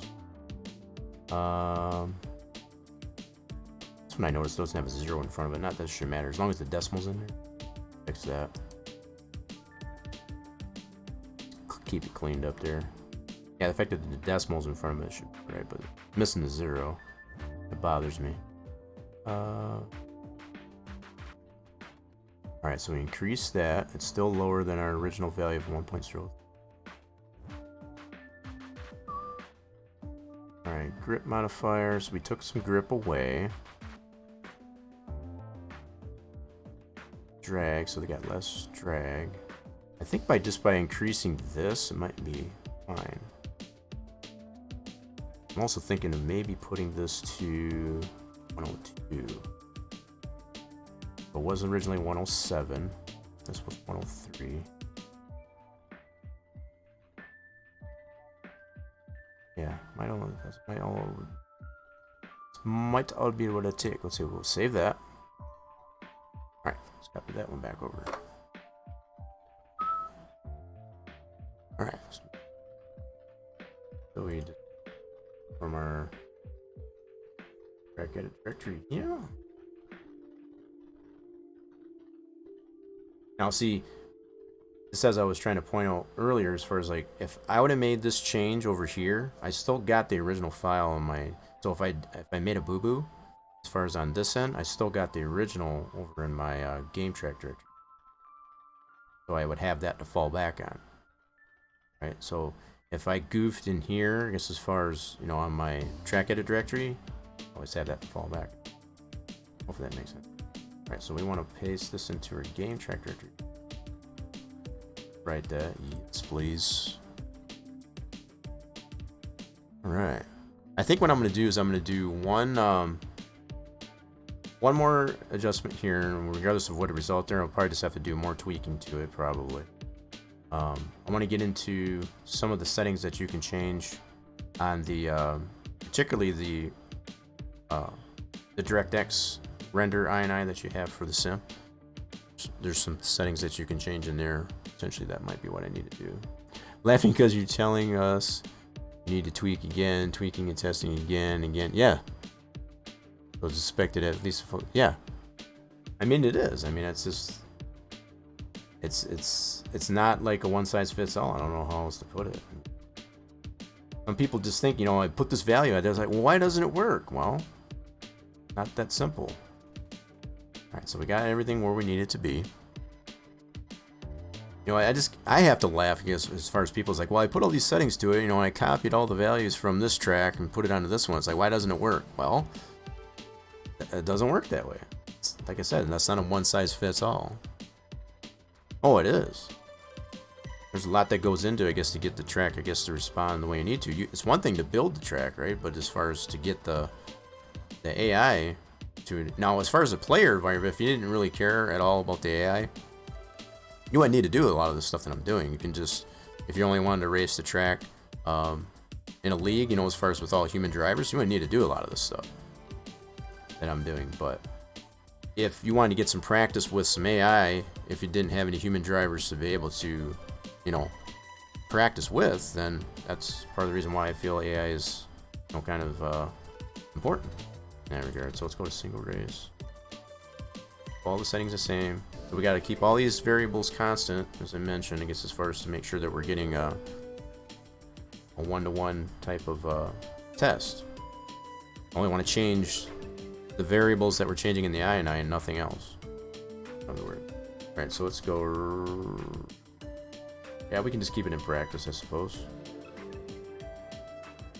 Let them all load in. Okay, now let's go to race. I like to give them a second, I guess, to kind of load in a little bit. Sometimes it...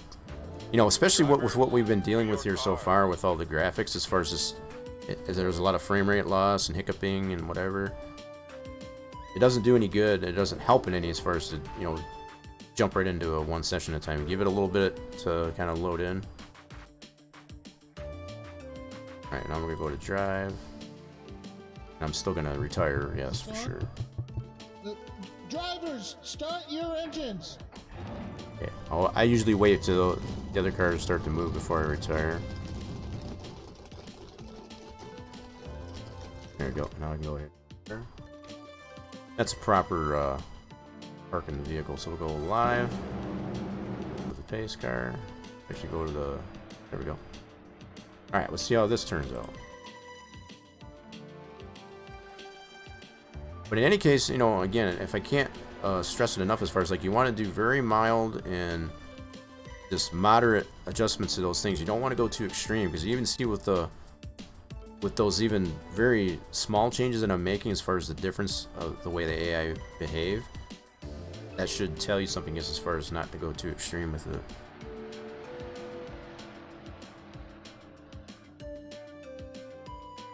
I mean, if you want to have that type of reaction, I guess as far as having a caution every restart, then there you go. But I mean, I don't think anybody likes that. Yeah, so we'll do this one more test here, I think, at least anyway, and if it, we'll see what results. So we're not seeing them deviate yet. That's good. Staying in line. Oh crap! Spoke too soon. Stay in line, guys. Stay in line. Oh crap. Oh crap. I should have stayed. Get my mouth shut. All right, stay in line, guys. Get a green flag in. Come on, baby. Oh, look at that. See? See? Come on, you can do it. Oh, look at that. Oh my goodness, and they wrecked. They got a little bit further, though. They definitely got a little bit further. Look at how close they are, though. Just those minor adjustments there. I thought for sure they were going to do it, so we might have to go a little bit more. Yeah, much further into the race. But see, again, this is where it comes down to just getting, you know, getting all those values that I've been adjusting just balanced out. You know, keep a certain amount of deviation from that, and get them so that they don't do what we're witnessing right now. I think we're that much closer. They got really close together. That's what I was digging. That's what you want. You want that tight racing in there. Almost a little too tight. Yeah, a little too tight. Too TIT tight, as DC would put it, right? That's pretty cool, though. I liked initially what I saw there. It's just like it needs to be adjusted a little bit more. I think I'm gonna leave it at that for now. But at least I've done enough to kind of give you somewhat of an idea of just really fine tuning, I guess, as far as to just those main sections of, as far as the AI drafting and bunching. The drag and line modifiers and so on. It really makes a big difference in just those main areas as far as how the AI will behave. I'm gonna go ahead and get out of this, and what I'm gonna do now is at least get into a little bit of the graphics adjustments that I can make to my game. All right, we're gonna go ahead and close this out. Keep it right on here. So, what I was speaking of earlier, I guess, as far as how I'm gonna close, we can go into here. Now, if we go back to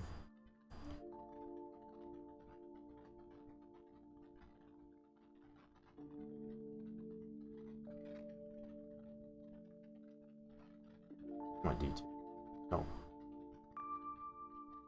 all icons. Where's the medium? This one.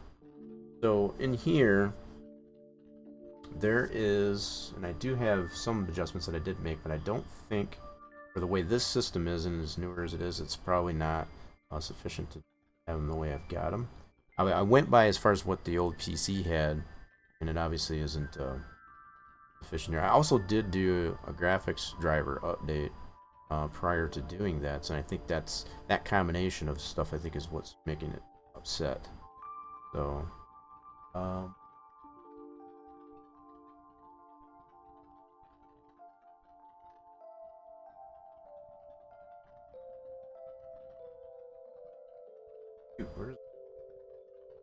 there's the old one.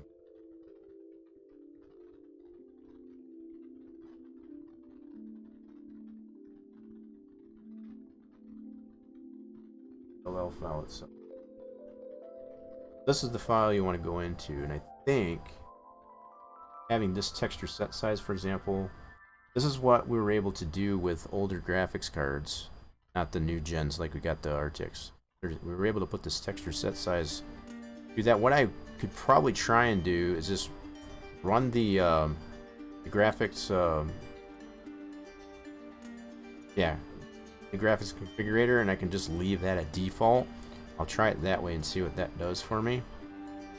So what I did do, as far as, like, as you could probably tell, I took this original file, I backed this up here, and I tried to apply the same settings that I did to my older sim. What the heck is going on here?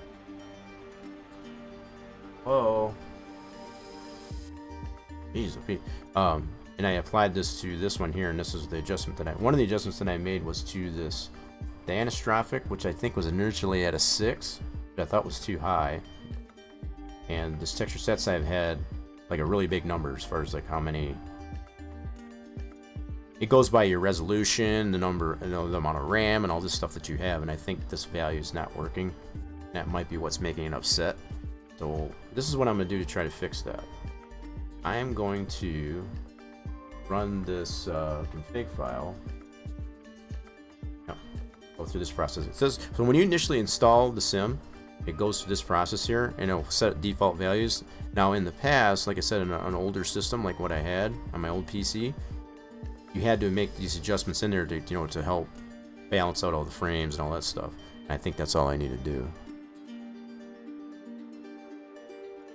Yeah, so the new GPU and stuff, I got it's an RTX 3060, 12 gig, and I don't think it likes those settings that I was trying to use with the old system.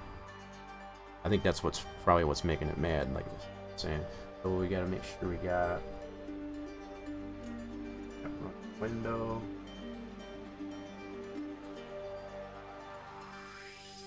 You don't want that.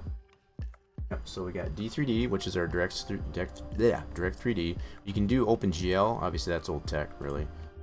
No good. So yep, that's our video card, and we want the 1920 by 1080 32 true color, basically. Finish. So now it's going to run through a little thingamabob here. That's normal. And I think I'm just going to leave that at default. I'm going to try it that way. I'm not going to change anything.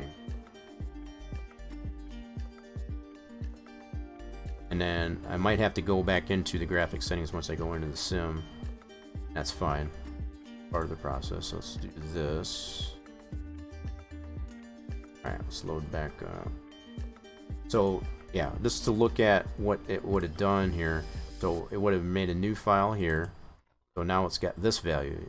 I saw it was originally at a -1. That was what we were able to put on the old PCs. So, it's actually a 2.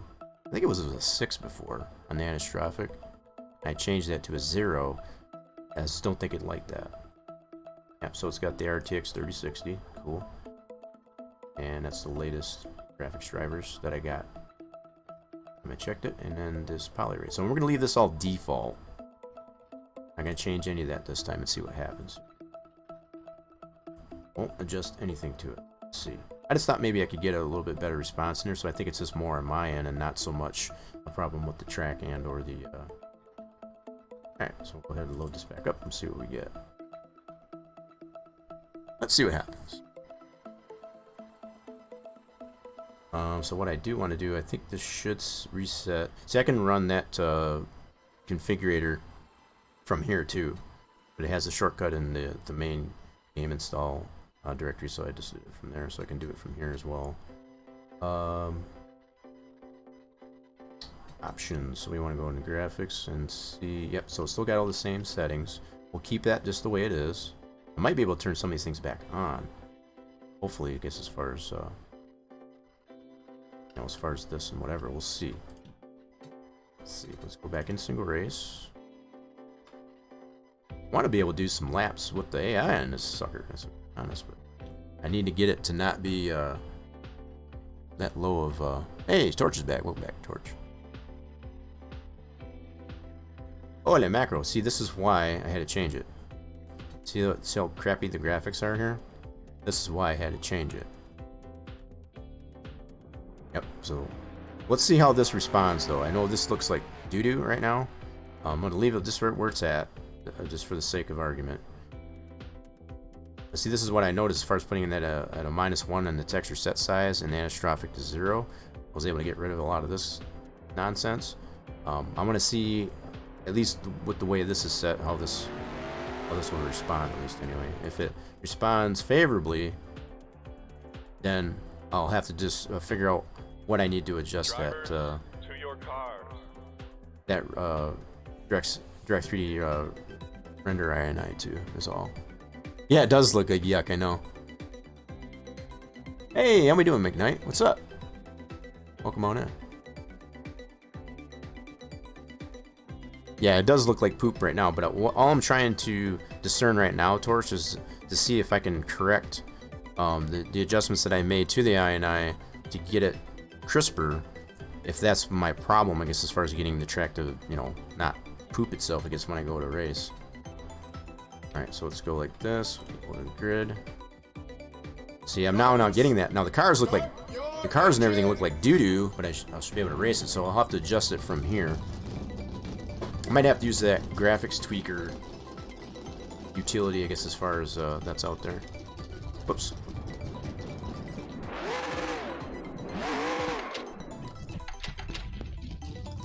Here, let me turn this off here so you can get the sounds in the game. Oh, come on. Turn off. There we go. Turn that doggone thing off. So yeah, I know the graphics, you know, as far as on the cars and that, look like doo-doo, but see how smooth it is now? So I think it's just a matter of how I got that set in that file.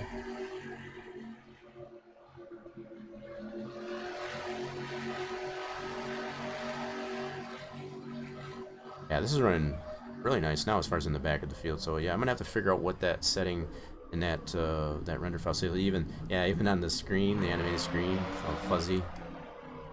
Cars on these are fuzzy.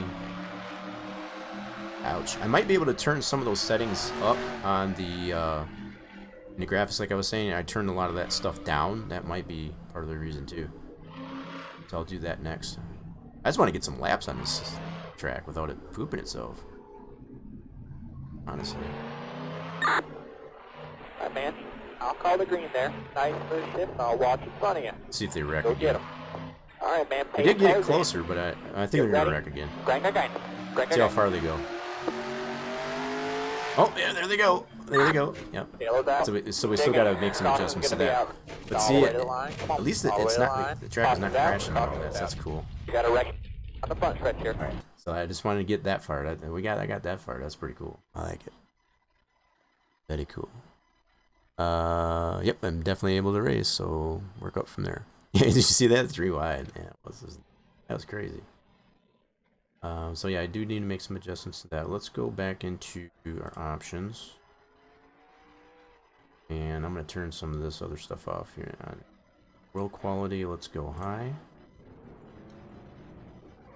Opponent cruise, that low. Cream, so that was probably one of the things there as far as the world quality. As far as it being so grainy. And I'll leave that off for now too.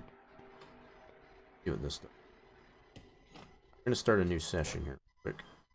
I can do it. Yeah, that's... Ooh, yep, that's still poopy. Alright, I was hoping maybe that would correct majority of the problem there. Oop. So I'll have to see what value I'll need to put in that texture set size and the anastrophic value, I guess, in that to get this dialed in. But that was at least something I could figure about that. So this kind of brings it, full circle, I guess, as far as what you were trying to ask. Yeah, so I guess as far as how do we get that to... it's more or less going to come down to my own graphics, as far as settings and that.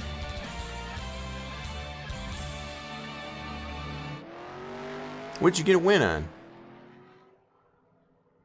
Oh, you were just letting me know. For my graphic settings, I have my Rendix and I set at 299. Okay.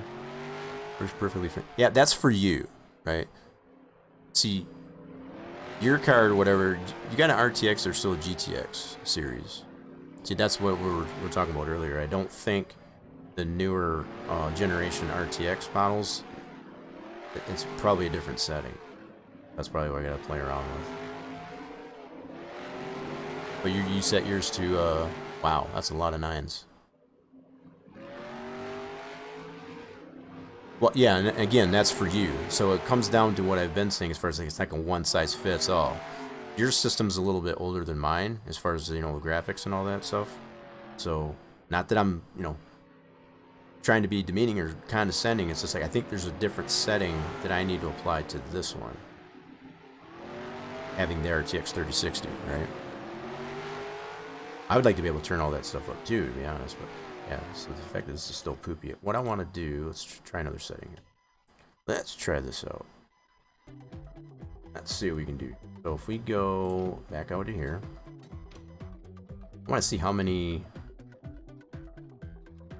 What do we got here? So this is the... Yeah, this is the new one that it created based on doing that. So you put the texture set size to all 9s. Yeah, see mine's 2 million, no. 1,728,000, no, what is that? 272,81400. 27.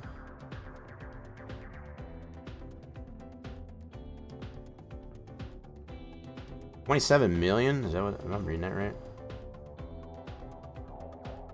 27,281,408. If I change these all to 9s,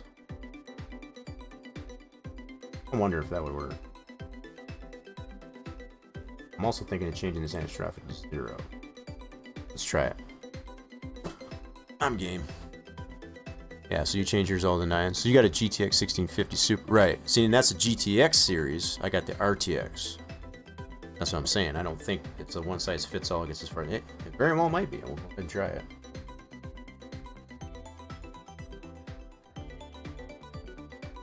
Okay.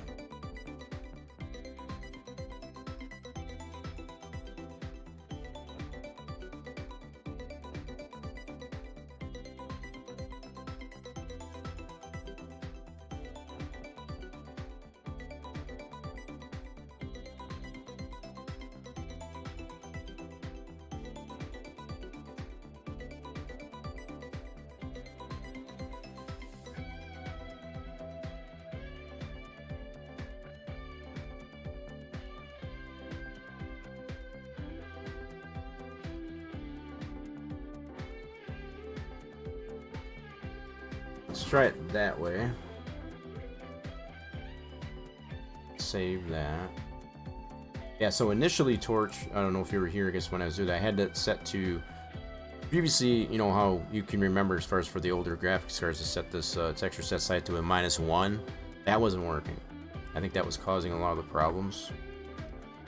So obviously I'm able to erase it now. Obviously the graphics looks like poo, but it's really coming down to that render file. Let's check it out. Your anistrophic is 2. I just put it at 0. Anistrophic, for anybody that doesn't know, it adds like, for lack of a better way, it adds like haze, you know, as far as like an anti-alias to, you know, as far as a halo, I guess, around textures. I don't like that. That's why I set that 0. I don't want no graphic. I mean, 2 is pretty low, but I just like putting it at 0.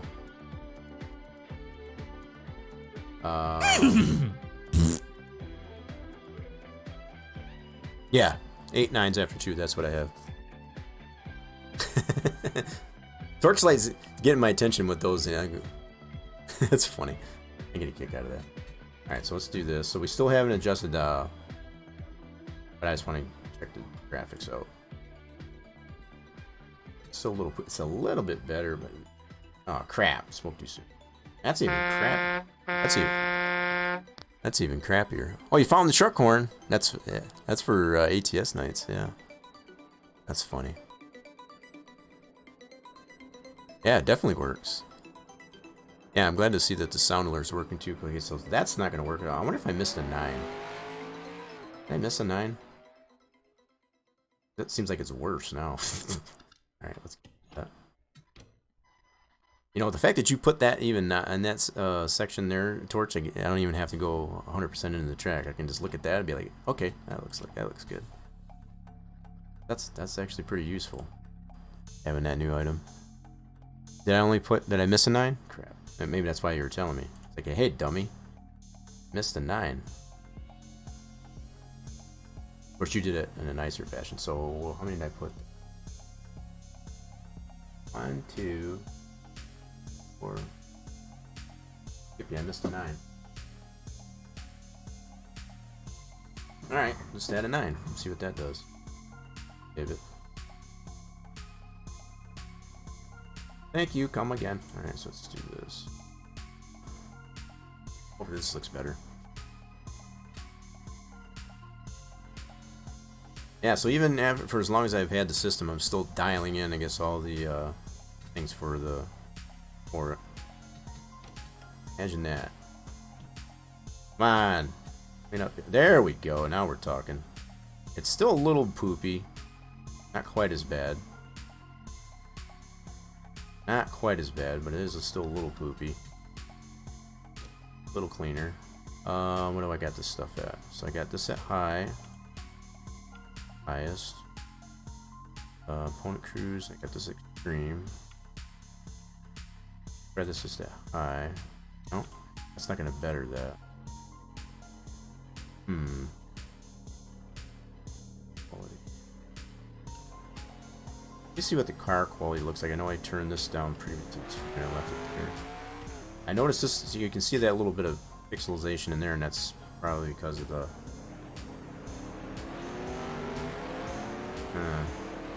Alright, let's see if we can race. See how this turned out. Ooh. Drivers, start your Not bad. So we're getting engines. just under 80 frames. Back at the grid here. Sweet. Let's turn this off. Let's see. I want to get a race in here. We get 17 laps. Probably won't be able to do that because of the way we got this AI's. Yeah, as far as the restarts here, the initial starts are there. Not too good. Yeah, a little bit better. There is some, I like to call it artifacting, I guess, as far as in that texture you saw in that O'Reilly thing there, as far as it's not nice and crisp. Yeah, it's not too bad. I might do some more tweaking on that, that value there just to see if maybe I can go a little bit higher when I got there. Yeah, putting that -1 that I had there, which was, more usable, I guess, with the older cards, like the X970 that I had, but definitely not. That's definitely better. So, again, yeah, so this comes down to, even the cars don't look too bad. That's even on the medium setting. Got the car quality on medium setting. That still doesn't look too bad. Might even be able to bump it up to the high setting. This is on medium. You can see they got a little bit of compression applied to him, if you will. Well, not terrible. Alright, man. I'll call the green there. Nice smooth shift. I'll watch in front of you. Go get him. Alright, man. Pace car's in. Yeah, it definitely looks much better. Grind. Let's see if it crashes. Come on, guys. Keep it together. Ah! Tail's out. Keep digging. Oh, Caution's gonna be out. All the way to the line. Come on. Nope. All the way to the Okay. line. So yeah, that's just gonna come down to here. I gotta make some more adjustments to that. I'm not gonna go into that right now. We've definitely made some progress, I guess, on this. But everything that I've gone over so far as to get the things dialed in here should definitely give you a clue what it takes, I guess, to get it running nice and smooth. I just got them a little too close together. They bunch up a little too much. Line modifier, all that jazz. So, but just those minor tweaks to everything makes a huge difference. And really the things that I've been doing has been very, very, very minor tweaks. Very minor. So I got a little bit of homework to do myself as far as I'm going to keep playing around and sort of see what value of that texture set size that I can apply to my system to get that a little bit more cleaner. And then also on that, the AI behavior. So, yeah. Yep, definitely rinse and repeat. Yeah, I noticed that too. It's almost seeming like they're anticipating too much, and I think it's gonna come down to, honestly, I guess, as far as spreading the gap, having a better spread, more of a spread on, let's see, more of a spread on, let me open this back up again. All these values here, I've got them maybe too close together. So I tried to spread these out as much as I could without having them be the same value, but I think they're a little too close together, so I'm going to have to probably spread them out a little bit more. But yeah, anyway, you get kind of the idea of what how this works anyway. The main sections that I have only been dealing with, like I said, is just to reiterate, is primarily these grip, drag, and line modifiers, and the drafting. You know, as far as the distance, the bunching. That's the only things that I've been playing with, and this is the results that I've been getting so far. Just to kind of summarize everything. Okay. Well, I think that's pretty much. I'm starting to get hungry. We're already a little bit over 5 hours in the stream. Very productive, I would have to say, as far as like I did a lot of babbling. Some of it was probably like way over somebody's head. I know. Yeah, so you brought a lot of good questions. I hope I get more of that.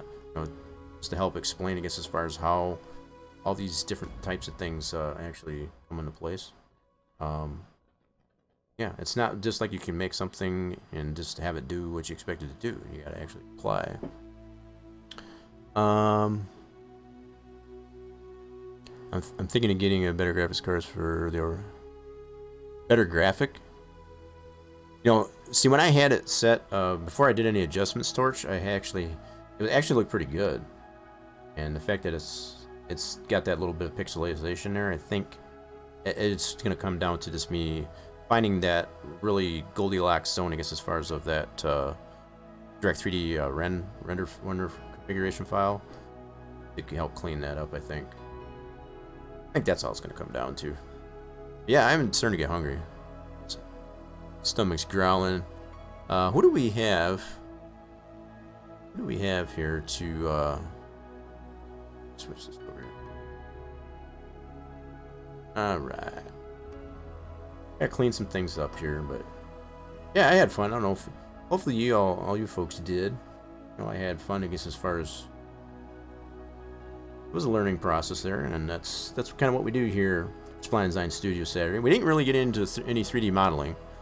I had it open there in anticipation as far as going into some of that, but I think some of this is what we've gone over is still very much relevant and important, I guess, to be able to get the track to respond, work the way we did. That logo is crap, and get a better one. I didn't think it was too bad. I did not think it was bad at all. In fact, what was that, O'Reilly logo? I just think it's just my settings, to be honest, as far as that makes it look like poop. Because it was looking really good prior to making the adjustments with that -1 on the texture set size, for example. Where's that darn logo? Oh, wait a minute, I got this thing open here. Let me show you how. Open this up in good old. I did that. So yeah, let's look up. So the logo you used here, I don't think it's terrible. Let's open this up with 1.2 real quick. I think it's decent. Oh, you're gonna go there. I see how you are. You need to put this in your folder. I thought it did that. I don't think this is terrible. Nothing wrong with that. So this is the texture that's loading out of that item there. That's nothing wrong with that. Now the fact that it does have this type 10, which does add compression to it, it's really magnifying it the way I've got the settings on my graphics. You know, again, going back to that Direct 3D render file and all that stuff, it's just adding more poop to it. And that's just my end. I don't think there's anything wrong with this at all. Nothing wrong with that one at all. Pretty solid. Alright, anyway. Just to kind of put that to bed, I suppose.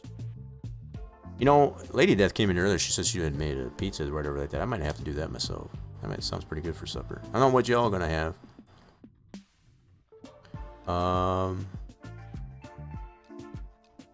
Oh, if you feel you can do better, I mean, that's fair. But I mean, I'm saying it looks fine.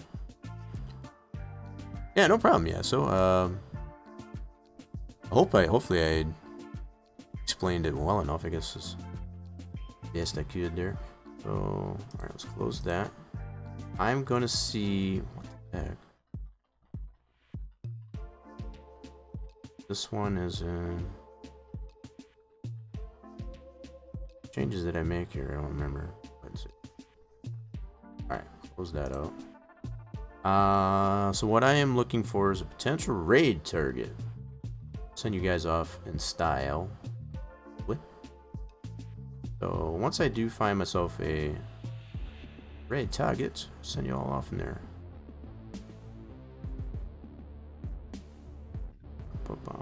So yeah, feel free to stick around for the raid, and if I don't find someone to raid here, then we'll just sign off, and I'll do what I consider to be a soft raid. The host on the channel once the stream ends. I think I know where I'm gonna go. Yeah, I think I've raided him before, and I think he's a pretty cool guy to hang out with. Pretty chill stream. I think you might enjoy him. Yeah, that's what we'll do. Let me set the raid up here. I'm gonna switch this on over to the raid scene. So yeah, hopefully if you come along on the raid. If you don't, that's totally understandable, and won't hold it against you. Put it that way. Well, let's go ahead and run some credits here. It's a relatively pretty quiet, and we did have some slots and stuff like that going on, but nothing too.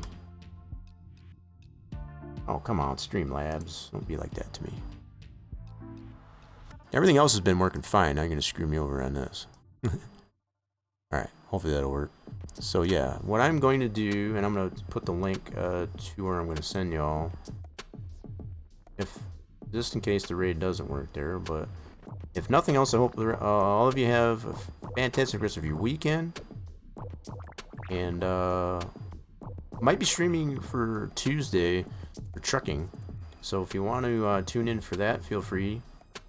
On Tuesdays. Tuesdays has been seeming to be, I guess, a thing, I guess, on Trucking Tuesdays there. So, yeah, if you want to chime into that, feel free. I also want to mention, too, I guess before I forget, I've got this on I put a sticky note on my calendar here. I will not be streaming next weekend. Next weekend on the 14th for Spline Design Studios Saturday, I will not be streaming. I've got some IRL things to do, so just want to make that abundantly clear. So whether or not I'll be able to stream before or after, somewhere around there. I know I still got another makeup stream I guess to do from the previous Spline Design Studios. That was back at the end of July, so I still got to make that one up too, so at some point. But yeah, mark that on your calendars as well, as far as like for next next Saturday, the 14th of August, I will not be streaming. If anything else, I may be streaming. It's becoming a thing, like I said, as far as on Tuesdays with trucking, so if you want to do that, feel free to do that. Oh yeah, IRL is always first. This means I'll have a lot for you. Hey, that's fine too. That gives you more time, I guess, to be able to do the things you need to do. Yeah, I want to make sure to get that out there, because as far as you guys all know that. Okay, let's set this right up here properly. Let's see if it... Don't mess with me. Bitch, work with me.